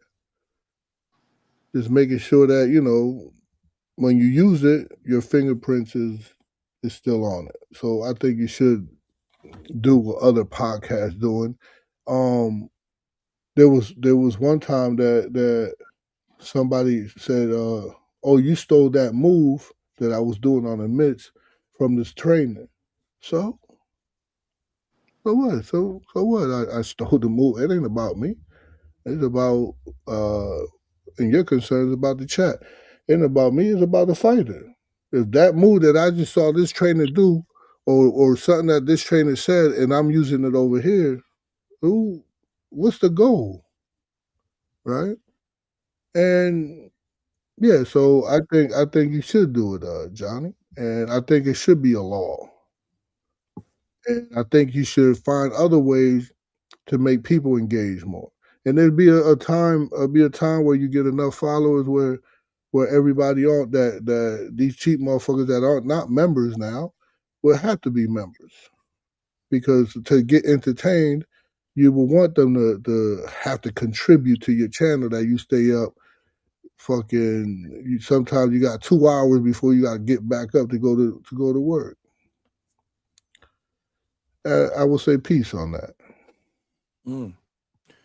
Salute.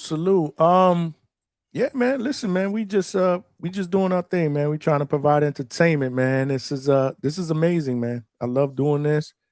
Hopefully, you guys enjoy it as well. We're growing, man. We're growing, man. We're moving in the right direction, and that is attributed to not just all of y'all out there watching, but all of y'all that contribute. Hey, yo, Javon out here. Back his ass up if he ain't on the panel, man. That jump on here, man. Polo Buck is late though. That's crazy. That's unacceptable. How he jump on here like 4 hours after we start, bro? But he gets a pass because he provides us with the best AI content out here, man. We be absolutely cooking, bro. How somebody ain't good enough? I got packed up. I got packed up. You did get packed up one time. But But they coach, brought you back. And they brought me back. coach, I'm not saying I vehemently disagree. You know what I'm saying? Like, look, if you present an argument, I'm willing to listen to it. Especially, maybe you could persuade me to see it differently. So I'm not closed. I just said that was my opinion. My opinion, like everyone changes. One day I might think that you the coolest motherfucker I ever met, and then tomorrow I might think you a dumbass and I don't fuck with you. But then again, my opinion might change again. So I'm always open to listening to perspectives, because maybe your perspective helps change mine. You know what I'm saying? It's just they asked what mine was, and that's what it was. Yeah, sometimes you don't know what it costs them to get what they have, what they lost, and or what Johnny loses while he's on here. He could probably be making money somewhere else. Who what looks like, look at his office. It looks like abundance. They are asking me to pull up some more shifts at Chippendale, and I keep telling them no, because I got an obligation to the DHS family, bro. Johnny, like I'm turning down some good money. You know what I mean? Buck gonna make AI of that now. Put yourself in Chippendales, it's over. Listen, man, would anybody in their right mind believe that I work at Chippendales? Come on, man. I know you the booking agent. You're the booking agent. Yeah, if anybody believe that, bro, I got a bridge to sell. I got a car with no transmission that I want to sell you, man. Facts. For those who may not pick up on that Chippendales reference because it's old as fucking dinosaur meat, Johnny means that he would be like Magic Mike Part 3. He'd be dancing like Mike on the stage with alligators and shit in the swamp, because he's not in the DNA, brother. Not even when I was in good shape. This is where we live. This is where we live, man. We live here in DHS, man. We got the little room that we turned into. Wow, this was a movie room at one point, right? Because we had I got the seats here. Man, look at this. My man got a movie. Big money. My man got a movie room. Well, I converted into my version of a movie room. I got a big screen TV. I got boom room there. I got the the theater seats behind me. So this is where me, my wife, and my daughter, we would watch movies on a Sunday or whatnot. But that ship is sailed, bro. This is the studio. This is the hangout spot, man. Which is crazy because when I first started this shit, it was in the garage. I was doing that shit in the garage, but it got way too hot in there. I would have had to put in a mini split, which I was going to invest in. I got a pool table, I got lights in there. The garage is dope. This is just much more convenient. We got the AC up in here. I got the ceiling fan. We hooked it up. It's just way more convenient. I can close the door. Got So this pool table. Huh? The pool table. The pool table. I got the pool table in the garage. I got a couple of arcade machines in there. I got a couple of TVs on the wall. Usually on Sundays, that's where I hang out at. Sundays, I open up the garage. The weather's usually gorgeous, so I'll sit back there, put the TVs on, and I just cool out back there. I like to be outside, so because I'm always stuck fucking indoors during the day, working from home during the day, then at night here till God knows when. So yeah, so on the weekends, that's why we're out, man. We're out. I'm not trying to be home, man. I tell my wife this all the time. We out. Where we going? Where we going? We going here, we going there, we going somewhere. There's sometimes we get in the car, we don't even know where the fuck we going. Where we going? I don't know, just drive, man. When we get to 27, we'll make a left, we'll make a right, we'll get on I-4, we'll figure it out. That's just me, man. I'm just spontaneous like that, man. I just like to keep it funky, man. You got to keep it funky, man. Yeah, that's the best thing Chevy Red said. Yeah, I don't have no friend. I don't have a lot of friends. This is we family here. Chevy Red said, Coach don't have no friends to hang out with except the chat. That's really why he pushed for super chats. Oh shit, Chevy be going in on you, man. She said your breath stinks. She said all kind of shit here that I didn't pull up. Johnny, you missed it, yo. I'm crying on the inside. She hurt my feelings earlier. She went in on you too, right? I saw something out there.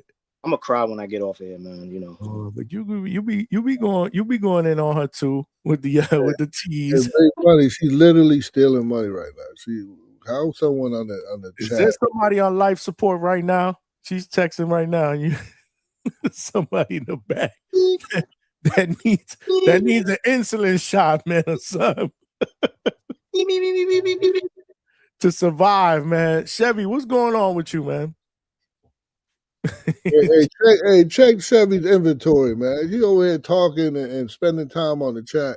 Check the inventory now, Chat. Let me see if she jumped on the panel the other day and she started dropping the packets, man. Like she was dropping $100 bills.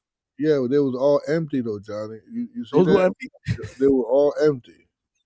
Like, she had to fill them in. Oh, you really gonna make me check inventory? Somebody send a super chat. Who said? What you talking about?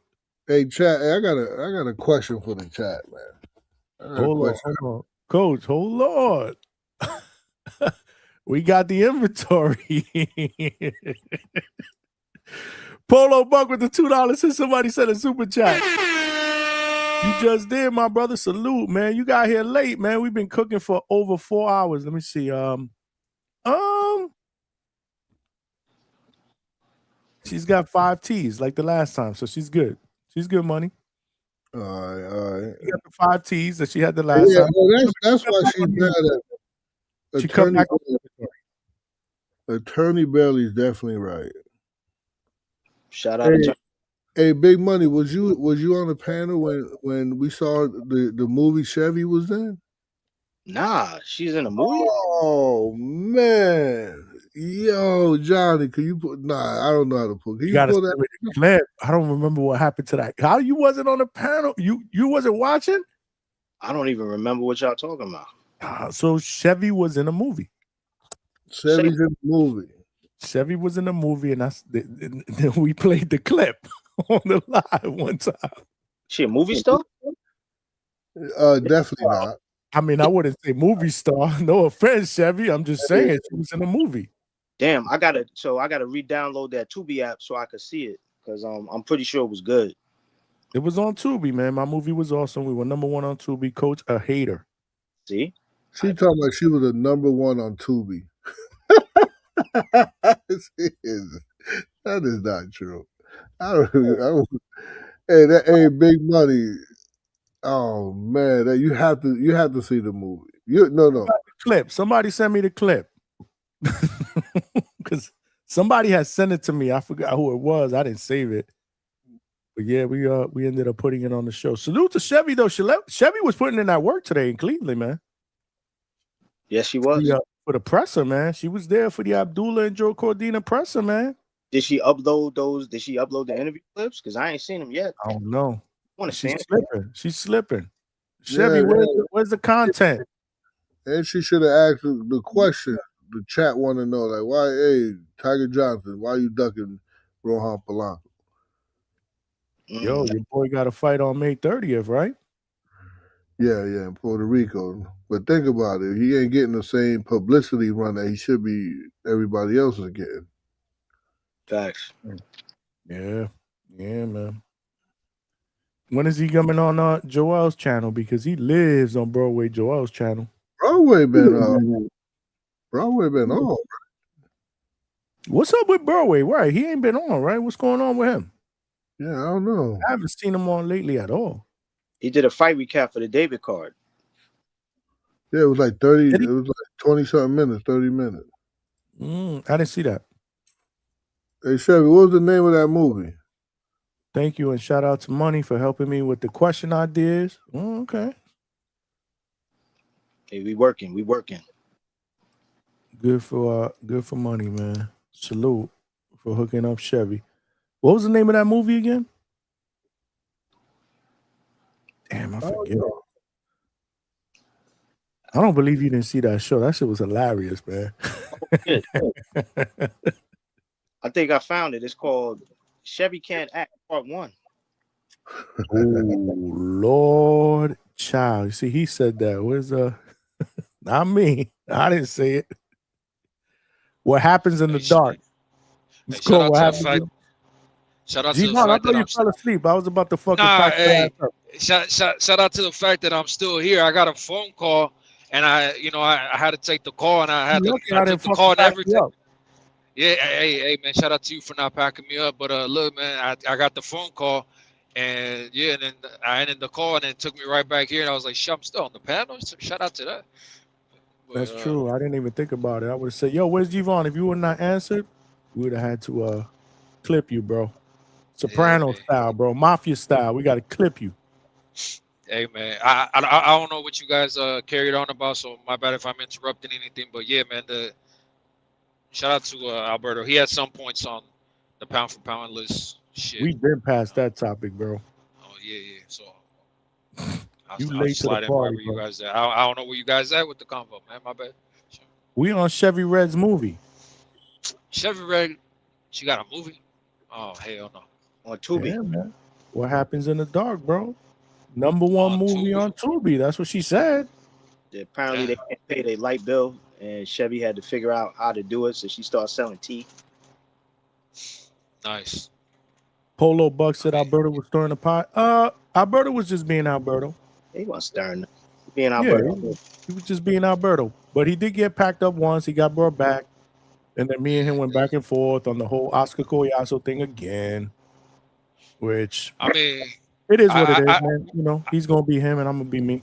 It is what it is. Yeah, I think those are his honest opinions. There's certain people there's certain people that I do believe just come on to be fanboys of one person or only irritate a certain crowd of people, whatever the fuck. But Alberto, whatever. This is his opinions. Like, people get mad, but everybody's I don't know. entitled to their own opinion, man. Everybody. And I let everybody talk. Y'all know that. Sometimes I get criticized for it. Oh, you got to kick him off. You got to kick him. But I don't kick really anybody off unless they get crazy with me. Yeah, I mean, look, I get told all. Yeah, facts. Shout out to that, man. I said, but I brought you back. But I brought you back. Man, this is a soft spot. Anyways, look, man, shout out to look, because everybody got their own opinions. Look, people be telling me like, fucking, like, damn, bro, you be cooking up on the panel, but then then at the same time, other people be like, why the fuck this motherfucker even get allowed to be on the panel? It's like, so I don't. Everybody's gonna have a difference of opinion, but I would never call it a kicking G-Von off. I just put him on timeout. He got to go on timeout. Yeah, no, I mean, even that time when you booted me off, I knew it was called for. What did I say, John? I said, well, fucking boot me then. And you did. I said, okay, bye. Bye. It be like that sometimes, man. Shit. I have a good time with it, man. And you see the next day, we like nothing, man. This is what it's all about, man. This is what it's all about. Nothing personal. Yeah, I still want to talk motherfuckers. You know what I'm saying? Yeah. You know what? Fuck you, but I still want to talk boxing. Let's go. Let's get it popping. Yeah. Who the fuck else I'm gonna talk boxing with? I'm gonna talk boxing with some idiot on the street. Don't know the difference between Oscar Collazo and fucking Diego Pacheco. Well, I thought that was the same guy. Well played, young man. Well played. Oh shit. Oh shit.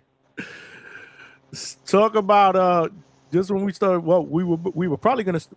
Actually, we talked about it earlier, right? That Chevy was stealing money. Well, guess who we got on the panel right now? Yow. Shout out to all my third shift workers, man. Robbing the bank, man. That sounds like somebody who's up to no good. Hey, man, we got to get, shout out Trinity BX, man. We got to get paid to talk our shit, man. I know you hear that background, man. You know how we rocking in this bitch, man. Yeah, man.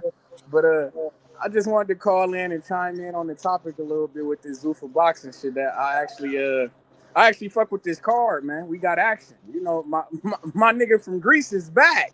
Andre Katsarowski. Oh, yeah. Oh, that's right. Yeah. That's my guy. Yeah, man. You know we international. You know we fuck with that guy. Yeah, man. I remember one time you mentioned him. I was like, who? Yeah, man. My guy. Yeah, man. He about to turn motherfucking. We about to have us some Mexican Euro in this motherfucker. Yes, indeed. I like Misael Rodriguez too, though. He halfway decent. He put the beats on him in that first fight on Zufa. He fucked man up. I don't even know who that was. That's gonna be a good scrap, Trees. Yeah, that's my fight. That's my pick for fight of the night. I'm not gonna lie. Which one did you pick? That opener? The opener? No. That's my pick for fight of the night. What's the whole card? I know they got the Mozzie. Which one you picking for fight of the the fight that most likely steals the show? Rodriguez and Katz, man. That's the fight. Opener on the main card. On the main card at 9 o'clock. Okay. Julian Rodriguez. Wait, he the co-main? He the co-main, and then you got Mosley and Boyachuk. Mosley Jr. As the man. I ain't gonna lie. I like that entire card, man. I like Shane Mosley Jr. too. I thought my man could have pulled it out against Ramos. You feel me? That shit was close, man. That shit was close. I didn't feel like he got his ass whooped or nothing like that. But they gave it to Ramos in the end. Shane Mosley Jr. I thought he did enough to win though, but it is what it is. Shout out to G-Von. It is what it is. But yeah, man, I like Shane Mosley Jr., man. I got hip to my nigga on the Contender, like I say, on the Contender show that they used to have back in the day on what was that motherfucking CBS when him and Brandon Adams and shit, they had fought for the finals, and then Brandon Adams ended up getting that title fight against Jermall Charlo after that shit. So yeah, man. I've been fucking with Mosley Jr. for a while here. I like what he got going on. I think that's a damn good fight. You feel me? Like I say though, I'm fucking with that Misael Rodriguez. If I'm not mistaken, don't Angelo Leo fight this weekend too, right? Yes, sir. Against Alim, bro. Yeah, man. I'm fucking with that, man. Like I say, that's the fight that I feel like we need to be keeping our eye out on, because the winner of that fight is getting that Inoue fight, man. I'm telling you. I'm gonna keep saying that shit. That's what I believe, man. I find it strange that the motherfuckers is right on schedule. They fighting right after Inoue. It's for the IBF belt, that 10-pound hydration clause and shit like that. That's gonna give Inoue a nice little end to 126. You feel me? Without actually having to fight a guy who necessarily bigger than him, because that guy still got to make that 10-pound weight shit. So yeah, man, I'm interested in that fight. And we got the heavyweight shit too. That motherfucker Dubois, Wardley. Oh, yeah, that's violence right there. I'm fucking with that the long way. Big violence. I don't know who's going to win that fight. Don't ask me. That's a toss-up. That's a pick 'em to me. I feel like Danny Dubois could win that shit, but I don't know. G-Von, you on the road, nigga? Hey, yeah. You know I always am, hey, but look, you heard what Wardley said about David Benavidez, though? No, what'd he say? He said, look, I think he had an exceptional performance. He said, but him talking about fighting Usyk, he said I don't see it. He said it stay at cruiserweight, stay at light heavy. He said when you come up to heavyweights, these punches are different. He said I don't think David's ready for this. He said just stay down there. He better be careful talking that shit before he rile my nigga Benavidez up and we come up there and whoop his ass. He better be cool, man. What he talking about? Hey, we got that belt, man. We got that WBO belt too, motherfucker. We had put in the clause to come whoop your ass, Wardley. You better be cool. Fuck you talking about? Stay down there. Fuck you talking about? It'll be interesting to see if he could fucking take those punches, because, hey, look, he did a phenomenal job against Ramirez. But everybody knows Ramirez is not known as a knockout guy. even when it comes to Opataya, like I keep telling people, Opataya is flatlining people. You say who's he flatlining, but look, Ramirez has 48, 49, now 50 fights, right? A lot of those guys that he fought, people don't know. And guess what? Ramirez didn't flatline none of them. I mean, he knocked a lot of guys out, TKOs and some knockouts and shit like that. But even then, it was against guys that's like, who is that guy? You get what I'm saying? And so I don't know, man. David matched up with Opataya will be interesting. And then even if he goes up to heavyweight, and these dudes that are getting knockouts, even late knockouts, like a Worley, right? He could be down on the scorecards and then knock you the fuck out. It'll be interesting to see if David could take that. Obviously, he'll be way quicker. He'll be the faster guy. But I don't know. Heavyweight, I think, might be different.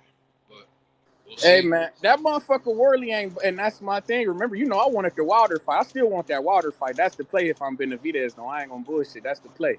But with the Worley shit, they telling me that he the new Wilder.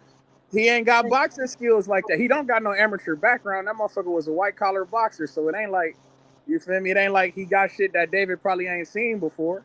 I feel like that might be an option, man. If he but Wilder, David don't even have well, I mean, he's been learning on the job too. You know, David only had 15 amateur fights. Yeah, I'm hip because he got a lot of his shit off like sparring. Shout out to my dog Kelly Pavlik, Youngstown, Ohio. Shit, yeah, he got a lot of his shit off with the sparring when he was the younger cat. So I get it. I feel like that's the way to go. I ain't gonna lie. I know a lot of these guys who have about 100 amateur fights, 150 amateur fights and shit like that, but they don't necessarily. It's not necessarily needed. It's Coach, not necessarily needed. Coach, what you think about that out of curiosity? With guys with these high amateur pedigrees, but they're not necessarily sparring high-end guys, professional guys. You think would you rather have a guy who got 200 amateur fights, or would you rather have a guy who in the gym all the time with professionals? You know, it definitely depends on the individual. I got a kid right now in the gym. He's upstairs. He has over 500 amateur fights. He's a 2-time Olympian. And I have a kid. I think I brought him here one time, Johnny. A straggler that I just picked up from the streets that was crazy athletic, and I feel that he has the fundamentals for the professional system better than the kid with 500 amateur fights. Not saying that he beats a guy, of course he doesn't, but I think he'll be a more well-rounded professional than the guy that had, that was a 2-time Olympian. I don't know if I answered your question. Is that your question? Or I don't know. Yeah, basically, because do you feel like guys get stuck in their style with that? Like, because I feel like that's to me when Andy Cruz, man. Like, I feel like Andy Cruz is a guy. I see a lot of amateur things going on with him still. Like, even though he didn't turn pro, like he got to unlearn it. Yeah. So you have to. This is why you need boxing trainers that are experienced in it. I'm very well versed in it because everybody that comes to me they think that because it was a high level amateur that it's going to translate into the pros, and it doesn't. It doesn't work like that. Especially the punching power. Like sometimes they're really good in the amateurs, and when they turn pro, they're slapping.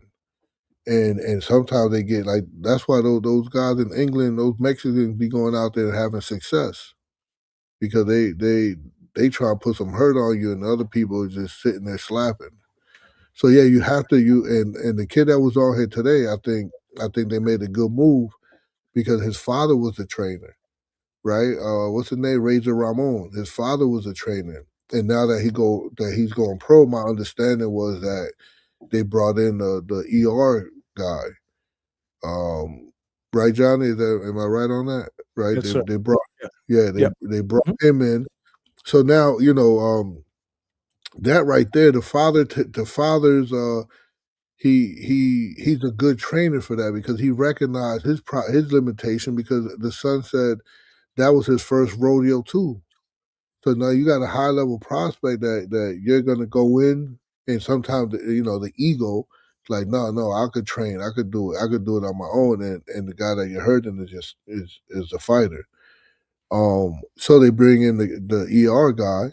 So the ER guy is he has experience, right? He's worked with Hitchison and and etc.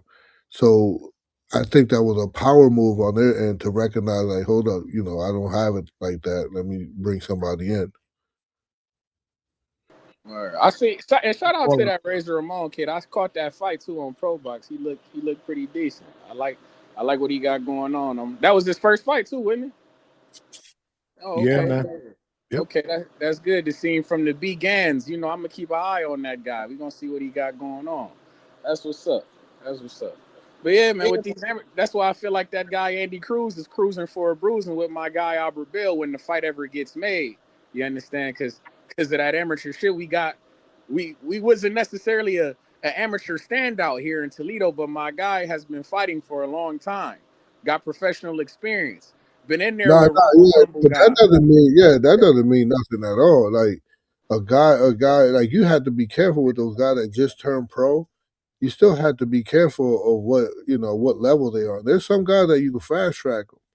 Of course, everybody know Lomachenko, but there's a lot of guys that even Robeisy. I think Robeisy lost his early on. He lost his first fight. Yeah, was his first fight. Yeah, so and then he became a champion when he got it down. But you still got to be careful with them.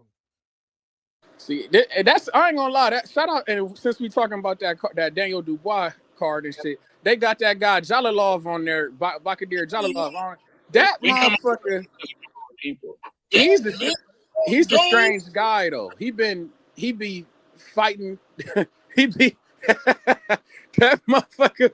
What the fuck? Who is that? That was you. That wasn't me. That was you. That was because he doing that shit again, man. That shit wasn't me, bro. But I don't even got that sound bite. That ain't me, man. I know that's him. He waiting to put it up. I know how Coach Rock, man. He no good. He presents himself to be a nice guy, but really, But yeah, nailed it. Bahadur Jalilov, man. He's a strange guy though. Like I'm curious to see how his pro development gonna go. Like if he ever gets to a world title, because he be dipping and dabbling in them motherfucking Olympics. He done went back to that shit like 3 times. And I don't know how he developing as a person. What the fuck? I don't know. What's going on? Hey, yo, Johnny. Hey, girl, hey. That's nice. Oh, who that? Oh, shit. You okay? I'm fine. Big screen. Oh, shit, word. I'm slipping. Yeah, he's late. So, how's he been? Busy? Good, but busy. They're trying to fill this downtown loft this month. Everybody's been talking about that place. I've heard the lofts are amazing. They are, and I'm very proud of him. He sure has come a long way. I knew he'd be a success. Did you? Yes, Ava, I did. You fooled me. Ava, let's not do this today. I'm so Coach don't get his flag, man. You know she a movie star, man. Chevy, oh shit, on the big screen, man. Where's she at? Hold on, where's the thing at? Listen, it's your girl Chevy Red. Listen. Girl Chevy Red, listen. She a movie star, man. Shout out to Chevy Red, man. That's Ohio shit right there, man. Real talent right there. Multifaceted right there. Somebody said, give that girl an Oscar. Mike say, give her an Oscar. Diabolical. She said diabolical. I ain't never see her speak that nicely about Coach. That was different. She ain't say listen though. Shout out to Chevy Red, man. Listen. That's the multifaceted talent. Hey, Johnny, you got it in your text. Talk to your mama. You heard Johnny? You got it in your text, Johnny. I sent it to you. Oh, you did? Hey, Coach, when you get the documentary on your life, man, who you want to play you in your movie, man? Great question. Great question, actually. No, I know. I don't know. That's who a good do you question. think? That's a good question. I don't know, man. That's for you to say, Tree. I don't know, man. I don't know. I can't think. Puerto Rican guy. Puerto Banderas. Rican guy. The Puerto Rican guy, We man. need a Puerto Rican guy. The Puerto Rican guy. He got to play him. Well, what's his name? Guzman. Guzman got to play you, man. Oh, word. Luis Guzman. Isn't that his name? That's his name, right? Yeah. Guzman. He got it. I would say Guzman. We know, we need that movie, Coach. We need that real soon, man. I'm sure you done seen it all, done it all, man. We need the movie, man. Actually, I don't know if you guys know who Peter Berg is. You guys know who Peter Berg is? 100%. He's real cool with me, and he wanted to do something, but I'm not ready for nothing like that. What? Coach Stellanity trying to get Polanco a championship first, man. Before I already know how Coach rocking, man. Hey, yeah, I need Polanco to be a champion, and I'm going way back, way back. We got the footage on the cell phone. Shout out to Tubi, man. They got bought out by Fox. Johnny, he hating. That's Fox Studios production right there. You think I'm gonna get flagged for that? What y'all think? Nah, Chevy, just play a little bit of it at a time. Chevy ain't gonna let it happen, man. She Yeah, got but pulled look, up here. when you see Chevy acting though, you see, oh man, you got to show that her acting is terrible. She's like. Why you say that though? You got to play it for everybody to see. I'm not just Hopefully hating. I don't get flagged though. You think I get flagged for this shit? Because this shit is on Tubi, man. Nah. Bro, Oh, we gonna see. hey, nobody from Tubi is watching it. Nobody even remembers that movie. It's not Tubi. If they got a copyright on this, I'll get flagged. Hold on. No infringement. No infringement. You get flagged on this. I've got flagged for the dumbest shit, man. Dumbest shit. And you just gotta exit out. So we got the full screen version of that terrible. You gotta play like 15 seconds at a time. Just watch it. Watch the mannerism though. You gotta look at the mannerism, the way she sips the cup. She comes in the room, she looks around.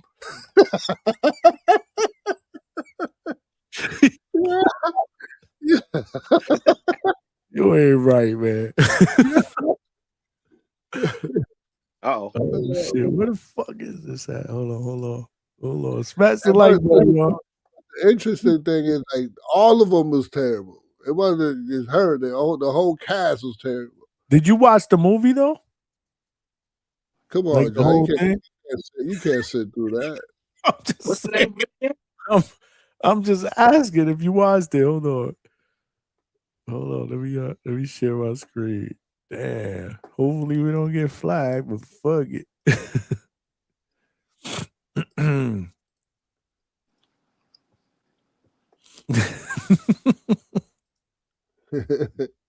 Hey, girl. Hey. Hey! Hold on, I gotta mute that. I gotta put. She said, "Hey, listen." Nice. Look, she already in the room, right? Now she's looking around. She's already Early this morning. You okay? I'm fine. He's working a lot, huh? Yeah, he's got a lot on his plate. So, how's he been? Busy? Good, but busy. They're trying to fill this downtown lofts this month. Everybody's been talking about that. I heard the lofts are amazing. They are, and I'm very proud of him. He sure has come a long way. I knew he'd be a success. She's talking about Did Coach you? right here. She's really talking about Coach right here. Yes, Abe. Yeah. You could have fooled me. Be so Abe, let's not do that. I love you. I'm so glad to be. I'm so glad Johnny that I'm a Kramer. part of the Hangout Spot family.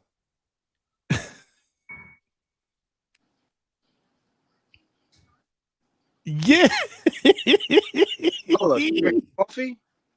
She's not even drinking. What kind of horseshit movie is this? Giving coffee. What you talking about? Yeah. Why all the dead air? What the fuck? That's crazy.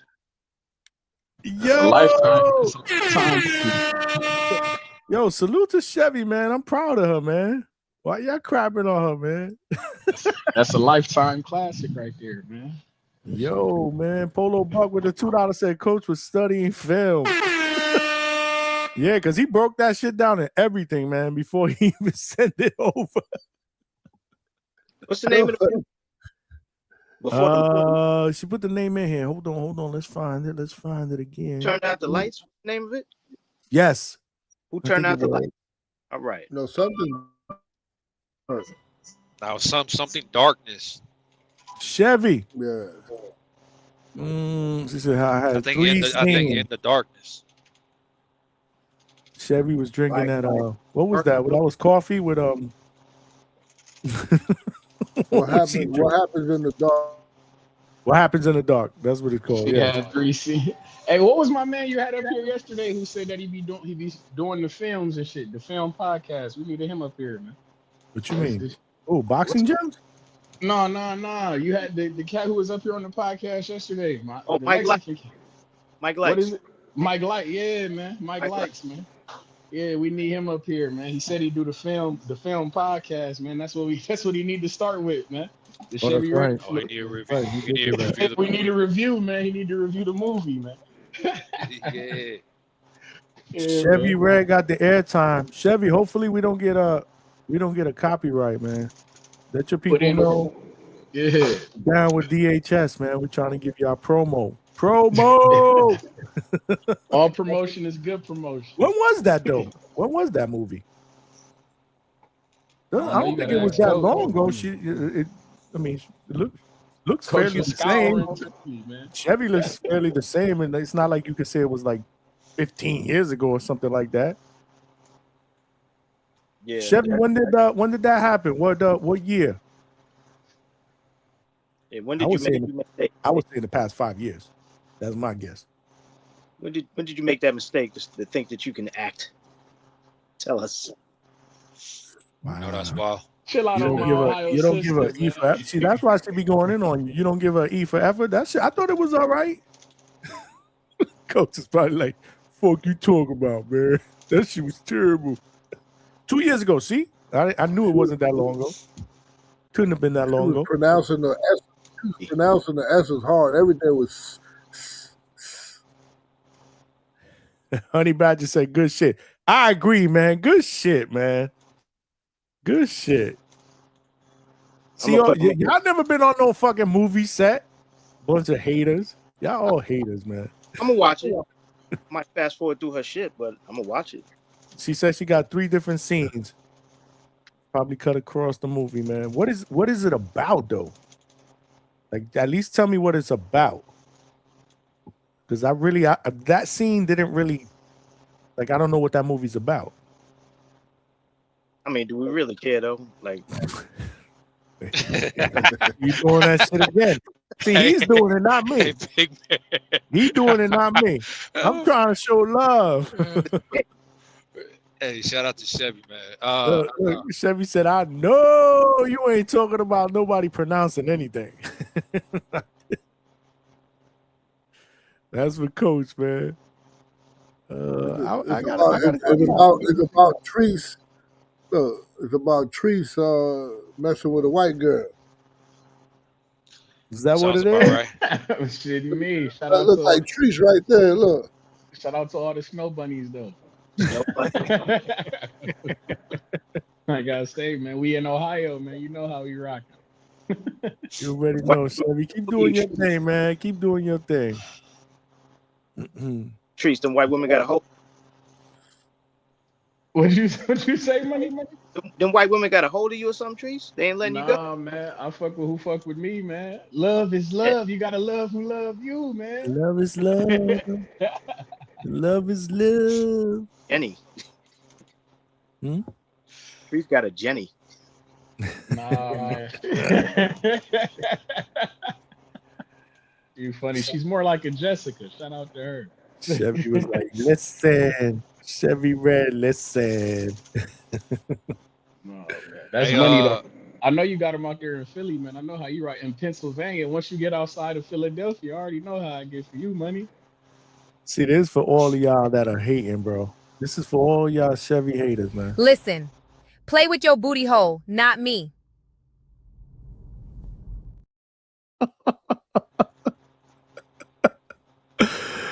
Oh shit, man. Polo diabolical for that one, man. See, you doing that shit again.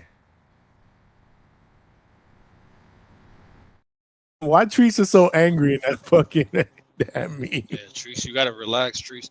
Hey, Treese, look, man, back to the boxing shit though. I know Treese thinks that David could beat Wilder because you know he's like 43. He's lighter in weight for a heavyweight. I don't know, man. You know what's crazy though is you still gotta take into account the fact that he has an 83. What is it? 83, 84 inch reach advantage. Like, you get what I'm saying? So I mean, his arms 83, 84, right? Something like that. He's taller.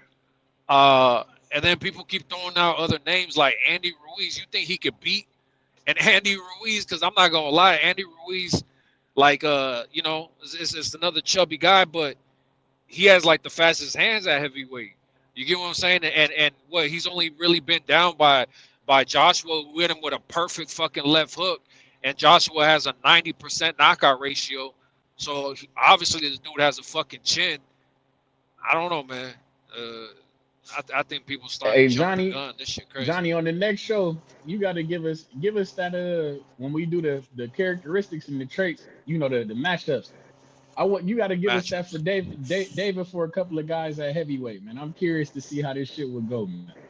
Because I ain't gonna lie, if we line up the attributes for David against some of these heavyweights, we gonna be surprised at how many we feel like David can win against some of these motherfuckers.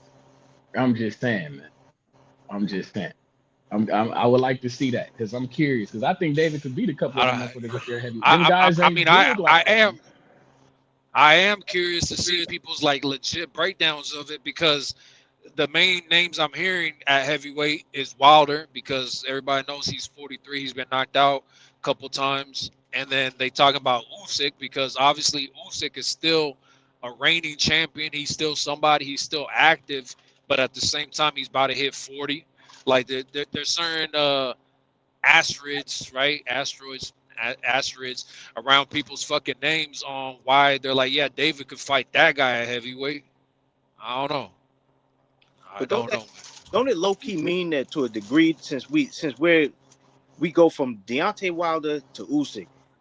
Is it like that's both ends of the spectrum at the heavyweight division? Isn't that the way like if we feel like he could fight those guys, he could stand in there with those that we think that he could fight anybody at heavyweight? Because that's just kind of crazy to me that's the range. In a way. Yeah. In a way, I get what you're saying, but nobody's mentioning like young, undefeated guys. Like just the main thing, young. The main thing, young. Like nobody's mentioning any young names. Because I feel like David we looking for big money fights because the way that he doing shit right now, he box office. We can't just put him in there with a Bakadir Jalalov or no shit. I don't want to see that. I want to see him in there with a guy who's high profile. You know what I'm saying? I get what you're saying though. Like now, if he went up there talking about some Moses like Thomas shit, that'd be different. But I mean, I'm just saying because you know I've heard some of people's critiques on how you know it was a unified champion that he beat, but at the same time, you know, there's the critiques that you know David specifically went for Ramirez because it was a guy who's known to be slower. He always balloons up. Doesn't get his fucking head off the line. You know, he's there to get punched. You know, versus the fact that, like how you said, Treese, everybody knows there's a champion or somebody who's known as the guy at the division, and that's Opataya, not Ramirez. Like, you get what I'm saying? But it is what it is. That's why, like, at the same time, like, so what are we doing with heavyweight? Are we doing the same thing? Like, well, we're not gonna fight the guy, but we're gonna fight a guy. You know what I mean? So I don't know. We got to get him a fight to acclimate though up there to heavyweight. Like if he was talking about going up there straight to fight Usyk, I mean that'd be fire. But I just want to see how he would look at heavyweight. You know what I'm saying? I mean, you know, anything is possible because I told people whoever didn't watch the WBC, the Grand Prix, the guy who won the heavyweight division is a guy who's always fought at cruiserweight, a guy who's 6 foot, and the heaviest he weighed in was 202 pounds, and he knocked out a couple of the guys. He won the fucking Grand Prix at heavyweight at 6 foot, 202 pounds. You get what I'm saying? So I don't know. Sometimes I guess when the skill's there, the skill's there. But I mean, we'll see. Yeah, but that's Because what I be here. Oh, go ahead, money. no, I was just gonna say that's one thing I'm nervous about with the new up and coming American heavyweights. They're smaller guys, like that size, like 6 foot, 6'1", 6'2", and and I get Davis around that too. But if we talking these heavyweights, like you got some big motherfuckers out there that can punch. So it's like I personally, if I want to see David up there, I want to see him with somebody like you just said, prime for prime. I need prime guys. I don't want too old. I don't want too washed up. I want prime guys. I don't even want too new. Like Itama, I think they people might look at that and say that's too soon for him. I want prime for prime. I think most people would look at that, especially the run that Thomas having right now, knocking out everybody back to back. I think everybody's gonna think that's a little too much for David. I personally think that's a little crazy because he has momentum. Like right now he has momentum, and he's shown that he can box. He's a big guy, and he's getting a lot of knockouts. I don't know, man. So what you want David in there with a big money like a guy like F.A. Ajagba or some shit like that? Is he prime? Yeah, I guess this is his prime. I mean, but I think people will say he's not good enough. He punched that motherfucker punching though. He no little. I mean, he's slender, but he's not little. You feel me? I feel like that'd be a decent test. I'm looking at these names. I'm like Phil Hergovich. I'm like, maybe. Who the top 10 at heavyweight right now? Who in the top 10? If you're looking at the this is on BoxRec. We got Usyk, Ajay Caballero, Fabio Wardley, Dubois, Fury, Gasayev, Lawrence Sokoli, Joshua, Joseph Parker, and Richard Riakporhe.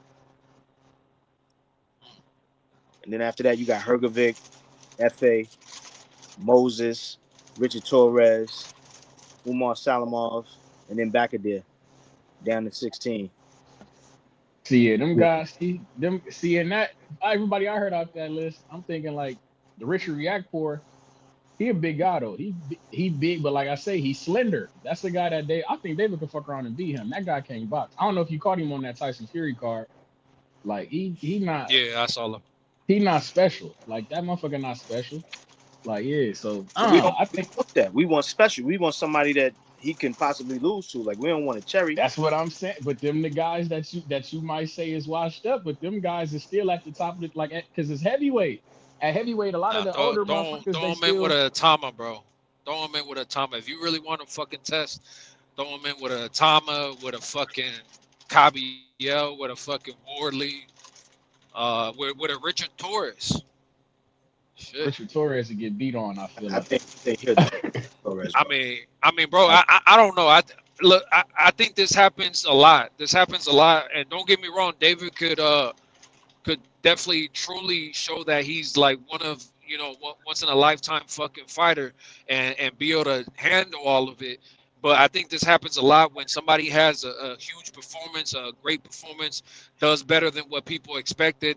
All of a sudden, it turns to can't nobody beat this guy, nobody, and then they go on and do a little too much and end up getting fucked up because people keep like I'm looking at the chat, they keep talking about I think he could beat Andy Ruiz. I don't know, bro. Like it's possible, but even in Andy Ruiz, like I don't think people will like give him enough fucking credit.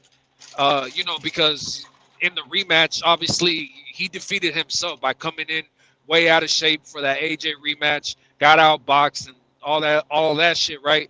But at the same time, this is a guy who fought in the Olympics, a guy who beat the fucking unified champion and didn't just beat him. He made him quit. You know what I mean? He spit out the mouthpiece. He went. You're breaking up, Javon. Javon is breaking up. You might have got a call.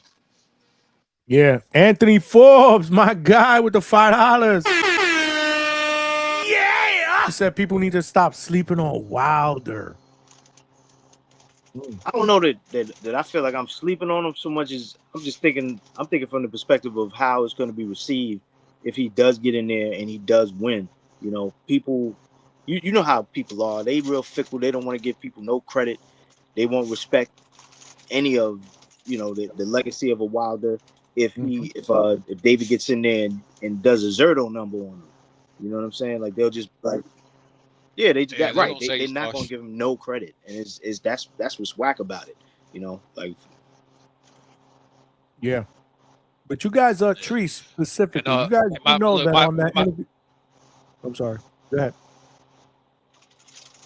Yvonne, you there? No, my bad. My shit cut out. You know, every time when I feel like I'm about to cook, man, the shit be cutting out. But yeah, I was also just gonna bring up the fact that Andy Ruiz has like the quickest hands at heavyweight, right? And then you also got to factor in the fact that Parker and Areola both fought Andy Ruiz, and they both also fought Wilder, Areola and Parker, right? And they asked both of them same question: who's the hardest hitting guy you fought? And maybe you would expect them to say Wilder or some sort, any name, you know what I mean? But they both said Andy Ruiz, and they're like, "What the fuck, Andy Ruiz?" And it's like, yeah, I mean, bro, it's not just that he's quick; it's that he has speed, but he hits hard with the left and the right. He said every punch is fucking hurting. He said when you fight Wilder, you gotta watch out for that right hand. Other than that, they say he's not punching like that. Say Andy Ruiz is hitting you hard with every fucking shot. So I don't know if David can take that. Shit crazy. But you guys do know that on the interview with Ariel Helwani, he kind of dismissed moving to heavyweight right now. You know, he said that his priority is to kind of stay at the cruiser and 175 division and roam around there, because once he gets to heavyweight, he's not moving back down. So yeah, I don't think that the heavyweight is in the near future. Maybe 2027. I just think yeah, we talking about something that I don't believe is going to happen at least in my opinion until next year, if it does happen. That's if it does happen. I don't know. Johnny, you know who else dismissed going up to heavyweight? Who? Unless it's a Usyk fight. Jay Opetaia. He dismissed that too. So I feel a collision. I mean, I'm calling that. That's the fight I want the most. David and Jai? That's the fight I want the most. Hell yeah, that's the fight that I want too, man. Stop fucking around. Fuck going back down, man. Now what? Hey, but put Chevy on timeout though. Put Chevy on timeout. She's immature, bro. What? Put her on timeout. Chevy. What she say? Yeah, crazy. Because I said Areola. The time is now, man. There ain't no better time than the present, man. Both of them on the same division. Opetaia did his thing. David did his thing. Let's make this shit happen now, man. For September. September, man. Yeah, and my biggest thing about it is people say that Bivol avoided, but you also got to talk about the fact that he did go through back surgery and all that shit, right? But regardless, the narrative going around is that Bivol is avoiding David, Better Beef is avoiding David, that who else? That Canelo is avoiding David. Okay, that's the narrative, fine. But what is Opetaia saying? Every chance he gets a camera in front of him, give me David. You know what I mean? And even with this shit, before the fight happened, he said I wanted to fight Ramirez, but David took the fight. He said that's fine. He said that was supposed to be my fight. He said that's fine, but give me the winner. You get what I'm saying? Opetaia the whole time is calling for David, basically. You get what I'm saying? Even right now, what he say? Great job. I'll see you soon. Like Opetaia wants it. Everybody else is avoiding him, fine. But you have one guy who's vocal, who's known as the guy at the division. Give him the fucking fight, bro. And people want to talk about all that Zufa shit, and I get it. But I mean, look, they gave fucking Conor Ben $15 million for Regis Prograis. Like they're gonna put up money for fucking David fucking Opetaia. They will. I just feel like maybe he complicated shit though with that Zufa. I mean, I hear that they were saying that the Zufa man, they'll put up money. I hope that. I wouldn't mind the fight so we can get rid of guys like you with this Jai Opetaia shit. We dust his ass off, and we ain't got to hear about this motherfucker no more. You feel me? We take that Lane Joseph off of him, number one guy in the division, and then we get him the fuck out of here. So I'm with this shit. Yeah. I mean, I would let it fight. Do do it so I can be more of a fan of David because I'm a fan of Opataya. Like that's the way this shit works. Like, you know what I mean? Like you can't just like cling on to one guy and like, oh, no matter what. You know what I mean? Like, don't get me wrong. I'm still gonna continue to be a fan after that of Opataya, but prove to me that you could beat the other guy that I think is special. You get what I'm saying? So that's just the way it works. I hope so, because we gonna break his motherfucking jaw again and get, like I say, break his face again and get rid of his cool ass. But I hear you though. But you and other people have said, yeah, we're gonna break his jaw again. But again, 4th round got his jaw broke and went fucking 8 more rounds, 8 more fucking rounds to win a championship belt. You know what I'm saying? Yeah, he got his jaw broke, but still continue to push on and fucking won the fight. But he wasn't in there with a bloodthirsty motherfucker like David Benavidez. Once we see that shit broken, we see you breathing funny and that mouth is open. Yeah. Oh, yeah. No, I hear you. But Breedis is known as a knockout guy. So I don't know what you're talking about. Breedis is not a fucking boxer. He's a knockout artist. Fact. I give you that. But hey, I give you that. But it took Jaya 2 fights to get that shit, you feel me, how he wanted it. If David Benavidez, it didn't take him 2 fights to get it how he wanted. He fought him twice. But the fact is that he broke his jaw when he fought him the first time, right? He beat him, and then he said, "Hey, I need time to recover because my jaw is fucking broke." And the IBF said, "It's too bad for you. We got to strip you." And so they stripped him. And when he came back after his fucking time off from recovering from the jaw being broke, he fought the same fucking guy for the belt again. And guess what? Beat him again. And it was 1 and 2. That's why he got the ring belt. But like I say, man, David Benavidez, when we break that jaw, it ain't no you won't be surviving no 8 fucking rounds with gang. We're getting you the fuck up through there. We breaking that jaw, then we breaking the rest of you down, and we getting you the fuck up out of here. Shout out to Jaya Potato. I really do like him. I ain't gonna lie. He's a murderous motherfucker. He's a murderous puncher. He on some violent shit. But Trees, don't be too dismissive of that man's resolve. I'm not. You're accurate. I can't be because it ain't too many motherfuckers who doing that. I done definitely seen guys like Daniel. Speaking of Daniel Dubois, who didn't quit before. Jaya Potato didn't do that. Shout out to him. Like I say, I respect it. But he really could. He could have been like, man. Fuck it. No, that's a fact. Fuck it. I can't breathe. I can't. All type of shit he could have pulled, but he did. I respect it. Blood, all kind of shit. All kind of shit. I know Coach knows something about that too. If you actually watch the fight, if you actually watch that fight in between the rounds, obviously they gotta clean your face up. They gotta put some ice on you. And Jai, he's just over there like, hey, like he's trying to tell him, don't touch my jaw. And they're like, you're gay. He's like, nah, I'm good, but like. His jaw was done. Like fucking at the end, they give you the mic so you can speak. He was like, oh. That shit was crazy. No word. Shout out to you, accurate. Shout out to him, man. I respect that. That was Jai. Hey, man, that was the victory speech, bro. He did He had to do a warrior cry. Had to get off. Had to get off. Play that shit. Play that shit back. I ain't even exaggerating, bro. Like that shit was crazy when he was trying to speak. Like just give the mic back, bro. You can't do a haka like that. You can't do a haka like that.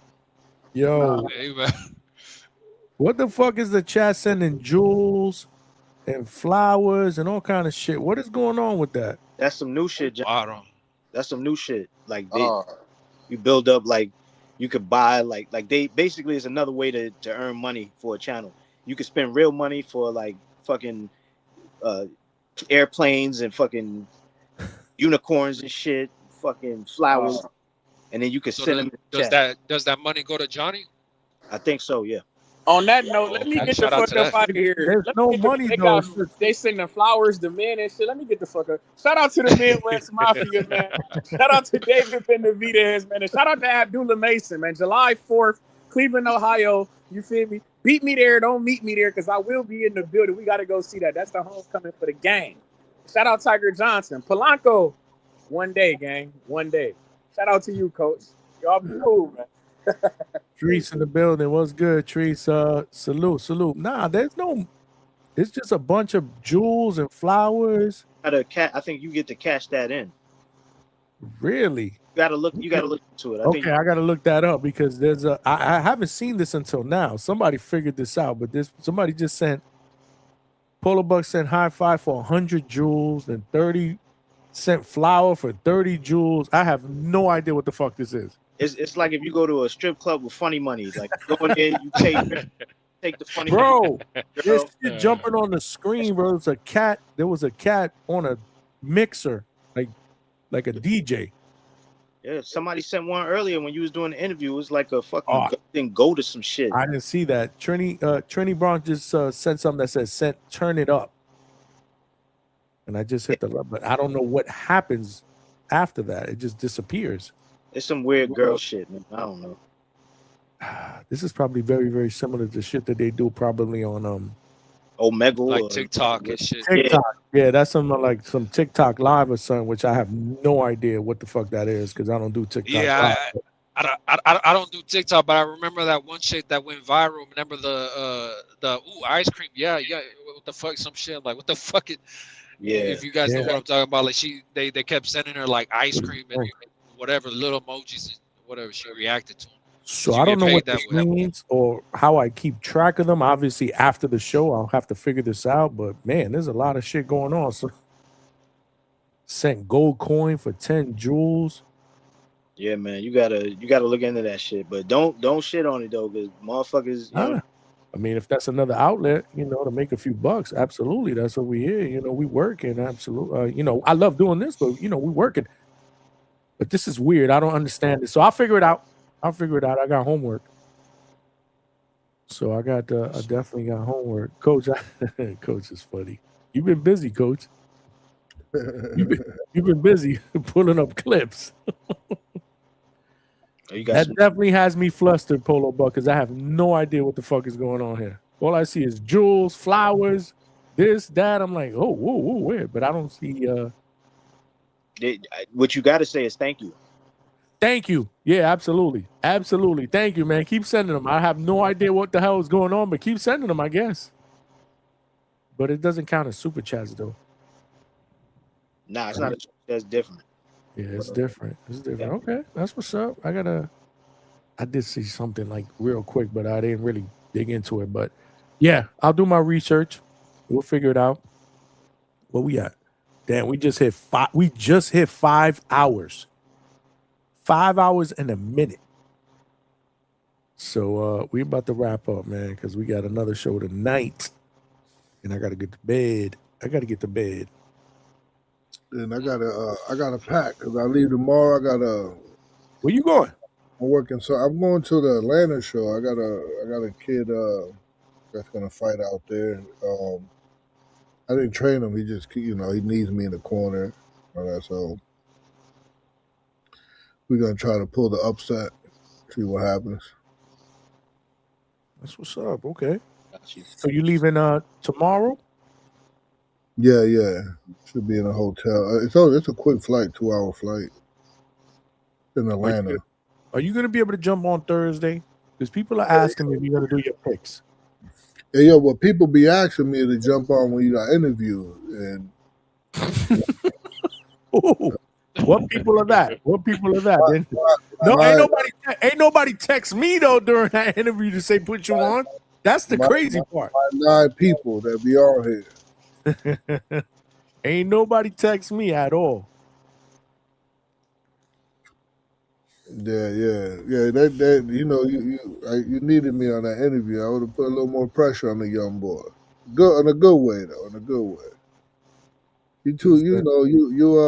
You always politically correct, Johnny boy, which is good.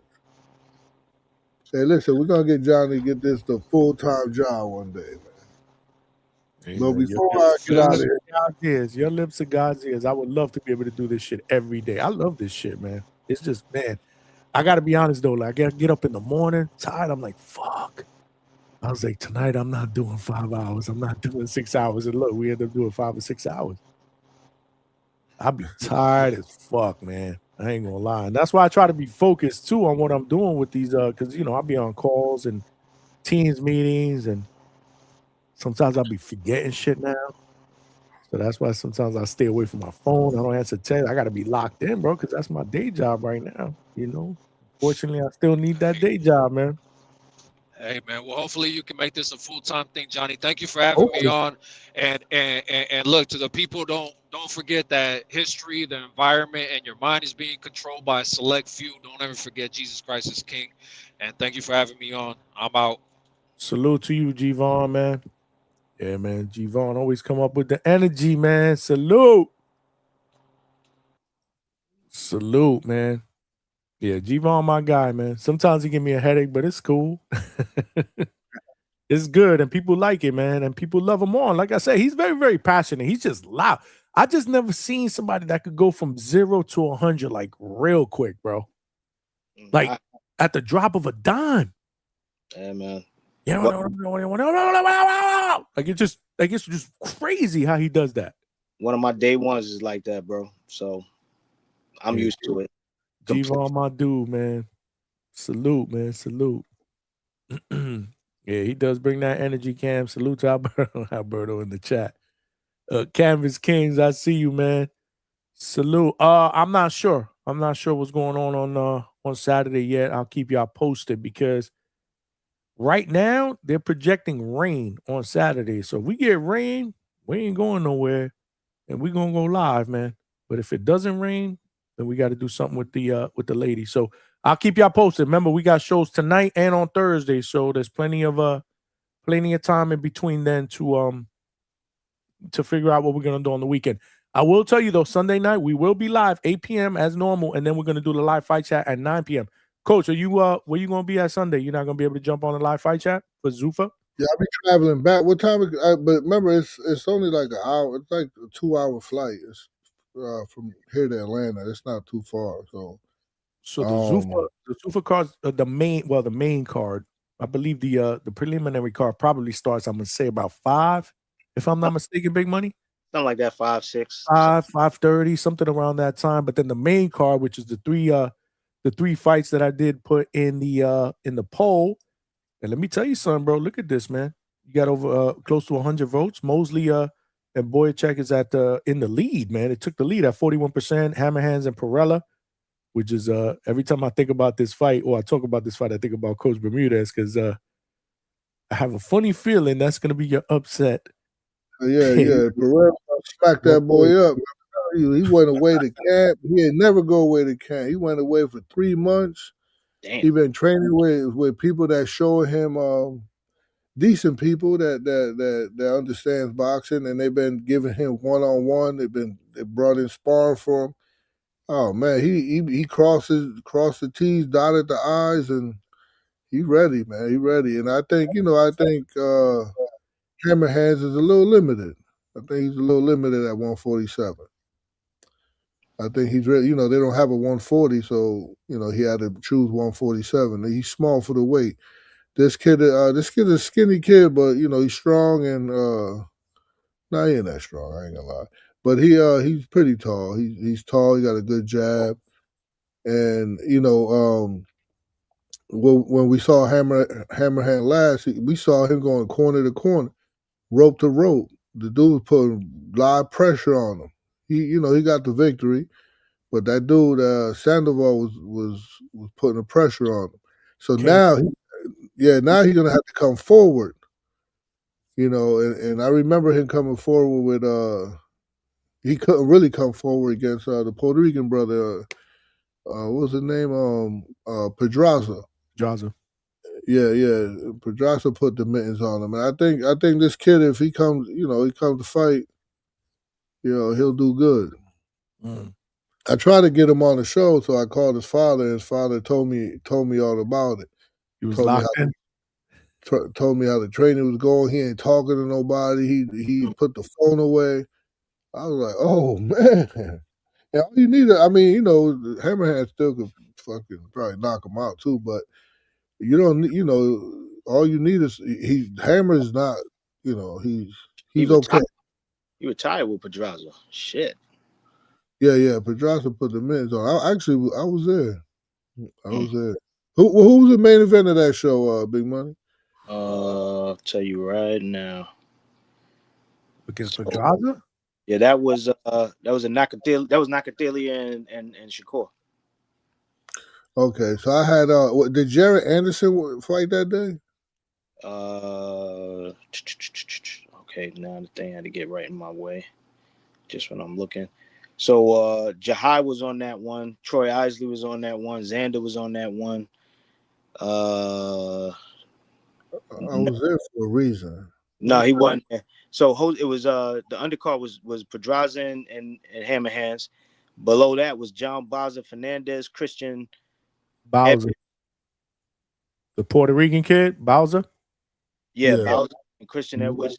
Then Manuel Ray Rojas and Tyler McCreary. Under that, Brian Lua, Frevian Gonzalez, Robles. Oh, that's why I was there. I was there to work Tyler McCurry's corner because I used to help them cut weight. Okay. That's why I was there. When are you flying back on Sunday, Coach? Because remember, this card doesn't start till 9 o'clock. You should be in the firehouse by then. Oh, yeah, I'll be back by then. All right. So let's rock out, man. Let's call this main card, man. Let's see. People like you in between rounds doing your breakdowns. Yeah. I mean, knowledge be born, KRS One. I had to give you that assignment because you was falling asleep. Yeah, I'll be here about 1 o'clock, 1 p.m. Oh, so we good. So you're gonna be live with us Sunday. All right, that's what's up. That's what's up. All right. Right now, the voting is close, man. Boyachuk and Mosley is 41%, Hammerhands and Perella 35%, and Rodriguez against Kasaraskis is 24%. On which fight potentially could steal the show. Yeah, that Hammerhands, man, and Hammerhands and Perella. I like that fight. I think that one's been in my head because when Ness had Perella's manager on, he slipped up and told us that fight was coming a couple months ago. He wasn't even supposed to say nothing, and he slipped up and told us on the air. You might not remember. I hit you up. Told me that. What was this dude's name again? You told me that. Hit you up right after that. Yes, you did. You were like, yo, you ain't talking to the Hammerhands or whatever. Yeah, I was calling you up. I was like, yo, you know what I'm saying? You need to get him on or something. Because his manager spilled the beans. His manager said it too. He was like, oh, shit. Like, I wasn't even supposed to say that. So that's been in my head. That seed was planted right then. And then, I heard Coach telling me about him and knowing his father and all that shit. So I've been, the seed has been growing. So it's like, Hammerhands has been around. So I want to see this shit. Look at this hater. You see what I'm saying? Damn, that's crazy. I was on your side. She said, I'm going to watch Two-Tone then. That's crazy. H-Town in the building. Show H-Town the movie. H-Town, you want to laugh? Watch this acting right here. We got a new clip. Hold on. We got a new clip. She going through people's phones. Damn, Chevy play, and she jumped on the live fight chat to crap on how many people we had on there. That's fucked up. Remember that shit on Saturday? Yeah, after that, we got like 40 more viewers. Damn, Chevy, say it ain't so. You one of them? You be going through the phone and shit? Damn. Yeah. Check this out. Chevy, I be on your side too, man. You be playing me. Go through my phone and see some shit. Look at Chevy. What's up with the sound, though? Surprise. I see you're busy as usual. Yeah, doing my 1-2. Did Ava invite you to the loft party we got going on next week? No, I haven't talked to her. You should come. I'm pretty sure you have a good time. Sounds like fun. Let you know if I'm available. Great. Oh, shit! Okay. Appreciate you. There she go drinking coffee again. No tea in sight. Look, she's a creep. Oh, she went in homeboy's phone. What is this? It's a flip phone.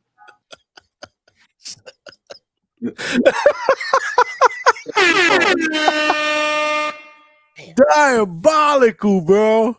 I'm never leaving. Shit. Wow. Javon said she a creep. Creeping.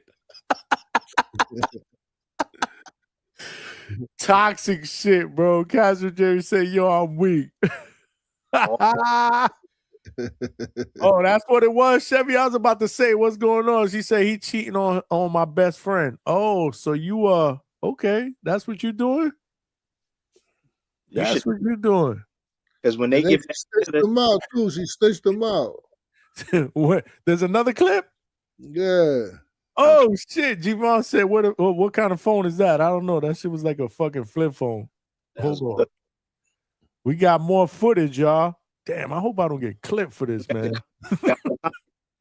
Because I'm gonna have to clip out like five different scenes, man. Chevy, you know, she snitched too. She was snitching on her. She snitched?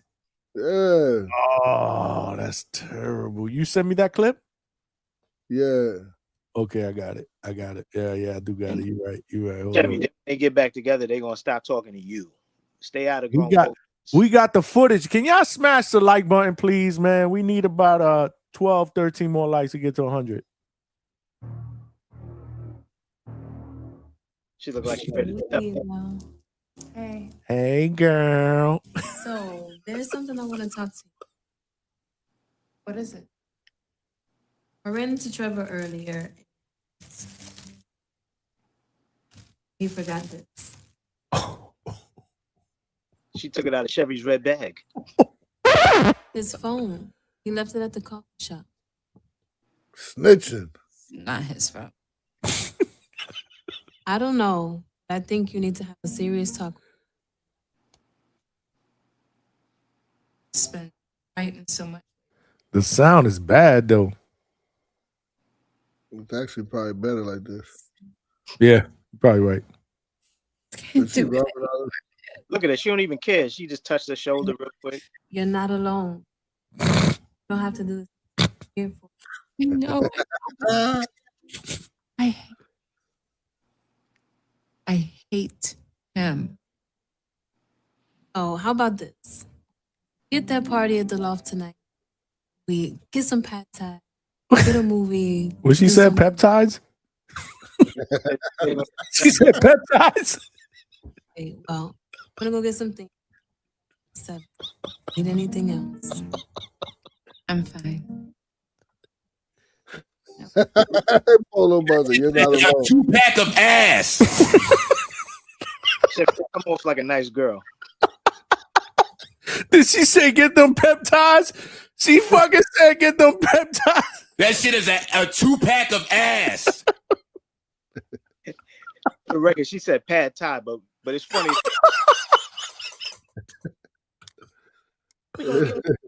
Oh my God, man. Diabolical, man. Salute to Chevy, man. Coach pulled up the footage, man. Somebody said next time she come on the panel, they packing her up for that. Chevy said, let's get the peptides for when your man cheating on you. Lord child. Chevy was creeping and she snitched. Oh my God. Chevy 9. Wow, man. Talk about pack her out of here. Pack her up out of here. Oh man, that shit was dope. Hopefully, like I said, hopefully I don't get clipped, man. But notice she had the red bag. Chevy's red corner. She had the red bag. She had the phone in a red bag. In a plastic red bag. You know what I'm saying? Where'd she get that plastic red bag at? Why did she put the phone in a plastic red? Like she just really wanted to make she wanted to be dramatic about this shit. Here's his phone. You could just be like, yo, she stole the dude's phone? She stole the dude's phone. Word. Yeah, they then went through it. Yeah, she could have said, yo, my man. She said she loyal. That's why she did that. Damn, you a thief? Damn. Homegirl didn't even want to believe her in the beginning. But then that ain't him. She hated him. The flip phone though. That was crazy. Yeah, because she flipped on him. They all was flipping. So how does the movie end? Does Chevy wind up in a plastic bag somewhere in an alley because she snitched? Mafia style? Is that what happened? It's a Tubi movie. We gotta watch. So again, listen, we provide those clips out there so you guys can watch the movie, man. And because that's the because now I want to see how the hell the damn movie ends. What's the name of it again? Don't Go in the Dark? Oh man, you killing me. Yeah, something with the dark. Why you ain't paid the light bill? Some shit. What's the name of it? Say the name of it. Why you stole my phone from the coffee shop? Word. What happens in the dark? What happens in the dark? There you go. Where the fuck is my phone? Part 3. Look, people in the chat are like, that movie got my attention now. Go watch. Yeah, go support Chevy, man. Watch that movie. That's the most views that movie gonna get, but people here gonna go watch that. You're gonna go from I'm gonna let y'all know tomorrow if I get flagged over these clips. Because YouTube don't be playing. I get up in the morning and be like, boop. How many? Give you just one? Because for all of them, they're gonna give you one for each. They'll give me one for all of them. Dang. All right, so that's cool. Well, that's not. I have to clip them all out individually. Yeah, that's not cool. Mm-hmm. Yeah, that's the only bad part. I have to clip them all out. Chevy, tell them that you'll steal their phone too if they don't leave Johnny alone. Heavy Chevy said, "I'm gonna go watch now. Good job, DHS." We did. I got to clip that the peptides part. Did that shit sound like she said peptides? Yeah, it's funny. It's funnier that way. She said that tie though. I'm clipping. We need footage, Polo Buck. Where you at? The peptides part. Oh, he gonna be busy putting you in Magic Mike dancing with the fucking alligators. Shit, wow. You said it, man. Salute to Chevy, man. He said she was legit the number one movie for 4 months. Emphatically not that. What was the app down? Is that I don't know about that one, Chevy, but hey, if that's what you say. Maybe the app was down. Maybe that's why she was number one for 4 months, because it wasn't working or something. Oh man. This is why I love this channel, man. That's what it's all about. Yeah. Close us out, Coach, man. Let's get up out of here. I gotta get up in the morning. We'll be back tonight, man. Yeah, so before we get out of here, I want to say something from the heart. Tonight, good episode. Oh, my man got the, okay, hold up. H-Town got the two-piece. Yeah! Chevy got paid in casuals for that movie. Salute to say you a boy. Oh, bro. You ain't right, H-Town. You ain't right, man. You ain't right. Go ahead, Coach. Yeah, the good episode tonight. Not just any other episode, but tonight was a reminder that everybody who pulls up to the hangout spot bring a piece of their life with them. Some people come with jokes. Some people with their stories. Some come tired from work. Some come trying to be heard. Trees calling in from work. What's the name? Antonio. Antonio want to be heard, so this is a spot for him. Alberto, yeah. He's come, he tried to be heard. Some people come not even knowing they needed a place like this until they got here. We have Razor Ramon with us tonight, 19-year-old. Still he coming up. I'm sure he's still learning, still walking into those areas where he'll realize later on that he needed all these step-up fights. But young man, your story matters.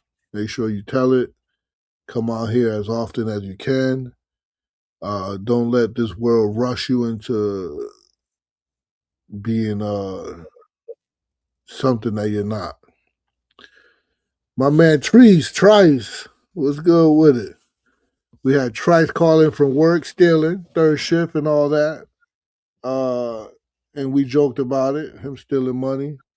But check this out, man. The truth is there's something beautiful about somebody still finding a way to be present while they're out there trying to survive. Because Trice works minimum wage.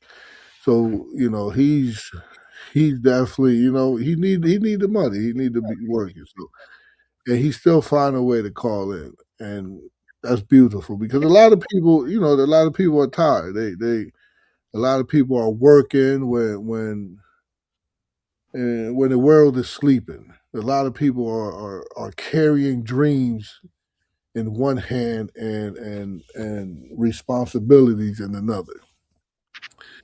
Oh man, Chevy Red, we laughed about the movie, but I respect you because it takes courage. Think about that, man. It takes courage to get out there. It takes courage to be seen like that. And sometimes people laugh at the loudest. Like when someone could take a joke on themselves, it's not ego, right? It's confidence. When someone could laugh at themselves, it's confidence, and that's awesome to see. So check this out. As I close here, I just want to say this. My people in the chat, be gentle with people. You don't know what they have to fight through for them to even smile today. You don't know who's listening right now, needing someone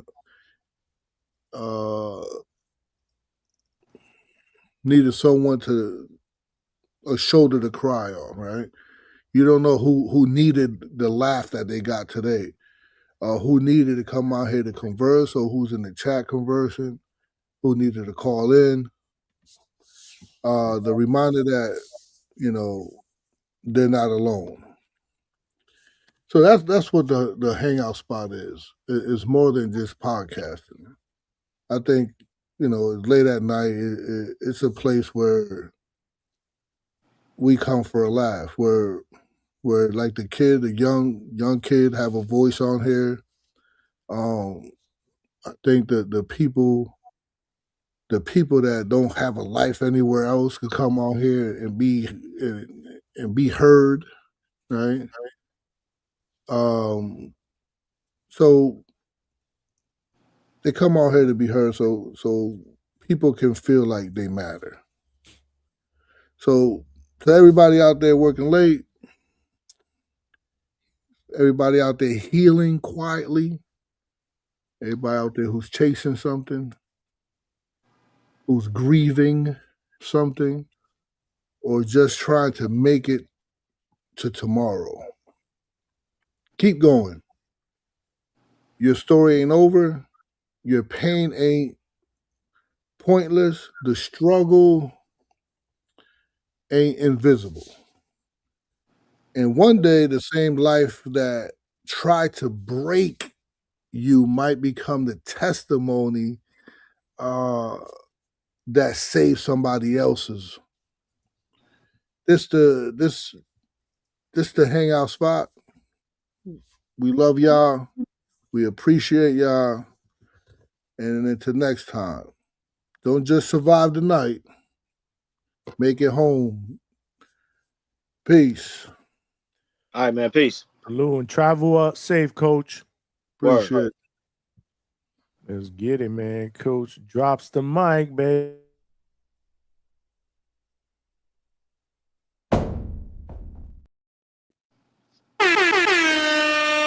Salute, man. Salute, coach. Yeah, man. This is a great show, Johnny. Yeah, man. A lot of fun, man. Great show, a lot of fun. Good interview, great energy on the panel again. Good boxing talk. And the good news is we will be right back at it tonight, baby.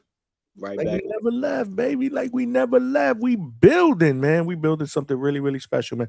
Great feedback today too from you, Yeah. Big Money. Oh yeah.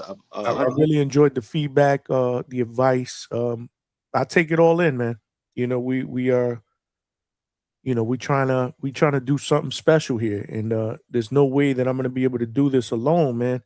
You know, you gotta listen to your people, man, your brothers, you know, your community, because at the end of the day, this is about all of us, not about me.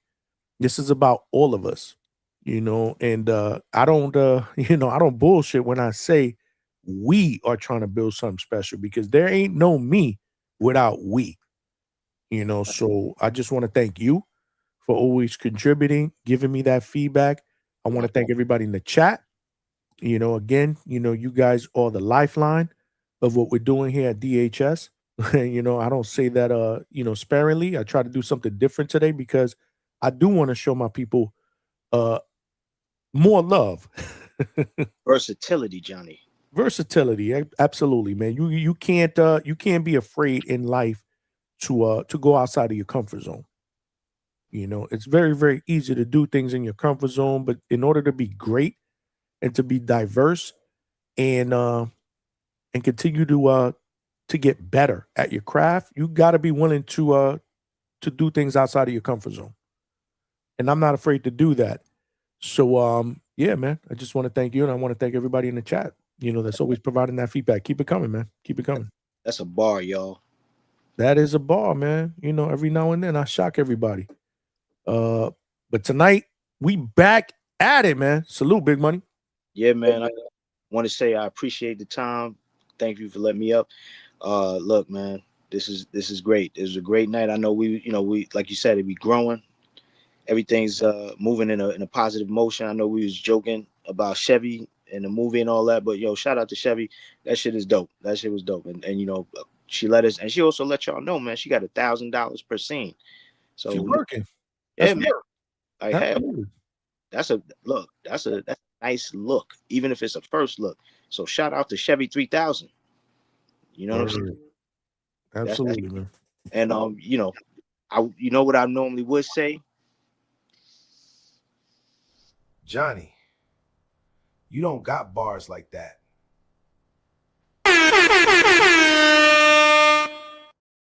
But tonight you do, because you just kicked one right there a minute ago. So shout out to you, and shout out to everybody else. I'm get up with y'all. All right, man. Peace. Let's get it. Salute to Big Money, man. Salute to Coach Bermudez and everybody else that was on the panel. Even you, G-Von, even though you keep calling me soft. I love you, man. Salute to Alberto. Salute to everybody, man, that contributed. And more importantly, if you guys missed the interview that we did with young prospect who is now 1-0 with one win via knockout, Razor Ramon Ordonez, make sure you check out the playback, man. Really, really nice young man who has a very, very bright future. Tonight, we are back at 9 p.m. Eastern Standard Time. We got Claudia Trejos in the building. And then after that, we open up the panel. We will be talking about the heavyweight fight. We'll preview and get some predictions on the heavyweight fight between Fabio Wardley and Daniel Dubois. And then on Thursday, we'll figure it out, man. We'll figure it out. I think I might have Coach Eric Roman on the panel on Thursday. I need to get his breakdown on what's going on with Richardson Hitchens as well, because you know he's tapped in, man. He is to train Hitchens. They're very, very close. And you know, he's always tapped into what's going on. So we'll try to see if we get an update on what's going on with him. And obviously he's been working with the young fighter that we had today, Razor Ramon Ordonez. So we're gonna have Coach Eric Roman on maybe tonight, if not definitely on Thursday. And then Coach Bermudez, hopefully we'll get him on the panel so he can give his lock picks.